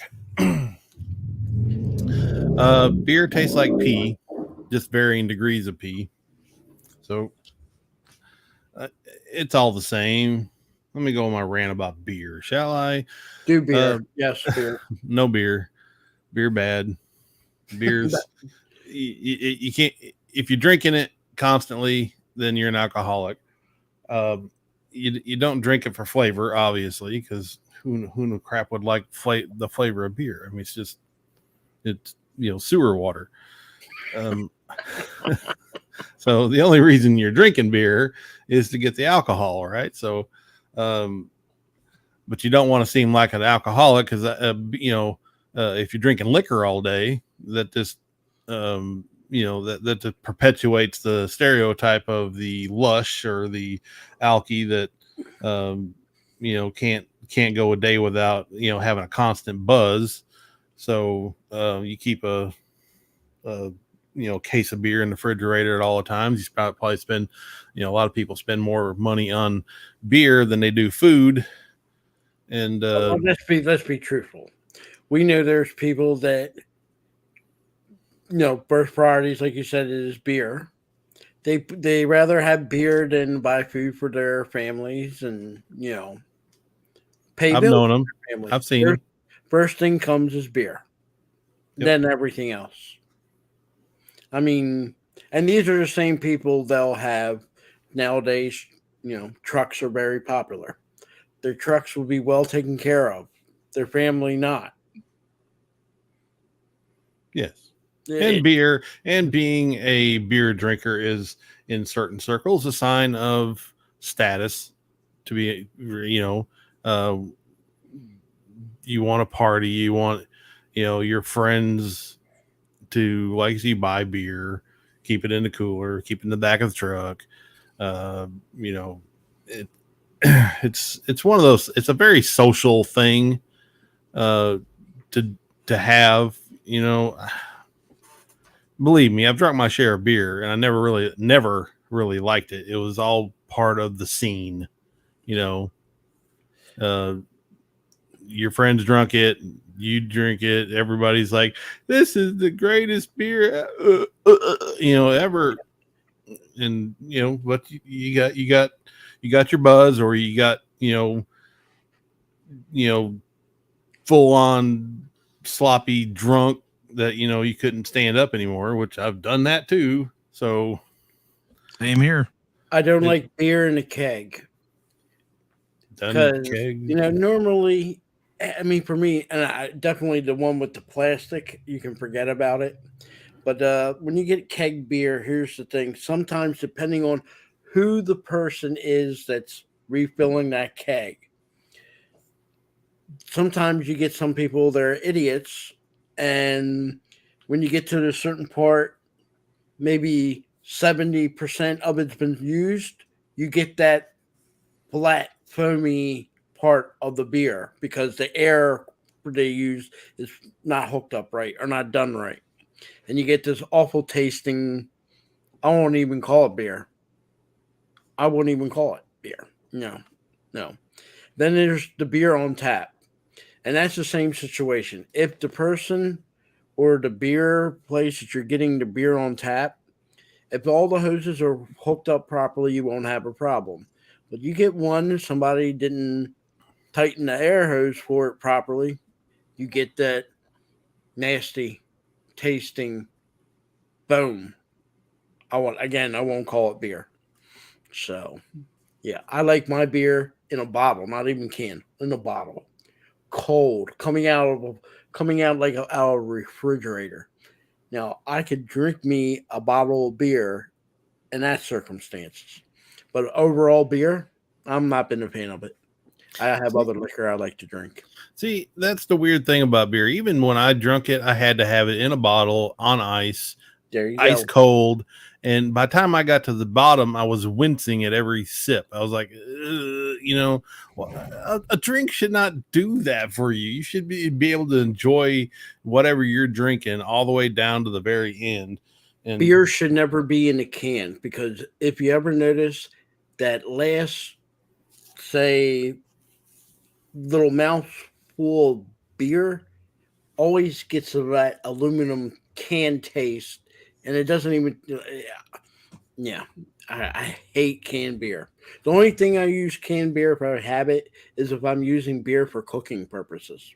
Then I'll use a canned beer. But if I'm going to drink a beer, I want it in a bottle, as ice cold as I can get it. And if I can get it on tap, they better be giving me in glass ice froze mug. If not, don't give me the beer. yeah, I don't even drink stuff anymore. Just No. I grew up and had better tastes. I like to, if I'm going to drink something, I'm darn well going to enjoy every stinking last drop of it. So I'll drink whiskey. I know some people say bourbon. Bourbon whiskey is the same damn thing. Sorry. Terminology is used depending on where you go. You're in Tennessee, you probably would say bourbon. Everybody else probably pretty much says whiskey. But I like whiskey. I don't have to drink it all the time. I don't. But there's nothing like on a winter day. Nice shot of whiskey. Get you warm. Keeps you warm. I'm a whiskey person. I like whiskey, and I love brandy. I love brandy, especially a nice cherry brandy. I love a good flavor brandy. Mike's like, Anonymous's views on liquor is not associated with my channel. He's been shot down. I'm listening to you guys. He's been kicked out of the Southern Club, because normally when you're in the Southern Club, it's a Budweiser or Coors deal type deal. Bush. And Anonymous doesn't like either one. So, no. Yeah. When I did drink beer, it was Coors Light. See, that was my beer. But it didn't happen very often, and when it did, you know my stipulations for it. But oh, I have to be honest. Ever since I had to deal with kidney stones, I've cut back on my beer consumption, and I've cut back on my soda consumption. Yeah, believe it or not, water. The biggest thing to avoid if you're trying to avoid kidney stones, collard greens, fried greens, anything greens. Don't eat them. You can eat it, but don't eat it as much or as frequent. That causes more kidney stones than anything. Don't ask me why. Didn't cause my kidney stones because I barely eat this stuff. I had plenty of them. I do have a weakness. My weakness is soda, and I drink at least 3 or 4 cans a day. I have been trying to cut back, but haven't had one kidney stone yet. But then again, I'm smart. I don't drink only soda. I'll drink orange juice, apple juice, everything but water. I can't drink plain water. Lemonade. I'll drink lemonade. Lemonade's actually probably, if you get a good, probably better for breaking up kidney stones if you drink enough of it. Have you ever had that alcohol called Mike's Hard Lemonade? I love it. No. Love Mike's Hard Lemonade. It tastes like lemonade, but it's got alcohol in it. Yeah, I quit drinking before that ever came out.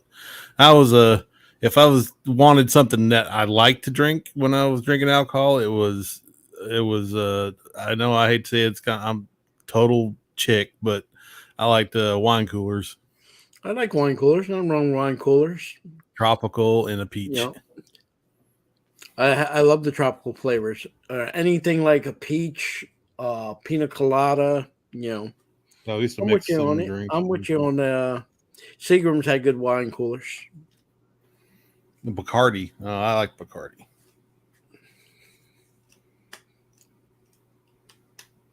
But that was the old days. That was before the dark times. Before the time. No, those were the dark times. You do some stupid crap when you're drinking. Well, Phil, you mentioned drinking lemonade, to try to get rid of kidney stones. I used to squeeze a few lemons and then drink the lemon juice straight up. Yeah, I've heard people do that. Just drinking, getting even a jar of lemon juice and swigging it. Don't hold me to this, but I also heard. Well, I consumed, because I'm Italian, a lot of olive oil. Well, olive oil is supposed to be something that also breaks up kidney stones. Supposedly. Don't hold me to that. Not a doctor. And I don't work in the medical. None of us are doctors. We're not trying to give medical advice. Just talking about our, own experiences with kidney stones, like in my case, and what's worked for me. I mean, Yep.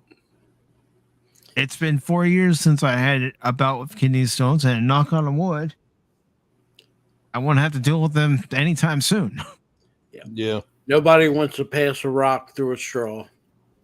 No. That's exactly what it's like. No. And they're painful. My kid just had one not too long ago. It's his first one. He'd been drinking like Monster energy drinks and stuff, and he was wasting a lot of money on energy drinks and sodas and stuff. And then one night, more or like double the price of a soda. Like whatever soda is in your area, double or even triple. Yeah. I don't know how people can afford to drink them Red Bulls. $3 a can.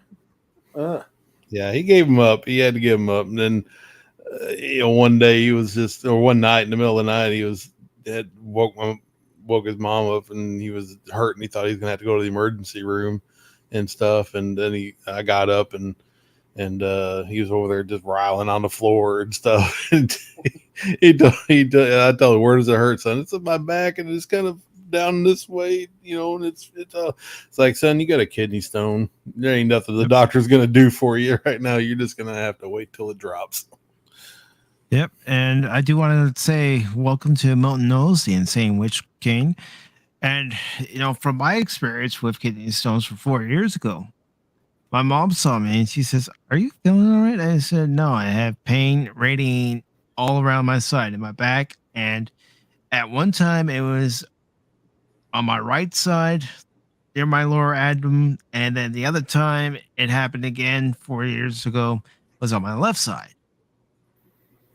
And, yep. My mom was pretty impressed that even though I was in pain from the kidney stones, I wasn't really showing it too much. I wasn't, whining and crying. And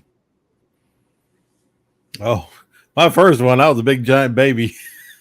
I was all over the floor, and it's like, I'm gonna have to go to the doctor. Oh my god, this is rolling around. The only thing I could do to just kind of ease it, it was funny. I had to have that lithotripsy crap for that one. They went in with the ultrasound and busted it up and stuff. And that was awesome. He tried to give me a suppository, for the pain. I didn't take that. I was like, nah, I'll pass on that. Yep. Thanks. And the other ones they hurt the high heaven too, but I've learned, and they always come at nighttime, right in the middle of the night. And just all you got to do is drink a lot of water. Mm-hmm. And I usually walk around the house, and like to keep it moving, to keep it getting, as long as if it can get down to the bladder, that relief you feel, right right? Yeah. When it's you can feel it moving from the back to like the front of your abdomen, and when you feel it in the front, that's when you know it's close. It's real close, and then you just keep moving and stuff, and then finally you get that relief right when it drops into your bladder, and you're like, oh, it's over. It's like getting kicked in the nuts and just walking it off, and that finally that easing up sensation. It's like, oh yeah, okay, it's over. I can go back to bed now. There's always, I would say myself, what I do to try to avoid it. So I haven't had it, thank God. I know people that have, and like I said, I drink a lot of soda. But there's always a day, sometimes during the week, where I don't touch no soda, juice, or water. Or sometimes I'll do it for a week if I can do it for a week. Try to avoid it, just to clean out the body and get rid of it. But I'm a person. I'm not ashamed to say this. When it comes to liquids in my body, they don't tend to stay long. So I think if you're a person that your body's constantly flushing, the chances are the ability to build up kidney stones are a little bit less. So I don't tell people to do that 8 glasses of water a day type deal, but I will tell you, if you can drink, 5 or 6 glasses of anything during the day other than soda or anything carbonated, do that, and you're more likely not to. Chances are you can flush your body out. It's always good to flush your body out. Yeah, Anyway, I drink a big old glass of sweet tea every day, sometimes too. God bless sweet tea. And Milton also brings up a good point. It's good practice to consult your doctor when you do have kidney stones. Every time it can sometimes be a sign of more problems, and they can break them up with ultrasound if they get them early. Also, another thing I've been taking ever since I had my 2 bouts with kidney stones 4 years ago, the last one being in December of 18, is I've been taking potassium citrate each and every day, and that's helped. Good. The salt helps. But I'm going to say something that might start a war. But I'm going to say this. Anamas, brace yourself for this horror. Okay. How do these Yankees sell this beverage, unsweetened sweet tea? Can you explain that to me? Please translate with your knowledge how they can sell unsweetened sweet tea.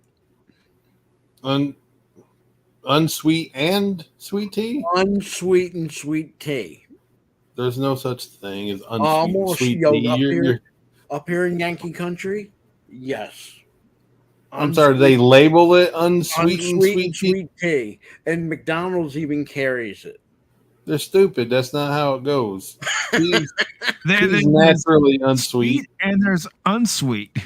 Yeah, that's it. No, it starts out as unsweet, and then you sweeten it. You just don't. You deny the sugar. Hey, but this is how they label it: unsweetened sweet tea. That's because we're Northerners and they're dumb. I wanted you to say it because I already been accused of being, bad person. Hey, but you won't. You won't see anything like that in the South. I'll guarantee you that. They're gonna laugh at you. Somebody will get throat punched over that. I mean, I can understand a diet or unsweetened tea, but calling it unsweetened sweet tea and an extra humiliation, McDonald's. You put unsweetened sweet tea, Southern style. No, because there is no damn Southerner is going to drink anything that's called unsweetened sweet tea. It's never going to happen. No, you're gonna call it that. You just might as well just pack it up and go home. Yep. But yeah, that's what they have up here, and they label it, and people actually, believe it. They don't know any better. They're ignorant of the flyover country. They don't condescend to come down here and see how we live. Not that I live in the South or anything. I don't live here. Back home we have this. Well, you're not at home. You're here. So enjoy it. That's what I hear a lot when people come down from up north. I think you Yankees are, and I can say this with humiliation and everything. You guys are weird. We can't understand you. I know there's a big fight going on. I'll give you a prime example. People think this ended with the Civil War. It hasn't. Look at what happened. The governor of California is trying to tell the people of Florida how they should think and believe and who they should vote for. Where do you ever see a southern state tell any of these Yankees how to vote and how to be? It's like this. This is how we think. We like you or we don't like you. And if you don't like us or if we don't like you, you stay where you're at, we stay where I'm at, and we don't have no problems. But my man decides to put a video. There's not even an election. And he puts out a ad against the governor of Florida because, Oh, that's Gavin Newsom. He's a snake oil salesman. He's even asking them people who love freedom to come back to California or come live in California. Please, by all means, if you are in Florida and you love Gavin Newsom and the way he runs things, go back to California or just go there and have a good old time. Please, by all means. I don't know, but to be honest, if that's just a marketing ploy McDonald's uses up here. I like I said, I'm in Delaware, and a lot of Southerners don't consider Delaware South, but we are what's called the old Upper South. Sweet tea there's two things we love: sweet tea and lemonade, and we don't like anybody messing with either one. But when you go into a McDonald's and you're going up to the machine and you see the label there, there's one thing with a pot for sweet tea, fine. But to see the other pot say unsweetened sweet tea, it's mind-boggling. It's like you guys make fun of us and everything, but here you're using that term. It don't make no sense. Mind-boggling. Is it just McDonald's? No, because even us, they're selling bottles of tea that says unsweetened sweet tea. No, well, yeah, they won't full. And the funny thing is, I was at a store, and I guess the guy was visiting with his family, coming from Canada, and he bought some iced tea out of the machine, and he saw, the name sweet tea on there. He didn't see the unsweetened part. So he opens up the bottle, tasted it, and he immediately thought, he goes, man, this is diet. And he looks at the name and he says, unsweetened sweet tea. He's like, who in the hell makes diet tea? Because I guess in Canada, they sure the hell don't. And he went on a rampage. Not that he was yelling or screaming, but he was like, who makes that kind of tea? It's, Yeah, well, you get even the Canadians can't understand you. You Yankees. Even the Canadians can't understand you. So we're not in alone on this. And Jay even says, might as well order a bacon cheeseburger without bacon or cheese. Kind of put it that way. Sounds.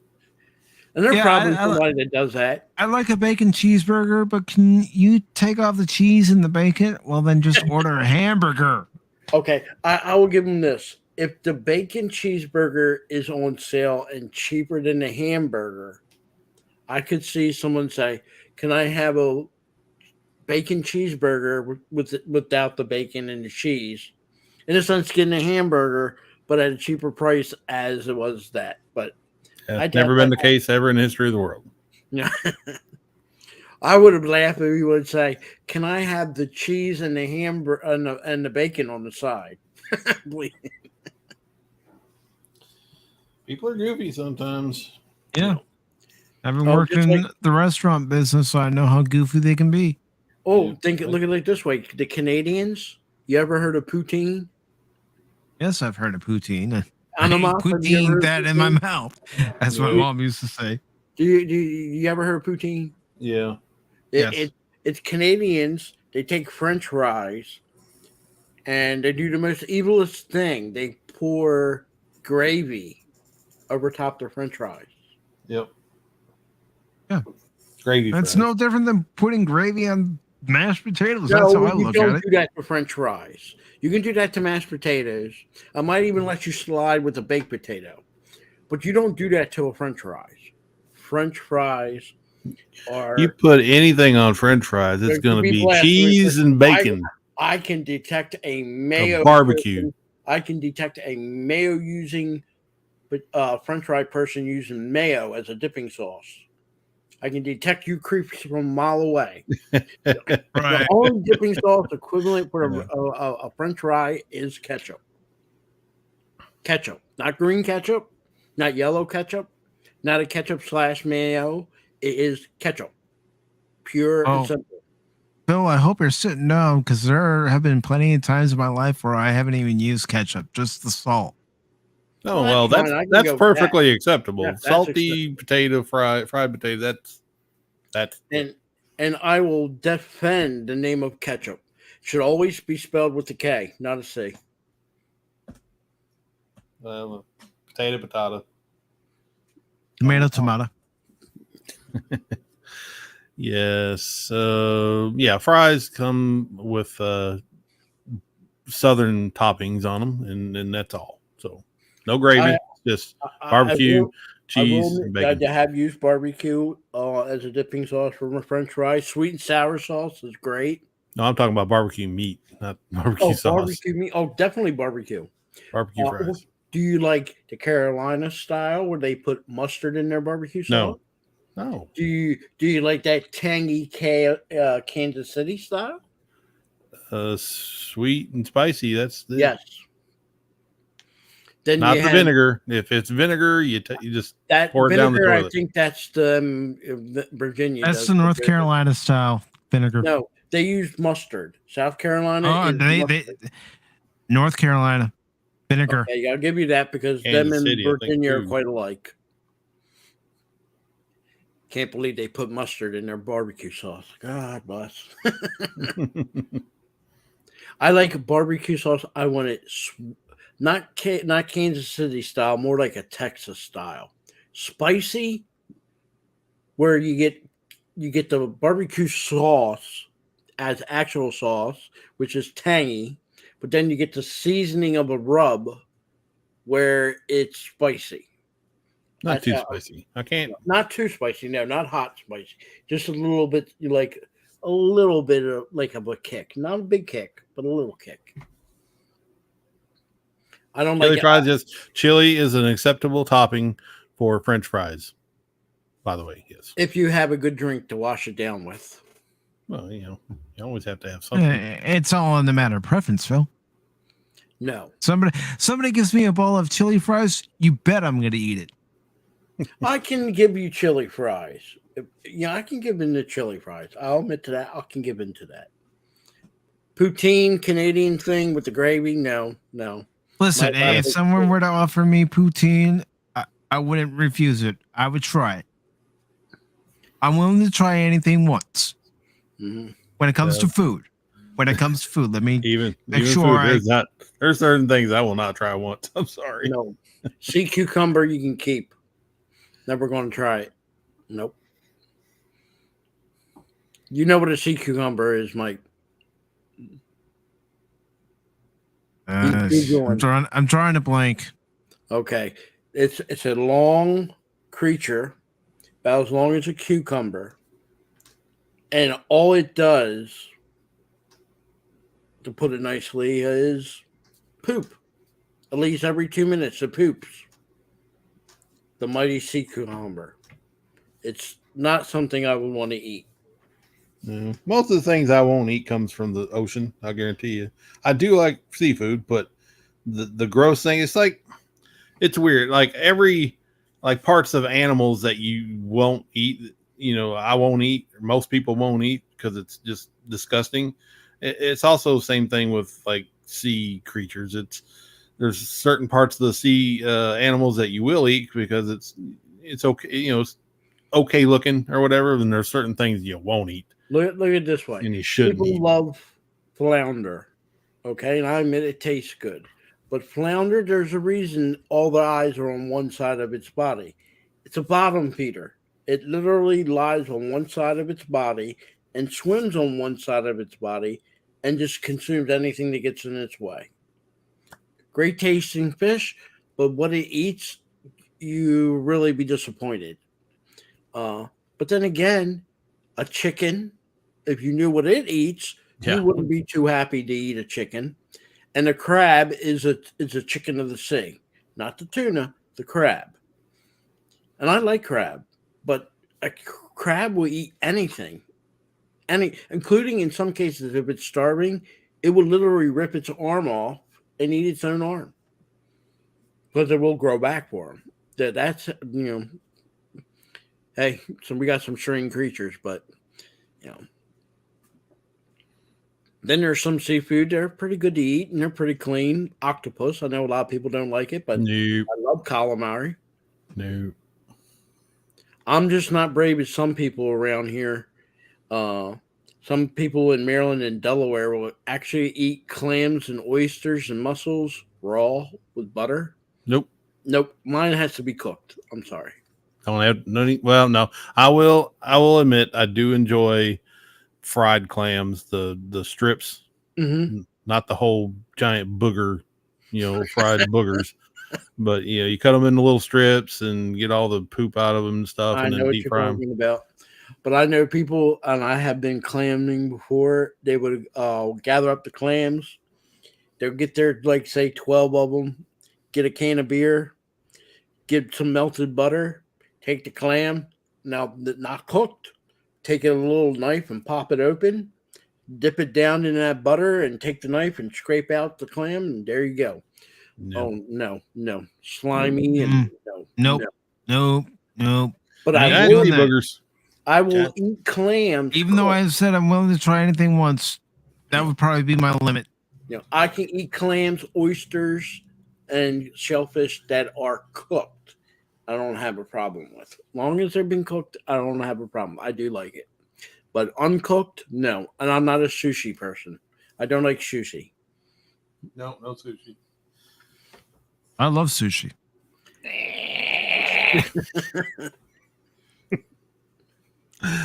Let me describe sushi for you.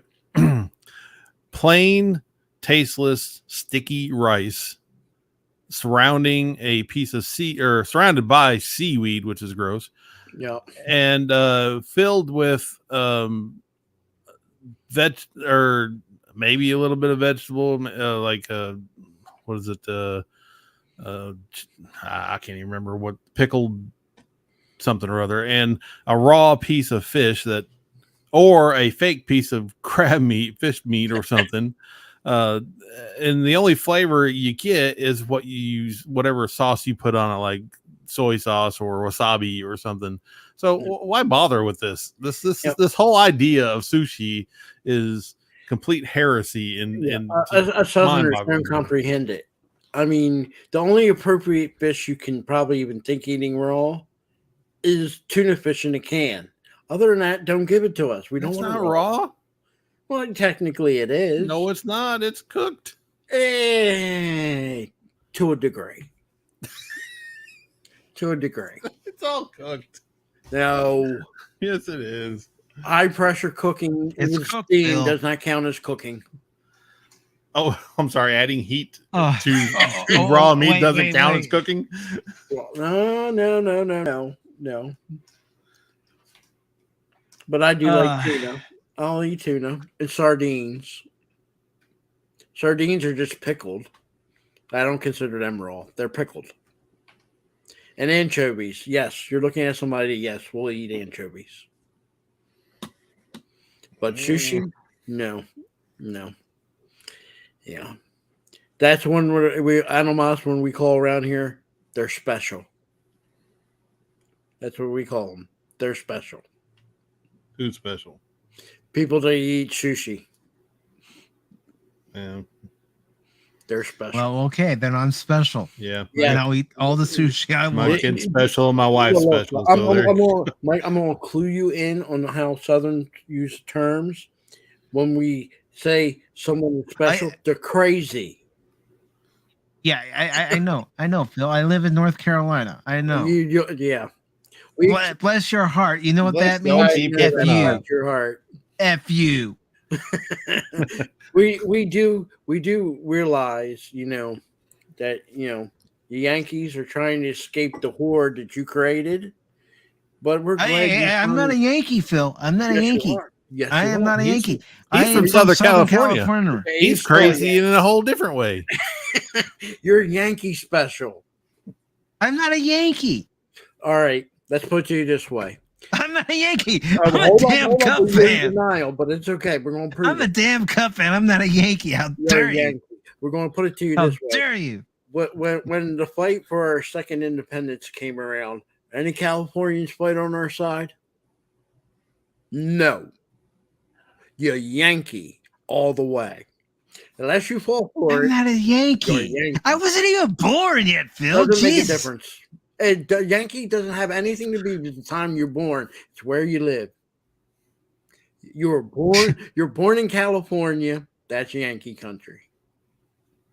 Okay, Phil. If you were Spin it born your in own way. Arizona, we Spin can it your let you- own way. No, you were born in Arizona. We can let you slide. Arizona, we can accept. We'll accept Arizona. Phil New Logic. Mexico, even Yep. Oklahoma, but Colorado, Nevada, California, you Yankee all the way. But we Uh-huh. accept you now. You're in North Carolina. We're washing the Yankiness out of you. Phil, your phone's I ringing. never had Yankiness in me. Oh, you're just in denial. Go into your phone, Phil. Go into your phone. Oh my God. They're calling you. There's a room available for you.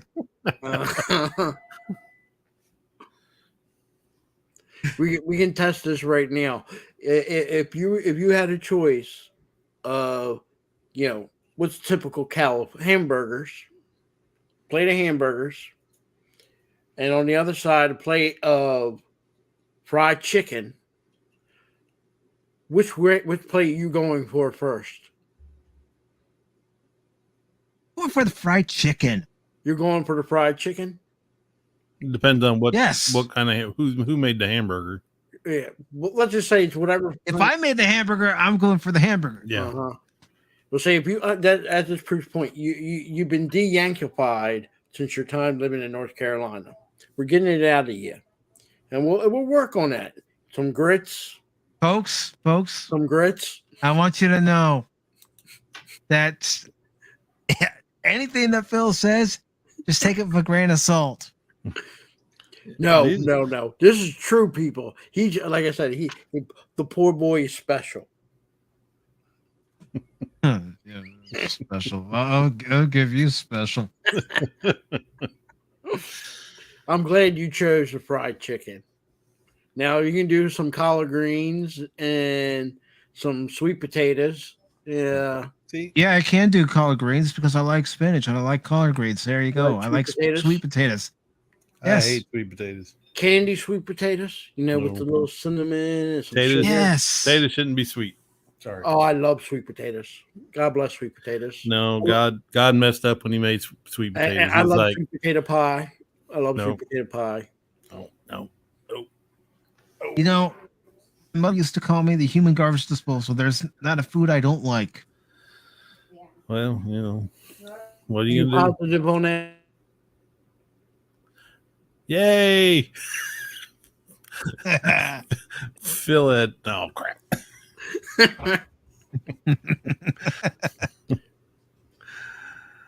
Oh, I need to get a new video clip just for Phil. What would you do without me? What would you do without me? he would have ended the stream a long time ago and had lunch. What are you going to have? Poutine? You're going to have poutine? Oh, I'm gonna have chili with chicken in it. What? What type of monstrosity are you?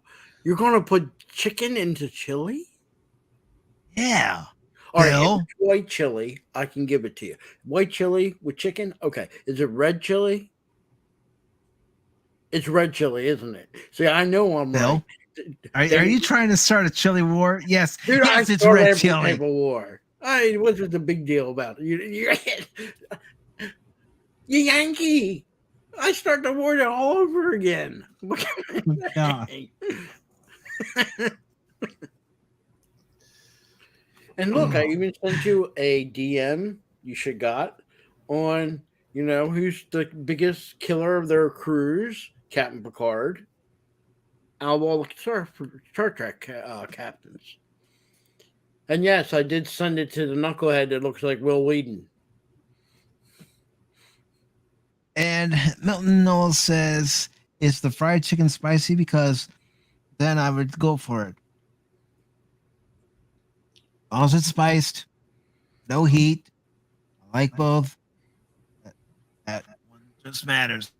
I don't mind. So let's send me, Phil. Spicy chicken's okay. I'm with him. I agree. Heat, I'm not, look, when I eat a chicken, I don't mind a little kick. What I do mind is when they make it where I'm trying to cry. Why do I want to cry when I eat something? Oh gosh! Actually, I do have that soundbite. I'm going to go ahead and play that soundbite for you, Phil. Play it. I always like a good song. I am. Who wants to eat spicy? Yeah. The only people who like spicy food like to have the exit problem with their food. Googie, googie, goo. Would you like your thing? Do you want your bottle? That's for you, Phil. That's for you. That's for you. That's for you. The abuse of the elderly comes out. Here it is. Oh, give me a break. The abuse of Anonymous PACIFIC414 in the chat. The abuse of the elderly people. That's what's going on. Huh. I am You're the abuser. We're the abused. I am the proud card-carrying member of the AARP, and they will not tolerate this abuse.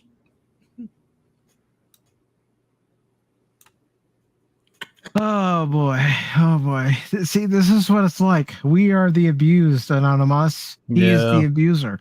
He's in denial about it, of course, as all abusers are. I have never abused anybody in all my life. See, he can't even. He can't even. Can he be truthful come with to himself? terms. You keep saying that, Phil. You say it enough times, you'll believe it.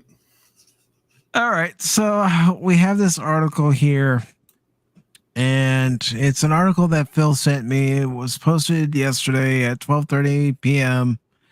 and it says, Star Trek, what captain sacrificed the most crew? Phil McCracken?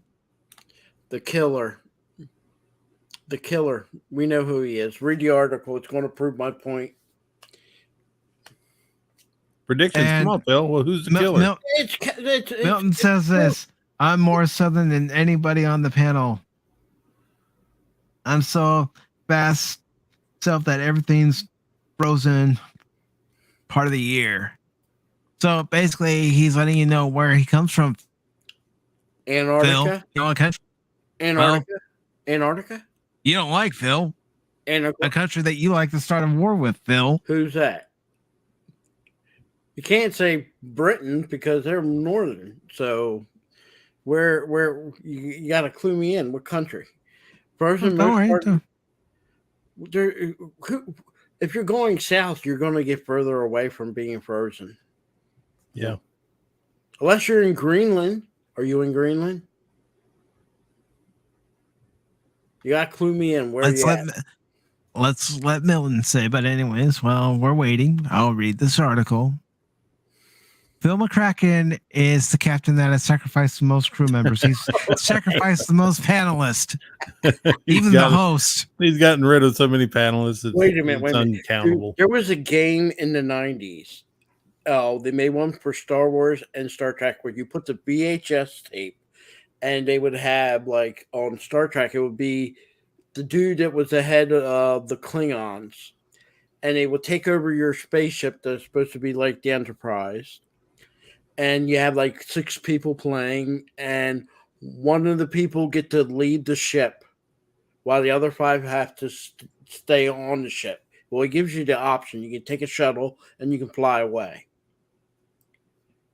Okay. When I played on that game, and if I was given that option, you're damn right I'm taking the shuttle and flying away. Survival.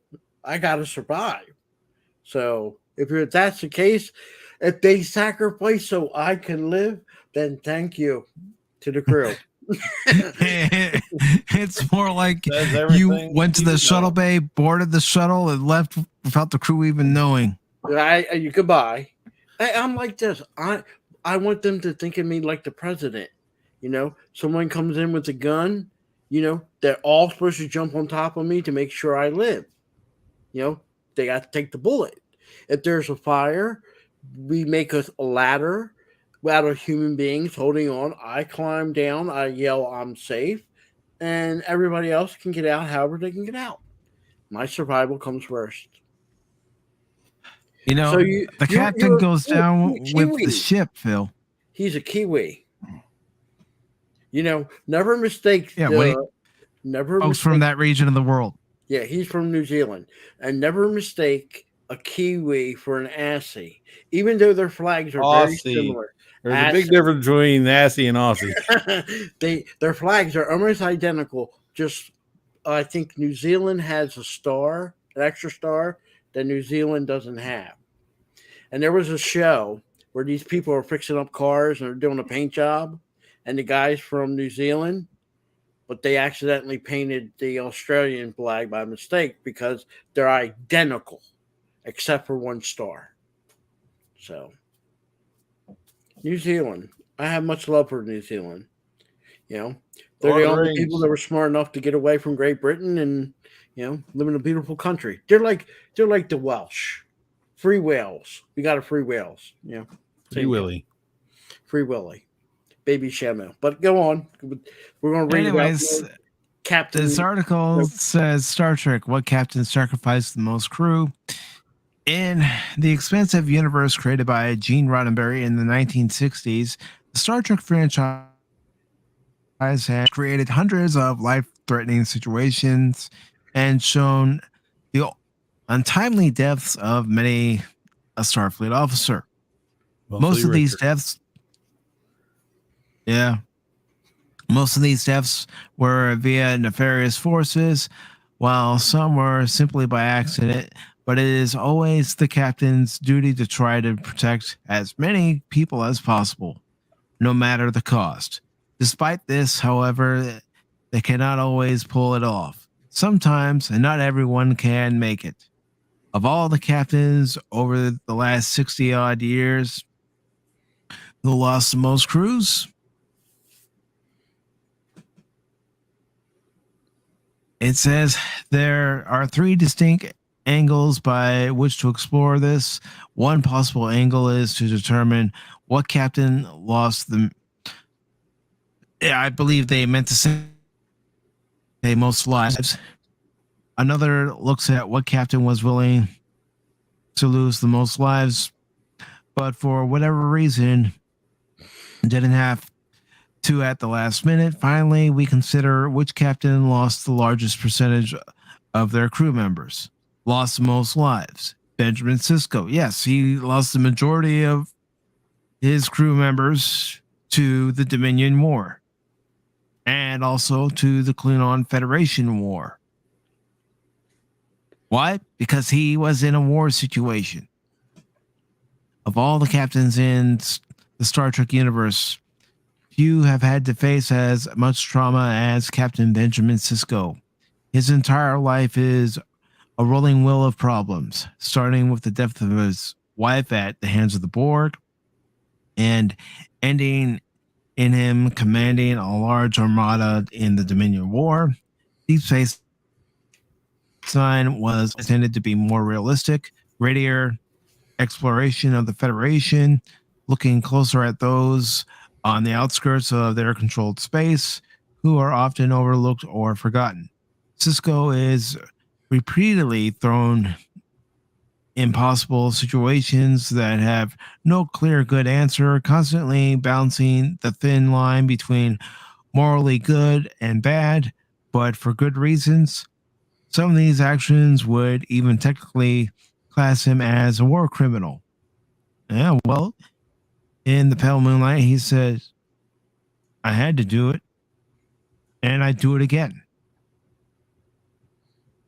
For Cisco, it's hard to specifically count the deaths under his command, but during the Dominion War, there was a staggering number of deaths. The final death toll, once the dust settled after 2 years of conflict, was just over 1 million Starfleet officers, 90 million, yes, 90 million, and 400,000 Klingon and Romulan warriors.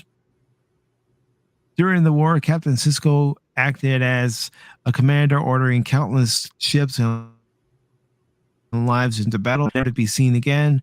While it's not quite accurate to say that he was responsible for all the aforementioned deaths, although in a roundabout way, I don't know why I said runabout.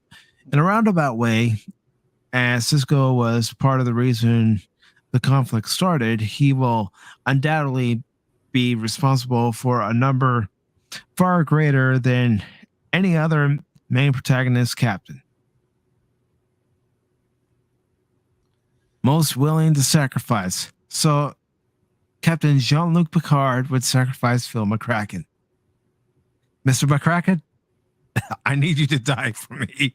Jean-Luc Picard is what I would call a look. If I'm going to go down with a captain, he'd be the last one. It will be Kirk, Cisco, Janeway.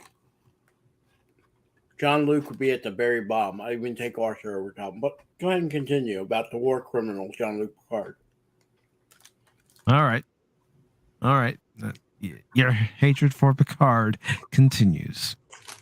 While it might not equate to losing ship after ship trying to stop an unrelenting force in the Dominion War, there have been plenty of times when a Starfleet captain has resigned themselves to lose everything in order to save the lives of countless.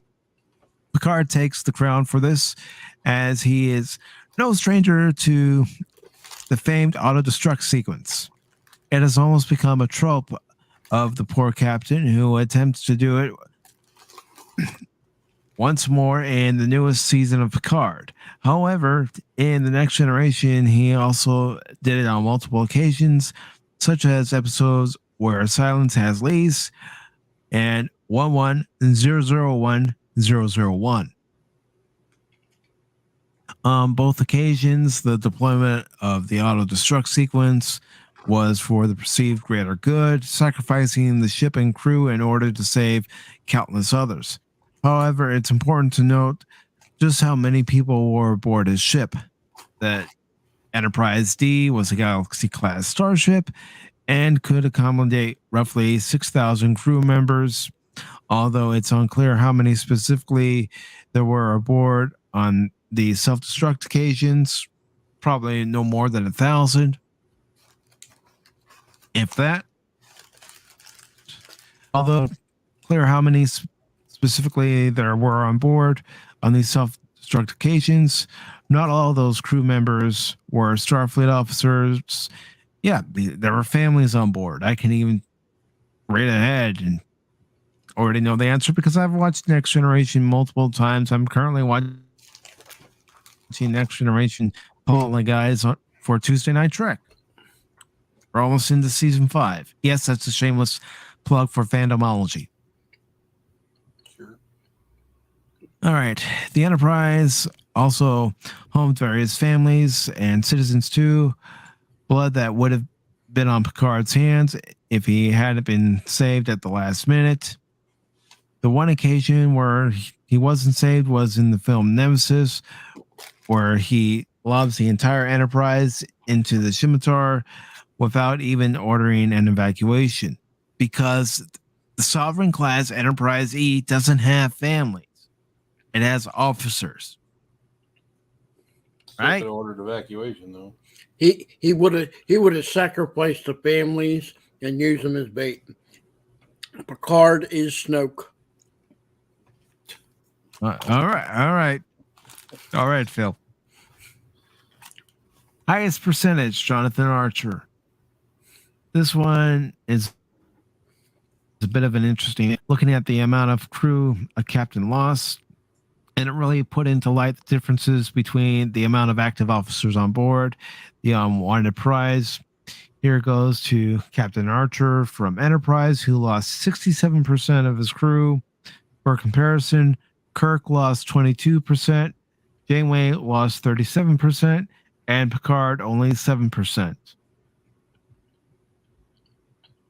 Okay, it also goes on to say it's not all bad for poor Captain Archer. However, while the percentages look rather drastic, it's important to remember that his crew aboard the first Enterprise comprised merely of 83 people. 67% of 83 is around 56 people dead, where Picard 7% is a potential 420 deaths.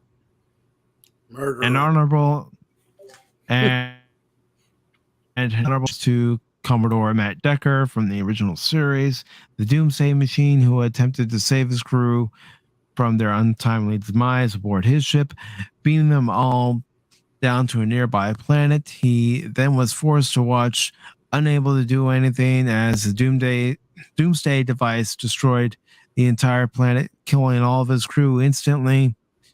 In one action, Decker inadvertently set his crew to their deaths. This list is not a compilation showing how bad these captains and commodores are, or how incompetent they are, unless you're Phil McCracken. With the lives of those they are supposed to care for. Instead, it shows more the consequences of the risk that Starfleet captains are required to make each and every day for the greater good of not only the Federation, but all life in the universe. They never threw away lives, but instead lives were either taken from them or a result of some accident or a sacrifice.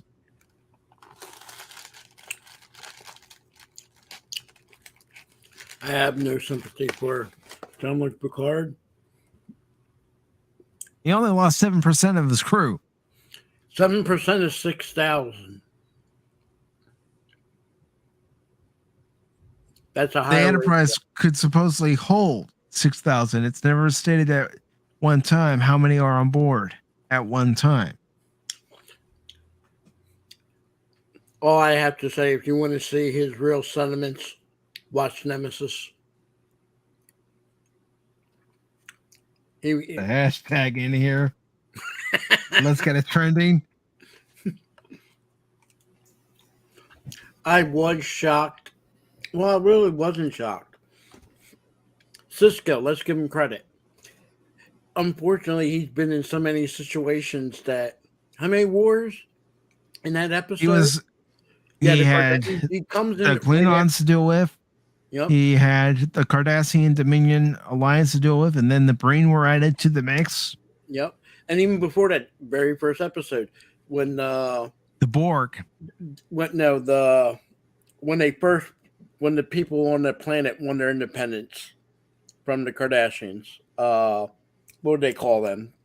Bajorans? Yeah. He just comes in right after from a war, even though it was a revolution, but it's still a war, to deal with the Kardashians, and takes over because they want to join the Federation. 3 major wars he had to deal with. Let's look. That one, technically, even though it was coming to an end, he had to deal with the bad peace treaty with what do they call them? The Maquis. He had to deal with the Maquis versus the Federation. I still call that a war.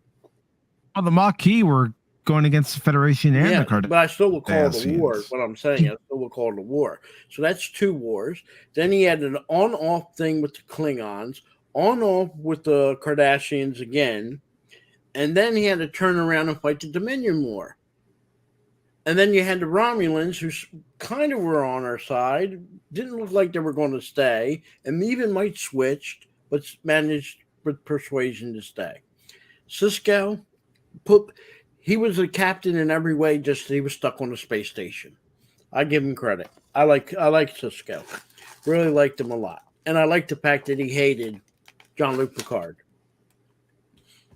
Well, you're forgetting the fact that when the Dominion War happened, the Federation had already lost resources, ships, crew members, due to the Borg attack and the Federation Klingon War. So neither the Federation nor the Klingons were prepared for a Dominion invasion. No, they weren't. So, but like I said, when I think of captains out of them all, if I'm going into depending on what you're going for, if you're going for purely exploration, Archer, Picard. If you're going into a combat situation, I would say Sisko, 1. I would even put him over Captain Kirk and Janeway. But if I'm going for all-out survival, impossible odds, all alone, Kirk. I would give it to Kirk, but I'd put Janeway a close second.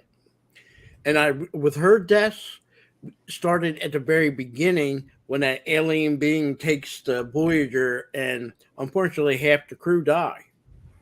Yeah, the caretaker. Yeah, when the caretaker. Yet, unfortunately, like I said, she lost half her crew even before she could do anything. That was really out of her hands. So, but she went through a whole quadrant. There are no other Federation ships. She's miles away, well, billions of miles away from any help. Isn't like she's Captain Picard and can pick up comms and say, I need help. He's going to get help. She's not going to get help. She has to go through all that unknown space just to even attempt to get close enough. What did they say in the beginning? It would take about 50 years for her to make it back to Federation space. But she got help. 75,000 light years. So it would have taken them 70 to 75 years. According to their math. So I'd give her for exploration and survivability. I even put her up there past even Kirk, because she has no backup, no help, and she's got to go through this whole quadrant by herself. But one thing that did irk me about the show, it didn't irk me at the time I watched it, but every subsequent watch, whenever I watch Voyager, is how pristine everything looks on Voyager when, being away from the Federation, 70 to 75,000 light years. I'm sorry, the ship wouldn't be that pristine. It would have had battle damage. Because they might be able to repair it once, twice, 3 times, but they're not going to be able to repair it like they make it look like that ship has never been touched, And even if when they get a lot of the Borg upgrades and everything, it still look pristine. I'm with you on that. That should never look pristine. I'm sorry, a ship going to war and many times it takes on battle damage, even if she sat the Voyager down on a planet that she could use the resources to fix her ship, it's never going to look like it came out of dry dock the first time. And that bugged me just as much as it bugged you, Mike. I agree with you 100%. I don't know what they were thinking there. And Shay's even bringing up the fact that you had the Starfleet crew and the Maquis crew, and there were even Star Trek writers who wanted there to be conflict between the two crews because they both have two completely different views on things. The Maquis, their survival, and Starfleet, well, you got to do everything by the book. Except Janeway didn't do everything by the book when it came to Tuvix. I know that's a hot topic even to this day. Yep, I agree. That topic is on fire. Other thing I would say, I agree everything why the Maquis were up in arms. I mean, even today, think about it. You fought a war, and at the end of the war, you weren't defeated, nor did you win, but you conceded to give up territory to the Kardashians that had no Kardashians or never been under Kardashian rule. So you're giving Federation citizens and their planets away to the Kardashians. And I would, if I was the Maquis, I didn't blame them for resigning from Starfleet because they have a duty to protect the people. And like I said, the Kardashians never ruled them planets. All the planets the Federation gave to the Kardashians for the peace treaty, like I said, none of them were ever ruled or had Kardashians on them. So, and just like when that deal was struck for the demilitarized zone, there were Cardassian planets on the Federation side. Mm-hmm. I think they should have left. The peace would have been whatever planets were, had their people on, then that's the planet where they belong to which side. And if it was a planet that was fought over and didn't have a clear definition, you either divide the planet or you say, okay, you get this planet and we get this planet.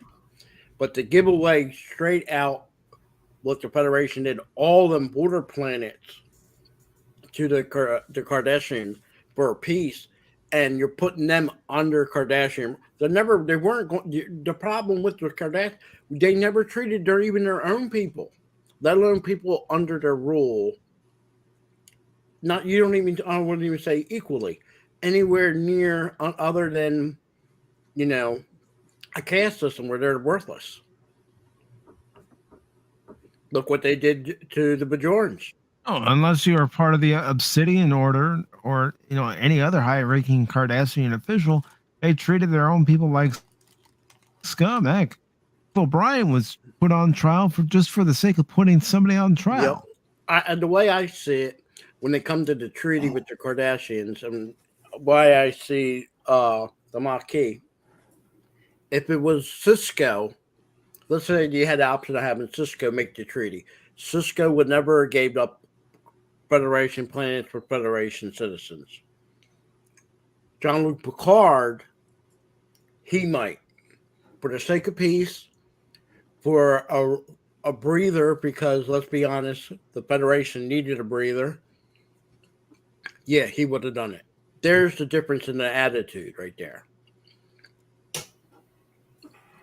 And I don't mean to victimize Picard because he didn't really have nothing to do with it, but I'm saying his mindset, this is for the greater good of the Federation.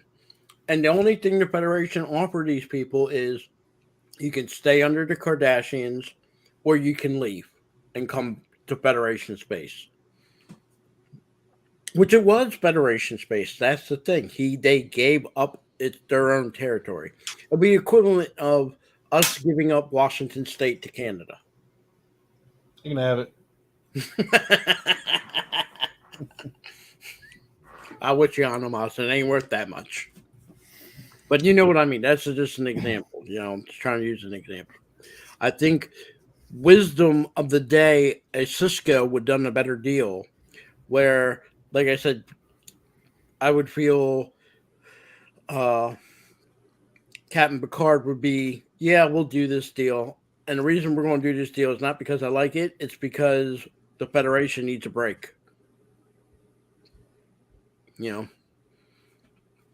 And we can see to me the Marquis was right, because the Cardassians, what do? They go all out on the Marquis to wipe them out, and not just them, even the citizens of the former Federation. They wanted to wipe them out completely.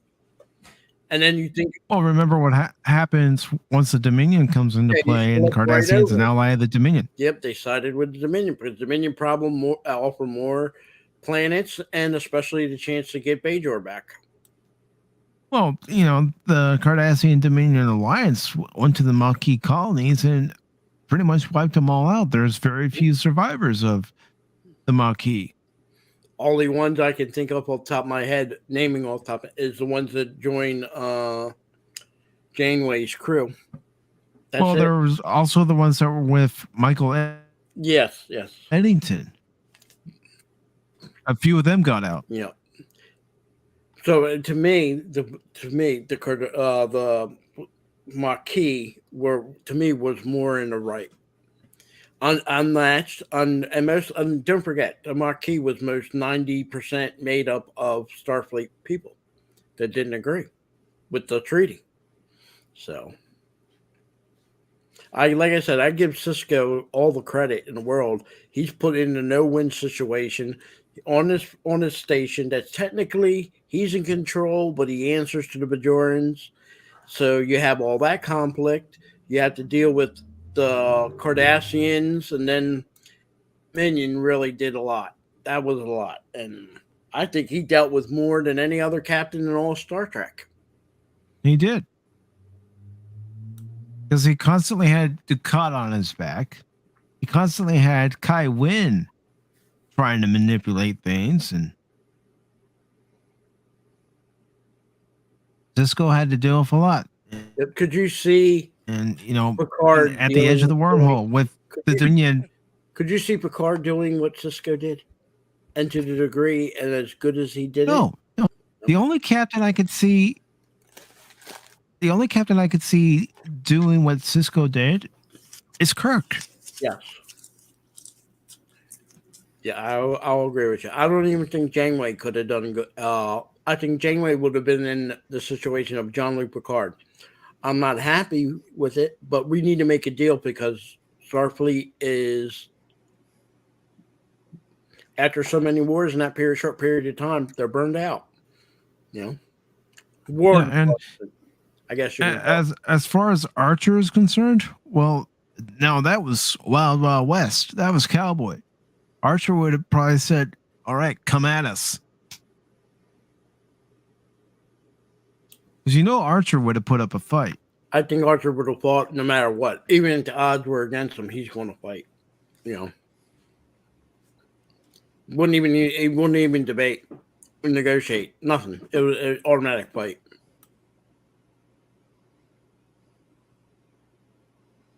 Yeah, that's true. Yeah, I mean, what? It was the 7th season, as I recall, that Major Kira was promoted to colonel. That should have happened sooner. Yeah, but remember, she's still technically, she's not Federation. I know she's part of the Bajoran militia. I'm talking about the Bajoran militia giving her a promotion earlier. Not Starfleet, but the Bajoran militia. Totally. I agree with you 100% there. I never understood why it took so long to get Bajor. Like I said, immediately when they got their independence, they wanted to be part of the Federation. I understand you got to go through a process, but it shouldn't have took that many seasons for it to become part of the Federation. Well, it still wasn't part of the Federation when the show ended. It was still its own world. Because there was an episode, I can't remember the name of it off the top of my head right now, where Bajor was going to sign the paperwork that would make them a member of the Federation, and Sisko comes in to the lounge and says Locust, because he saw a vision from the prophets, and he's saying don't sign the treaty, because if that happens, then Locust, meaning the Dominion, will come and they will destroy the world. Bajor had to remain independent.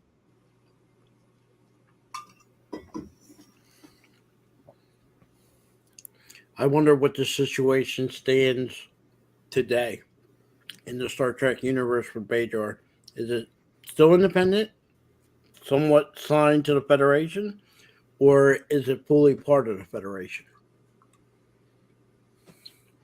I mean, It hasn't you happened can't yet. take this as official canon. But in Star Trek Online, it's part of the Federation. But as far as we know, it's still independent. Mhm. If you go by what we last saw in DS9, and of course Voyager coming back, you had Nemesis. Bajor is still independent. It's not part of the Federation, nor should it be. That's just my opinion. It shouldn't be part of the Federation. It should remain independent. It could be an ally of the Federation, Mhm. but I'll be all for it. I mean, that's the thing.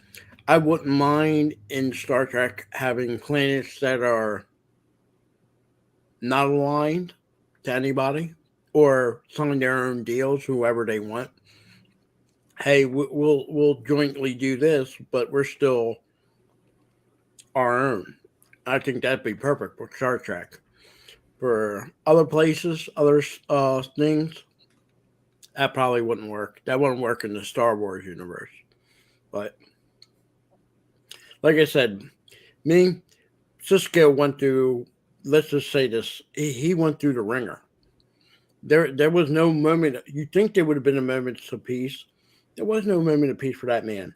If it wasn't the Kardashians, or not the Kardashians, you know who I mean. mhm. If it Kim, wasn't them- she's a bear. if it wasn't for them, and if them not starting something, then you have the Romulans and the Klingons, even though the Klingons are technically our allies with Starfleet. But yeah, I just like Cisco, man. I can't explain it. I mean, he might not have had a starship of his own if you don't want to count the little ship he had to Reliant. Defiant. But to me, he was great. I could see him on a Starfleet vessel as a captain. Oh, I mean, he was, just because the Defiant was a small little ship, he still captained that ship. He was in command of that ship when they had to go out. And He was Worf in command of the station. Worf was prouder to be on that ship than he was. I don't want to say more than Enterprise, but he was, because when you see him in that, what was that movie with First Contact. First Contact? Thank you. And they rescue Worf and his crew off the Defiant. What's his name? Riker. Riker goes up to him and goes, that was a nice little ship. And Tough. Worf looked at him like he was going to chop him in half. He goes, little. Yeah, I thought he was going to chop him in half. No, he wanted to know why Worf was checking on the Defiant, because he knew he had to answer to Cisco after all Yeah, was said true. and done. Where's my ship? That's all he would ask. That'd be the first word. Mr. Nope. Worf, where's Glad my you're ship? alive. Where is my ship? And let's be honest, there is a little thing going on in Star Trek. They like using big ships and shuttles and everything. They're not known, it isn't the galaxy known for starfighters. I was always wanting to see Star Trek develop where they start developing all of them, not just the Federation, but all of them, fighters. I don't see why they never had it. No one ever came up with it. They had fighters. They had fighters. They When did weren't they have- effective. The Starfighter in the Star Trek was useless, to be honest with you. And several episodes I've seen where other planets had smaller ships that they tried to attack Enterprise, and they make short work of them. Their targeting systems and phasers and everything. I mean, just bam, bam, bam, dead. I mean, they're almost worthless, and they can't do any damage to a freaking starship like that. So yeah, I can see why they never developed any starfighter stuff for Star Trek.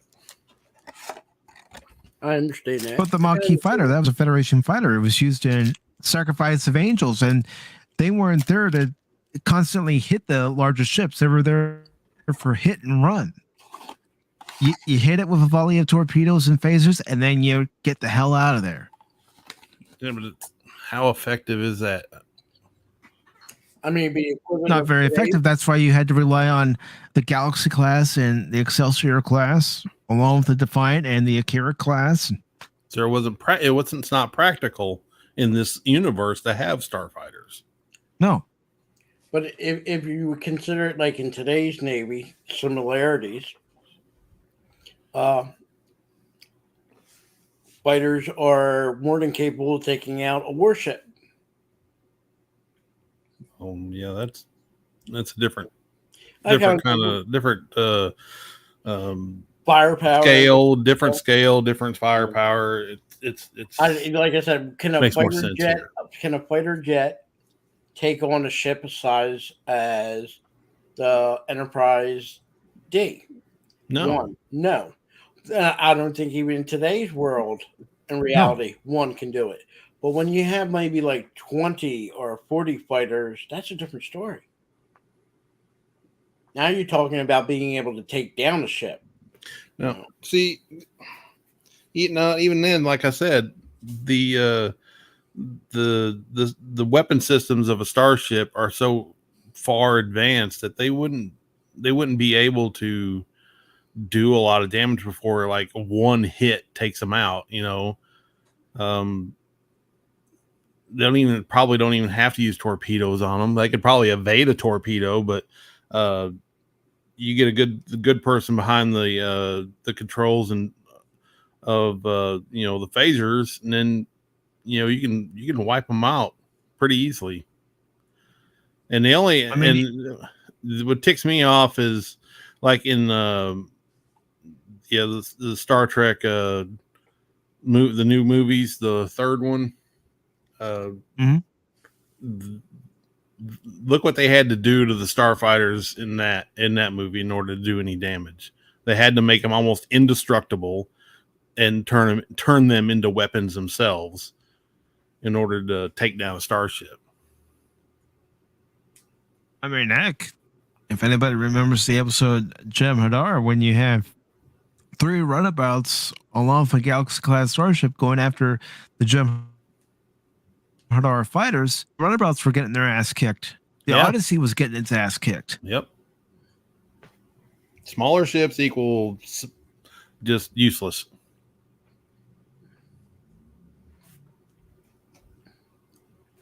And I guess because maybe in the Star Trek world, you wouldn't think them ships would be like in Star Wars, where an X-wing has shields.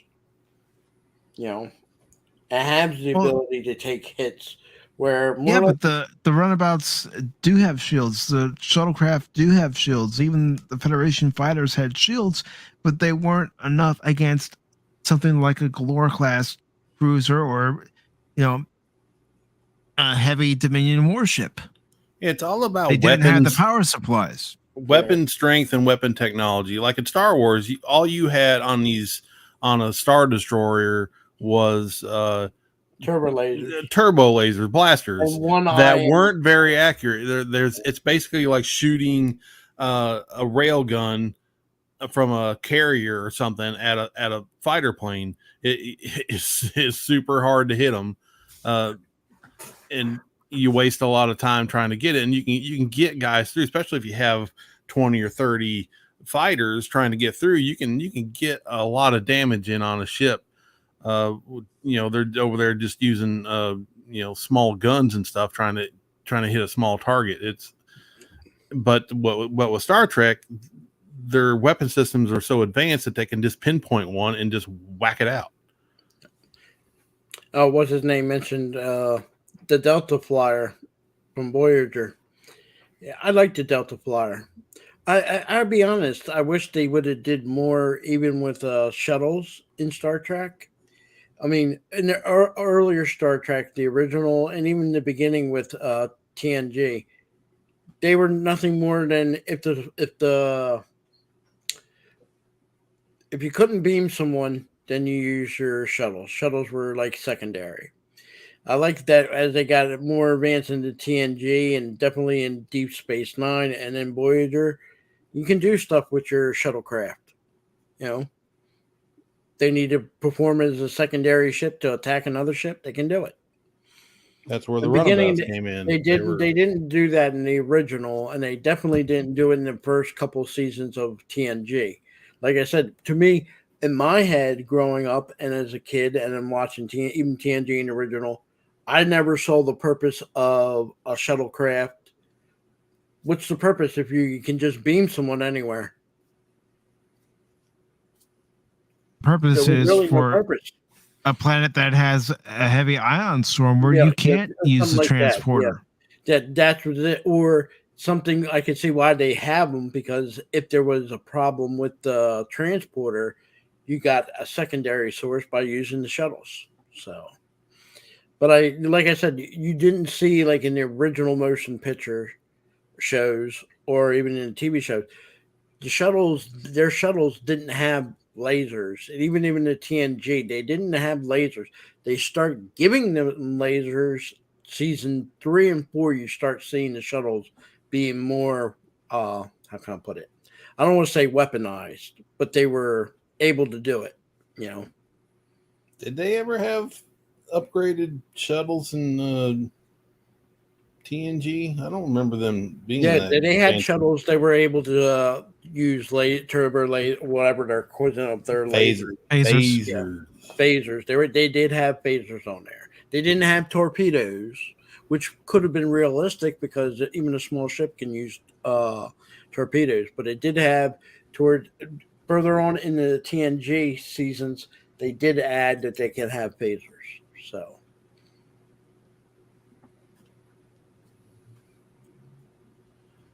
Yeah, maybe I just don't remember. I'm not sure which was the first episode that had it in TNG, but there is an episode that they actually start using them, that they start equipping them with phasers. So, I mean, it's totally different. I understand it, but like even J.J. Abrams didn't mess with it when the first movie he made and that ship took on that Romulan ship to disable it. When he launched all them shuttles, none of them were equipped with anything other than the ability to get in and out. And you see the whole fleet of shuttles going away from the battle scene. Realistic, because they were just transports. That's all they were ever meant to be. Yep. But like I said, in TNG, they start getting in situations where they needed to have them. They used to have, if I remember correctly, even I'm not sure if they did it. Was it? No, I might be wrong, so I'm not going to say it. They had more than just, like he said, the phaser rifles. There was an armor vehicle they wanted to introduce. I'm not sure it ever showed up in TNG, where you had an armor vehicle similar to what they had in Battlestar Galactica. I don't want to call it a tank, and I don't want to call it a troop transport because it wasn't, but it was their equivalent of a motorized vehicle that fitted into the shuttle that had lasers. They had a motorized vehicle in Star Trek Nemesis. There was the Argot. Yeah, it came out of the one shuttlecraft. Yep. So see, they start developing situations that, we need this, we need that, Yeah, and the reason why, and this is how I've always equated it, it's because of what happened with the War of the Klingons and the War of the Dominion. They had to start developing this technology. Yeah, I mean, I would even say this. There was a technological gap when it started between the Dominion and the Federation and its allies. Even with the Romulan joining up, they weren't even expecting to win. They really didn't, Nope. And you figure everybody united, they had a good chance. There were even talks of the time they were going to lose. So. Yeah, when the other augments came on board Deep Space Nine and we're talking to Dr. Bashir, they were giving Dr. Bashir all these scenarios, and Cisco wasn't going to take any of those scenarios. He'd rather keep fighting than just surrender and wait thousands of years, millions of years for their descendants to have an uprising and overtake the Dominion. Yeah. I don't think Cisco would ever accept any type of surrender under any circumstance. That would be the man that would out of all the captains, he will fight to the end. Kirk, yes, I would say, yeah, he'll do it too. But Cisco, definitely. I don't see him saying, yeah, I surrender. I just can't picture them words coming out of his mouth. Well, they did surrender the Deep Space Nine once. Mm-hmm. Did he surrender or did he abandon it? I think he abandoned it so it didn't get destroyed. He was trying to preserve it. Potato. Yeah. It's the same Well, thing. it's a different story when you say, I'm leaving, and you leave, as opposed to someone coming in there and physically kicking you out. I think his was more of, I'm going to retreat and come back later type thing, as opposed to they threw him out. You know. Cisco just to me Pretty much surrendered the station. Yeah, he yeah, he surrendered. just all right. I'll Because they give were- you that. Okay, he surrendered the station, but he didn't surrender the fight, and he did come back. Well, Yeah, he left Dakota a message. He left the baseball behind it. And I remember Wei Yun saying, "What is that?" And Dakota says, "It's a message from Cisco saying he'll be back." The smartest thing I would also say about Deep Space Nine, the best move they ever did first was bringing O'Brien to Deep Space Nine. That did a lot for the show, but it definitely helped the show a lot, humongous, to bring Worf over. Worf was a great addition to Deep Space Nine. I love Worf more on Deep Space Nine than I did on TNG. Because his character actually got to grow. yeah, he got a lot more screen time with more Klingon stories, more of his family stories and stuff like that. So yeah, his character developed far more in Deep Space Nine than it did at TNG. We just will never tell Crit about that because Crit will get into an uproar. Well, we all have our opinions, and Deep Space Nine, it really helped Worf's character, and it really showed that Cisco was and still is the best captain in Starfleet, and his crew was the best. He had. I like Dr. Think about what that Bashir. crew had to deal with on the show. Dr. Bashir is my third favorite doctor. One will always be McCoy, but two, I love the animated doctor in Voyager. I am sorry. I love Bashir, but man, the animated doctor, he was awesome. He was awesome. Ricardo, total socialist. Yeah, and they were going to give the character a name, and they never did. They just kept referring to him as the Doctor. EMH. I'm surprised they were never sued by BBC for having a character called the Doctor. Not the same thing. They can't. I know. They can't.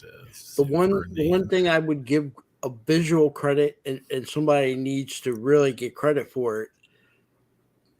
First, making sure Riker put the beard on, because him without a beard, it does not look right. It was Gene Roddenberry, because Jonathan Frakes came back after their, season hiatus going into the second season. And That was Gene a good Roddenberry move. saw Jonathan Frakes with the beard and said, "No, keep it. It's very nautical." And he never shaved it again. Until Nemesis. Insurrection. Yeah, that's right. We're not going to mention that, but okay. Then they did the same thing for Cisco. I did not like Cisco clean shaven. No. When they gave him the beard and the goatee, that's awesome, Cisco. You just know he was their excuse was, "Well, we already have a captain with a bald head. We don't need two." Would you call Picard bald? Because he technically had like a hairline, even though it was very descendant. Still bald. Yeah, I mean, we knew. Man, I hate it when I can't remember her name. What's his name? What's his Cisco? What's his real name? Avery Brooks. Avery Brooks. We knew Avery Brooks from other TV shows where he was always bald, and that was his look. when it was off putting to me when I first watched the first episode and he had hair and no beard. I was like, what the crap happened here? This doesn't look right. No. You know, it took a while before, you know, he got to shave his head and stuff, but then he just looked normal. He's back. I was like, oh, we're back to square one here. And this is good.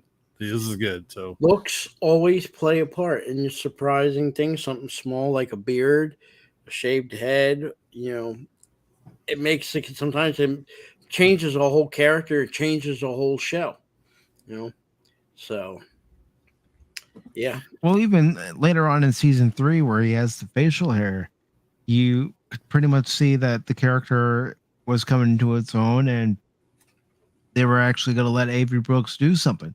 Then when we see Way of the Warrior in that opening scene where they're doing that simulation of going after Changeling and Odo's the Changeling, and you see Cisco bald, you know, from this point on, this show is going in a direction that no other show has gone into, and that direction was, we're going to give you suspenseful TV. We're going to give you something that's never been done in Star Trek and hasn't been done since. No. Deep Space Nine had the thing where in the episode it could be really serious, but they always found some comedy, you know, something to do in there. There's one episode, I forget the name. What is the one lady that has this thing in her that marries Katsia? She does this thing to the Changeling. I forget his name.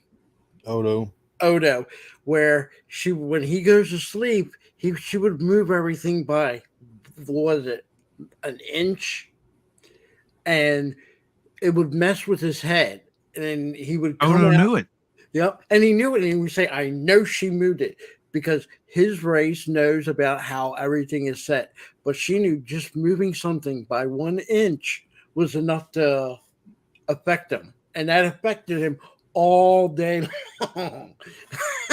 And it was hilarious, you know, it was comedic. I mean, think of all the times when Quark does his thing. I like Quark, he was funny, you know. Yeah, the relationship between Quark and I like Odo what Shay says here.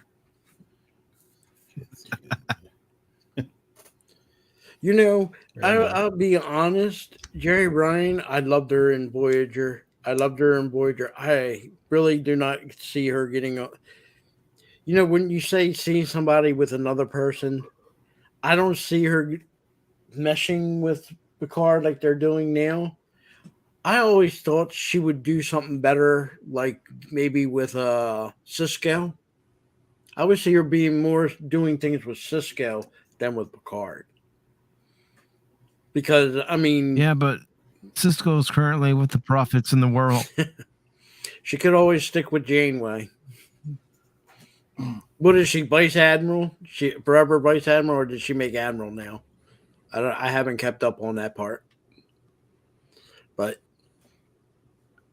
Jerry Ryan, man, that was a good ad. She was a good add to Voyager as adding Worf to Deep Space Nine. And the reason why she was added is because Jennifer Ling was leaving. Yeah. Which I want to say I hate, but I didn't mind her character going. You know, to me, she was playing the Guinan / what was her name? The lady that the black hair that always was like a Guinan's thing. You had Guinan and you had her. This lady embodied both of them. Counselor Troy. Counselor Troy. I wasn't ever a fan of. To me, I always thought they overkilled it. They should either had Counselor Troy, or they should have had Guinan. Either or, you could have done away with the other one. They could have gotten rid of Deanna.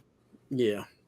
I didn't, like I said, I thought that was too much of the same. At least in Voyager, you only had one. But I don't think where you need to have a psychiatric doctor on a starship. No. You normally you would say your normal doctor would carry it. I wouldn't see a Deanna Troi or a Guinan on Captain Kirk's ship. No, because they didn't have ship's counselors No, during Kirk's no. day. And even if you needed to talk Dr. McCoy, you know what his solution would have been? Here's a drink, swallow it, and get back to work. Mm-hmm. So, He's a good old-fashioned. good old-fashioned family doctor. And I like the fact, and I do like Bashir. He didn't. He was a smart doctor, very intellectual doctor, but he didn't overdo it. You know, like I said, he was to me a good doctor. After the animated doctor from Voyager, I put him as number 3. Well, Bashir also had a lot of growth on Deep Space Nine. Early on, he was annoying. And it wasn't until they actually gave him purpose that the character started to grow, and then finding out that he was an augment like Khan, Mm-hmm. and the fact that his That was a parents good actually hid that storyline for him. fact. That was a very good storyline that you find that he had implants, or what you said the term Genetically enhanced, so he doesn't have implants. He's smarter, a little stronger. And I did like the storyline that he becomes good friends with O'Brien. I did like that. Yeah, considering O'Brien thought he was annoying when he first met him. And then they were pilot buddies in the holodeck. Mm-hmm. I mean, another character who I thought was a great character was Jadzia. You know, I know a lot of people got mad when that actress stopped and the new one came on board. I didn't mind the new one. I liked Jadzia, don't get me wrong. But the lady was done. She wanted to move on. What can you do? I thought the lady did good, but a lot of people even resented the fact let's just say they were done with that race. They would have been happier if they didn't continue on with her getting the symbiont and everything. Knew a lot of people that didn't like that. Terry Farrell wanted to move on and do big and better things. Yeah. I mean, she was on that show. I think it was called Beckett with Ted Danson. Yeah. Yes. Beckett. Yes. It wasn't a bad show, and she was not a bad actress. A lot of people will say, "Why did she leave Deep Space Nine? It was on big time, doing well." A lot of these actors don't want to stay on a show. Some of them, a lot of them do, but some of them 5 years, and that's enough for them. And the reason they would stay 5 years because there's a magical number. In order to start getting residuals, I think the rule with the union out there, you had to be on production for 5 years or more. So if you get past the 5-year mark, you're able to get residuals a lot more than, let's say, someone that's been on the show maybe one season and done. If that makes sense to people. I know it's hard to explain, but believe it or not, Hollywood has their rules. And that's why you see a lot of shows. They want to, they'll stay on for 5 years and then, I'm done. Sad. Sometimes you want to see them go on. But then I seen Deep Space Nine, to me, was equivalent to MASH. People can leave and people can go, but you can get new people in. And MASH was just as good at the end as it was at the very beginning with the original cast. I didn't have any problem with people leaving on MASH. The people they brought on did just as good. Deep Space Nine, the same thing. I think Deep Space Nine ended at a good time too, because I don't know if an 8th season would have been necessary. Nah, see, that's the thing. There are some special shows that can go on more than, let's say, the 7, 8, 9, 10, and even further than that. And that's fine. But the vast majority of some of these shows, after like season 7 and 8, you're really starting to push it. And not only that, I don't want to say beat a horse so much. Boredom, unless it's a really good show, boredom with the fans start to happen. It happens with anybody. A lot of your favorite shows, and MASH is an exception. Look at Happy Days. Ended pretty badly. Maybe it should have ended 3 seasons earlier than what it did. I rather them ended it 3 years earlier than keep going, and it wasn't the same Happy Days. So I give Star Trek people there at that time that was running it credit to stopping Deep Space Nine when they did. Though I do think they rushed Voyager to an ending a lot quicker than what they should have. I think Voyager should have had another season or 2 under its belt. My opinion. Well, I think what it should have done is they should have had Endgame. I understand that, Phil. They should have had Endgame, where Voyager comes back to the Alpha Quadrant like it did, but they still needed another episode to tie things up. Mm-hmm. That episode could have wrapped everything up with the crew of Voyager, with Janeway getting promoted, and Starfleet being briefed on everything Voyager went through. Well, that's not exciting for an end show. They wanted. No, but you could have had Janeway meet up with Mark, the guy she was supposed to marry, and see, that's where they though should have instead of the last show, they should have had like a 2-hour special, like a one show that was like longer, an hour and a half or something, where they ended or they got back to the Alpha Quadrant, and then like on the last half hour of the show, they wrapped their lives up, little stories here and there, and what happened here, instead of making a whole another episode. Yeah, and we could have seen Tom talking to his father, Admiral Paris, and Admiral Paris telling him in person, "I'm proud of you, son."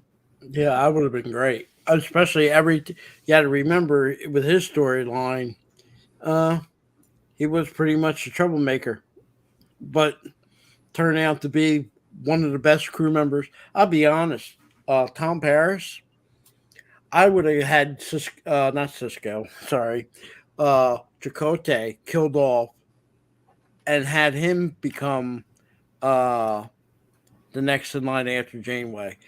I loved the idea of Chakotay, but the actor who played him, it looked like the whole entire series he was bored. Because his character had no growth. It didn't. It had nothing. I was like, wow. I mean, don't get me wrong. I know he's a good actor, but in there, it didn't seem like they did a whole lot for him. And it looked like they didn't. Once Jerry Ryan came on board, they started focusing on, 7 and 9 and Janeway. Yep. And like I said, there's always some things when you go into a show you can take good, bad. But I don't know. Just with me, it looked like he was, I'm here for the paycheck. I don't care what you're doing. Give me my paycheck. I'm done. My character doesn't show up, doesn't need to be on call for this episode. I ain't even going to be around stage. That's the way I took him. And I know he's probably not that kind of an actor, but to me, he didn't look anything like, all right, Paris. He looked just the character and the acting he was giving looked like he would have been more interesting as number 2 behind Janeway than Chakotay was. It just looked lackluster, You wanted your number, when you had your second in command, you wanted him to be, not in so many words, identical to what Riker was. You wanted him you want that actor to be somewhat enthusiastic, or his character to be somewhat enthusiastic, but I never got that with Chakotay. Chakotay just looked like the guy that was, I'm here, what we're doing. Because that's how his situation was on Voyager. His character, again, wasn't being developed. Yep. I mean, you can see the doctor. Look how quick the doctor went from being just somebody that's, he's temporary. It looked like that actor fought to get his character on there and did a wonderful job.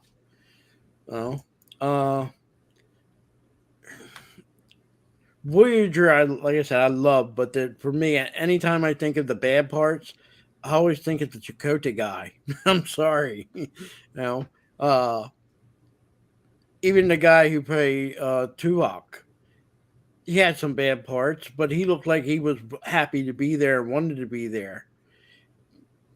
He didn't have some. There were some episodes I could say, "Ugh," but the guy who played Chakotay, let's be honest, he's the second person on that show that's probably on there just as much as Janeway.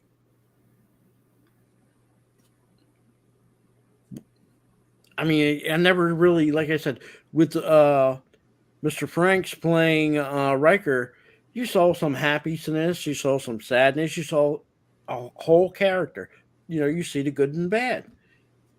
With Chakotay, you didn't get that. You got every day was just, I'm here.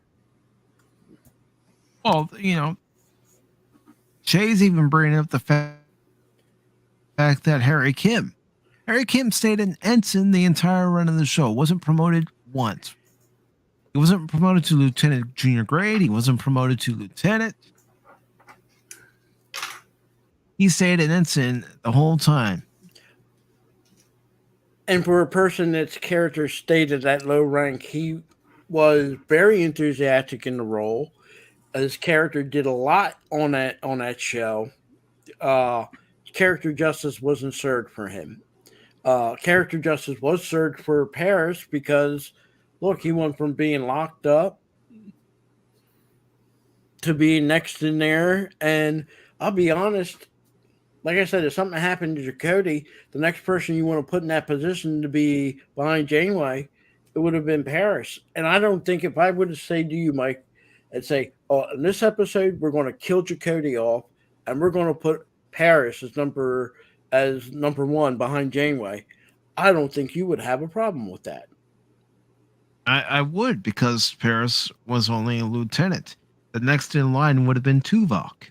Yeah, that guy. Tuvok was lieutenant commander. Yes, but you know what? What was it? Look, he started out in that show as what? Officially a spy for Janeway with the Marquis. So what is it? What it wasn't just Janeway, it was Starfleet. It's Starfleet. He was Starfleet's mole. I'll give you that. But I never seen him as somebody that needed to grow further than what he was.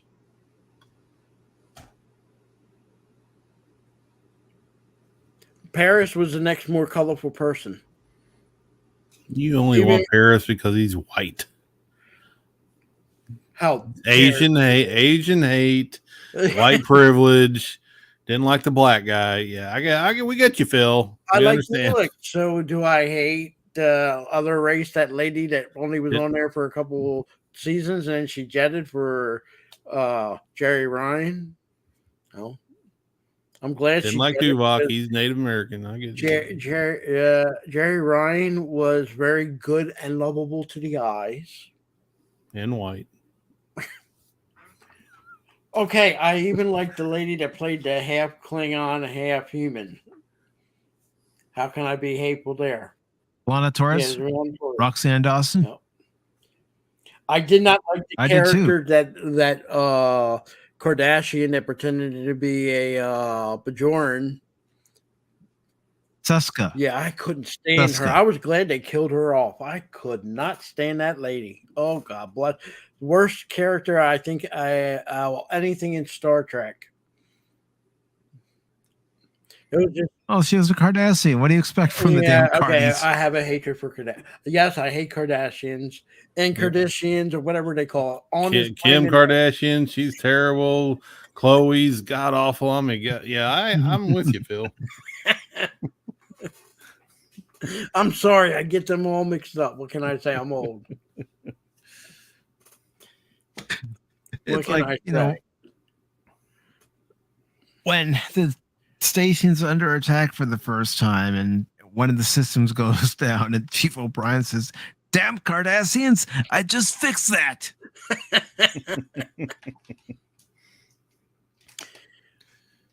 I mean, how Chief O'Brien was able to get the Bajoran technology, the Federation technology, and the Cardassian technology all to work together Even the characters asked that in one episode.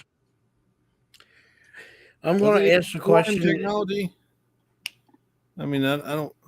The Bajorans, they didn't really have a whole lot, did they? Whatever they got from No, but there was a little bit of Bajoran technology on the space station, station, yes, but it was there was. mostly Federation and Cardassian. It was put together a hodgepodge. But I Well, have a question because I can remember on DS9, I'm not sure the name of the episode, where Riker comes to Deep Space Nine and him and Thomas Riker. was Thomas that Riker. yeah. Yeah. I never can remember an episode on TNG where that accident happened, where he blames O'Brien for what happened. Because it wasn't our Commander Riker, it was his transporter clone. Right. Who took on the name Thomas Riker. Right. The difference between the two. But was there a show, an episode on? No, because our Riker loved Chief O'Brien. Yes, that's what always confused me when I see that episode on Deep Space Nine. Because I never remember seeing the accident or even hearing about the accident until that episode. Then you missed an episode of TNG's 6th season where they find his transporter duplicate. I need to probably rewatch. It's in season 6. Yes. Okay. After the show, DM me the episode and I'll see if I can watch it. Okay. Because I either I watched it and forgot about it, or like I said, well, it is a forgettable episode in my humble opinion. But I'll never forget it. Even to this day, I can remember when that episode of Deep Space Nine and Tom Riker shows up and he looks at him and he's like, I have nothing to say to you and I don't ever want to speak to you ever. And I'm like, wow.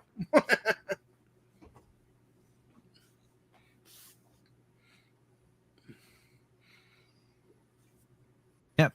You know, I saw that too because at first I was thinking, oh, it's Commander Riker. Nope.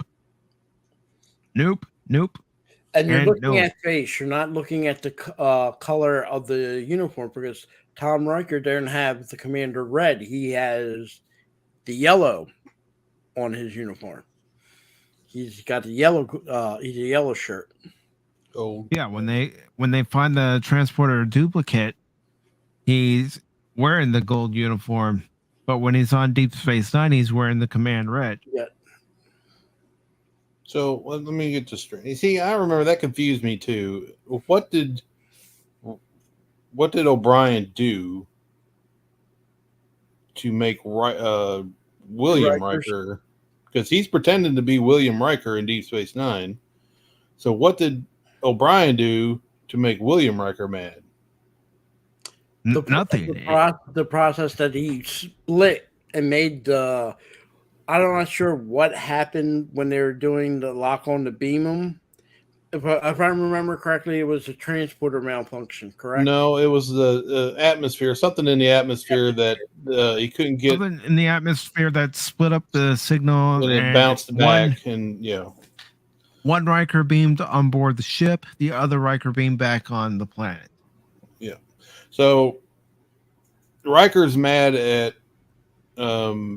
O'Brien. Tom Riker. But not William Riker. William Riker should not be mad at O'Brien. No, he's not. But he's pretending to be William Riker. So why would he be mad at O'Brien? It's very confusing. And I think the only way that, personally, for me to get a grasp on it is to watch the original TNG episode and then watch the Deep Space Nine episode with it. And maybe that'll clear it up for me. Because, like I said, even back then when I remember seeing that episode, I was, there's only been 2 Star Treks, if you take them two aside. Another one that confuses me is the one special planet where a guy was an astronaut and he got some aliens took his ship and him to this planet and they can't send him back. So they develop a world based upon a book he had, which was a cheap novel. And William Riker gets stuck on there too. I forget the name of the episode, but the guy even says he, kind of forgives the aliens because they didn't know better than to try to create a world for them made out of a cheap B novel. Yeah, the one where they were in the casino. Yes, that one. And they find his body in one of the That hotel one rooms. that's a very confusing episode. If you're not focused on the whole episode, you can get easily confused by it. I kind of got what was I didn't get confusing? all the situation didn't compute in my mind to the end of the show, and then I was like, oh, okay, all this makes sense now. So well, they're trying to give you twists and trying to figure out a mystery. It was a mystery sort of it was episode. Well, with all that, you figure all that technology that the Enterprise got and everything, they couldn't do anything for him. That was ironic. They couldn't do anything. They couldn't beam him, couldn't get him out of there, couldn't go down there. Nothing. Well, maybe I'm thinking the wrong episode. No, you're thinking the right one. You're thinking about the one when Riker goes there and he's stuck there, and it's based upon the novel. And they're in a casino. And like I said, it was developed because they wanted to do some type of, I guess, alien things to the astronaut. In order to get him there was, they dragged him there. They made that place. And unfortunately, they didn't understand that it was a bad novel. Thank you, Mike. Welcome. All right, I'm gonna have to get, boys. Yeah, I was gonna say, I think I'm gonna go ahead and wrap up this edition of Pop Talk. Yes, Bill McCracken has worn everybody out. He has. He's wasted my entire Sunday. Thank you, Phil. You are the best. Thank you, Anonymous, for coming on. It's always a pleasure, brother. Thank you for having me, Mike. It's fun time, when Phil's not talking. But I'll let it slide. Next week, all deals are off. Okay, yeah, we'll wait. We'll see. After I send you a peace offering of unsweetened sweet tea from McDonald's. Oh yeah, that's what I need. Heresy. Yeah, that's over big time, Phil. Mm-hmm. What can I say? You kidding? You send him that. He's gonna tell you this, Phil. I know he is.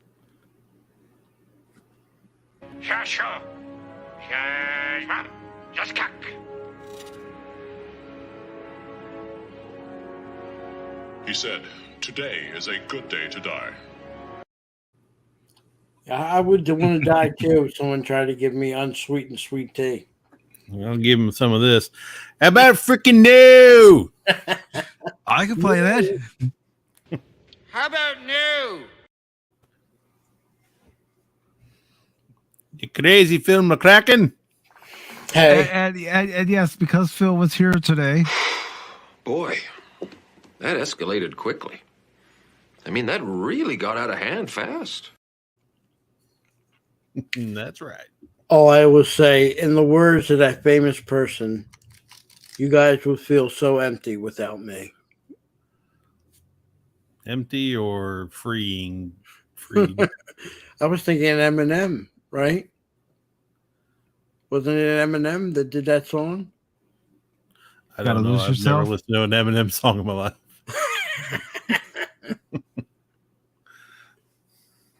So before we depart, I want to thank Shay for stopping by. Thank you, brother. I also want to thank Jet Sparks and Gab Stargate for joining us on the panel. I want to thank Milton Knowles, the Insane Witch King, for stopping by. Thank you. And I also want to thank the Panel Wannabe for stopping by. Thank you very much. And of course, we had Das Wolfen with us today. Thank you, Das Wolfen. We also had DJ Ronnie G. Thank you very much. We also had John Jacob Jingleheimer Schmidt. His name is my name too. There you go. Shout it out. And of course, the previously mentioned Gap Stargate. We also had an appearance by Lucas. Oh, it's good to see you, George. Wish you never sold Star Wars. We're going to give you crap for eternity. We also had an appearance by Whoopa Troopa. The Alliance to end the Ivy and Wrigley Field. Whatever. Saving Peter's life. Whatever. We also had Tim's Talk. And of course, Jet Sparks 373. And we also had an appearance by Green Lantern 345. And of course, Anonymous was in the chat. Briefly. That guy. Jeez. He's a good guy. He's a good guy. Phil McCracken, on the other hand, I don't know. I don't know about him. Jury's still out. Man, myth, legend, whatever you choose. Yeah, still debating. Toilet brush. Myth, legend, in your own mind, Phil. In your own mind.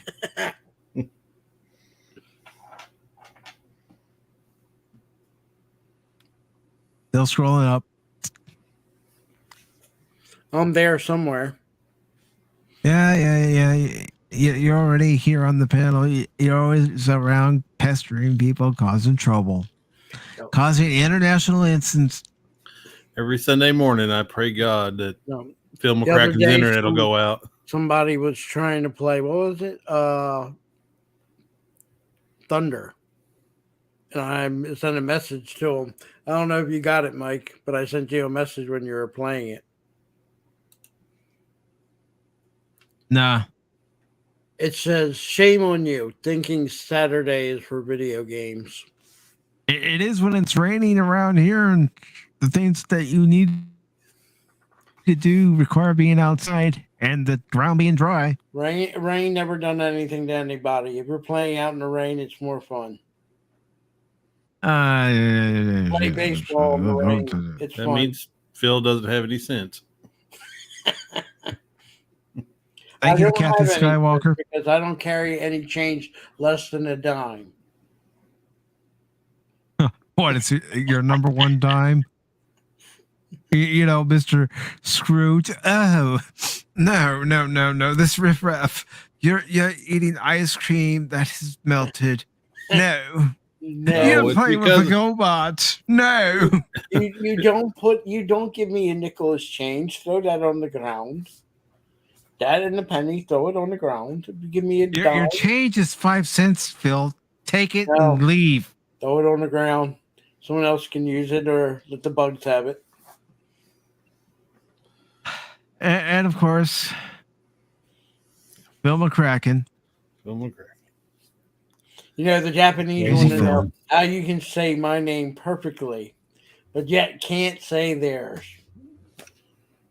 Who's? The Japanese.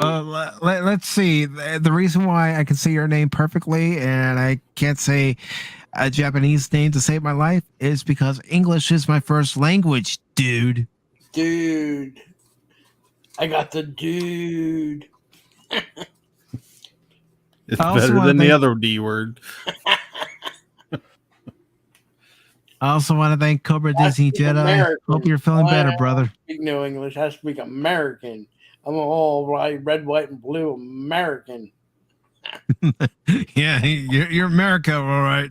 America. See, down here in America, we say American. color. COLOR. We are not Canadians who spell it COLOUR. There's no U. We got the U out.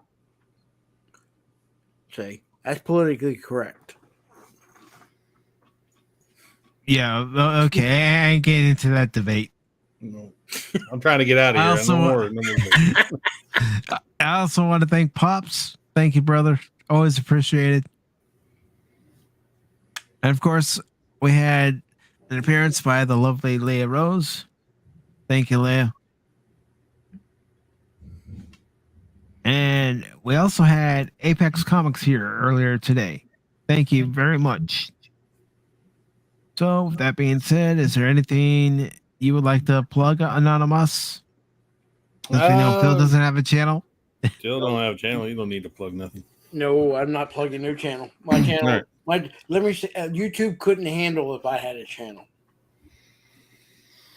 You guys, YouTube already knows about you. 100% right. So there you go. No. I am YouTube gonna already knows about you, Phil. Yeah, well, yeah. Yeah, just come by to my channel, check out some vids, subscribe, So I am going to start working on a new video today, hopefully, and start writing the script. And it's going to be something controversial that some people in our fellowship may not like. I don't know. I'm getting my opinions formed on the Orville, and I'm gonna make a little video about that. Well, since you're doing controversy, I might have to pop over and take a look at it. Well, just wait till I'm it's all done. for controversy. Well, I figured you were. So, yeah, just watch out for that. I don't know when it'll be done. Like I said, I ain't started. I'm hoping to start writing on the script today. So, just keep an eye out. Will do. And I know there's a lot of mixed feelings about this season so far, but I'm curious to see what you have to say in your video. We'll find out. Well, gentlemen, you all have a good rest of your weekend. Enjoy your Sunday. Mike, I don't know if you're doing a video game stream later on, but if you do, I'll come check you out. All right. Anonymous, I'll undiscover, brother, your channel and see what's going on there. Okay. And Phil McCracken, yes, I said Phil McCracken because I can't talk anymore. He's going to take a nap because he's old and he needs a nap. And they tire me out. It takes a lot to defend myself against these hooligans out there. Yeah, it's our fault. Abuse of the elderly. Yeah. Oh yeah, sure, Phil. It's our fault. And you know what I'm going to do? When I take a nap, I'm going to dream about you two open up a package of Jiffy Pop right when the steam's popping out. So that's what Phil McCrafton's going to go to sleep. I'm smart enough to not have my head right above the Jiffy Pop when I'm opening it. Not in his dreams. We're dumb. Yep. And you guys can have in my dreams, you guys can have a nice glass of unsweetened sweet tea. Oh, jeez. Oh, gosh. All right. You guys have You're a good mess, night. Phil. You're What a can I mess. say? I'm going to take my nap now. You're gonna take a nap and you're gonna pester somebody else, aren't you? I'm going to save it for tonight. If you're doing a stream for video games, well, I'm going to be there. But if you're not, I might have an hour or two on my hands after I play a game with my girlfriend to go and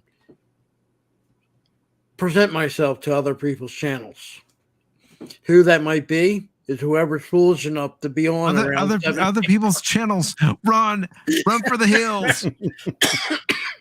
I know Paul's got one coming up. I don't know if I'll be able to do it at that time, but if it's like 9:00 my time, I'll be free for a couple hours. So yeah, I'll go stalking. I like to stalk. Wait. I was just gonna say, are you admitting that you're a stalker? You're not just here to give views. You're here to stalk. To abuse you, Mike. No, it's my duty to go through. Let's see, Stone Cold Loki's channel every morning. I don't really know how I end up on their channel or how I got there. It's like you do what I did. You subscribe to his channels. You have notifications set to all. And here's what I said. I don't know why I'm here. I'm not even Scandinavian, but I'll put a like on your channel. Then I'm getting the hell out of here. So, and that's it. That's all I ever do with him. Mexican Iron Man. There's only so much I can deal with, and Of course, there's Paul, but you know, I have to take it easy on Paul. I can't go out too much on him because if I do, he can't handle Phil McCracken. And What do Phil you have McCracken, against Mexican Iron Man? he got kicked out of Latin Club, and I can do that. See, that's something you can't do, and I'll explain real quick. I'm Latin. The man has a fear of Alf. Have you ever seen Alf? You understand that fear? Let's You get to understand that fear? I'm presenting you the hierarchy. Latins are from Italy. Italians. We have a say who's in and who's out. And Mexican Iron Man did a naughty, so now he's out of the Latin Club. Until he repents and confesses his sins, he's not back into the Latin Club. He's now truly Latinx. Mexican Iron Man, if you ever see this is Phil McCracken talking, not Mike. Oh, Mike. Let me all the blame goes to Phil. He knows. And if you want to blame anybody for me hopping around different channels, blame Mexican Iron Man. He's the one who put me up to it. Well, you're hopping onto these other channels because they're great channels and they deserve support. Are they? Yes. Are they great because they're great channels, or are they great because moi? Wow, aren't we full of ourselves? Well, I know you've taken this channel down a couple months. Oh, that was so funny. I couldn't done this better than if I came up with it myself, but you know, I'm not taking credit for it. It's just the craziness. Phil McCracken brings the crazy. Phil, yeah, I'm going to say this from the bottom of my heart. I hope you have some unsweet, sweet dreams. Oh, don't you dare do that to me. Alrighty, I'm going to go take my nap. You guys have a good day, and I'll catch you all later. Thank you, Anonymous, and thank you, everybody in chat. Thank you all. Hope you enjoyed the show. If you did, give it a thumbs up. If you didn't, give it a thumbs down. Leave a comment down in the comment section below, and don't forget to subscribe to the channel. And for those of you who are subscribed, don't forget to make sure that notifications are set to all. You know how YouTube is, they don't always notify folks when a new video is uploaded or when someone goes live. So make sure your settings are set to all. This way you video or have an episode of Pop Talk where Phil goes on a rant about something. Yeah, that's for sure. Anyways, this is all in good fun. Phil, you know, we love you, brother, and you're always welcome back. And as are everybody in the chat and anyone who wants to be on the panel, you're always welcome. Thank you all. Have a good rest of your Sunday.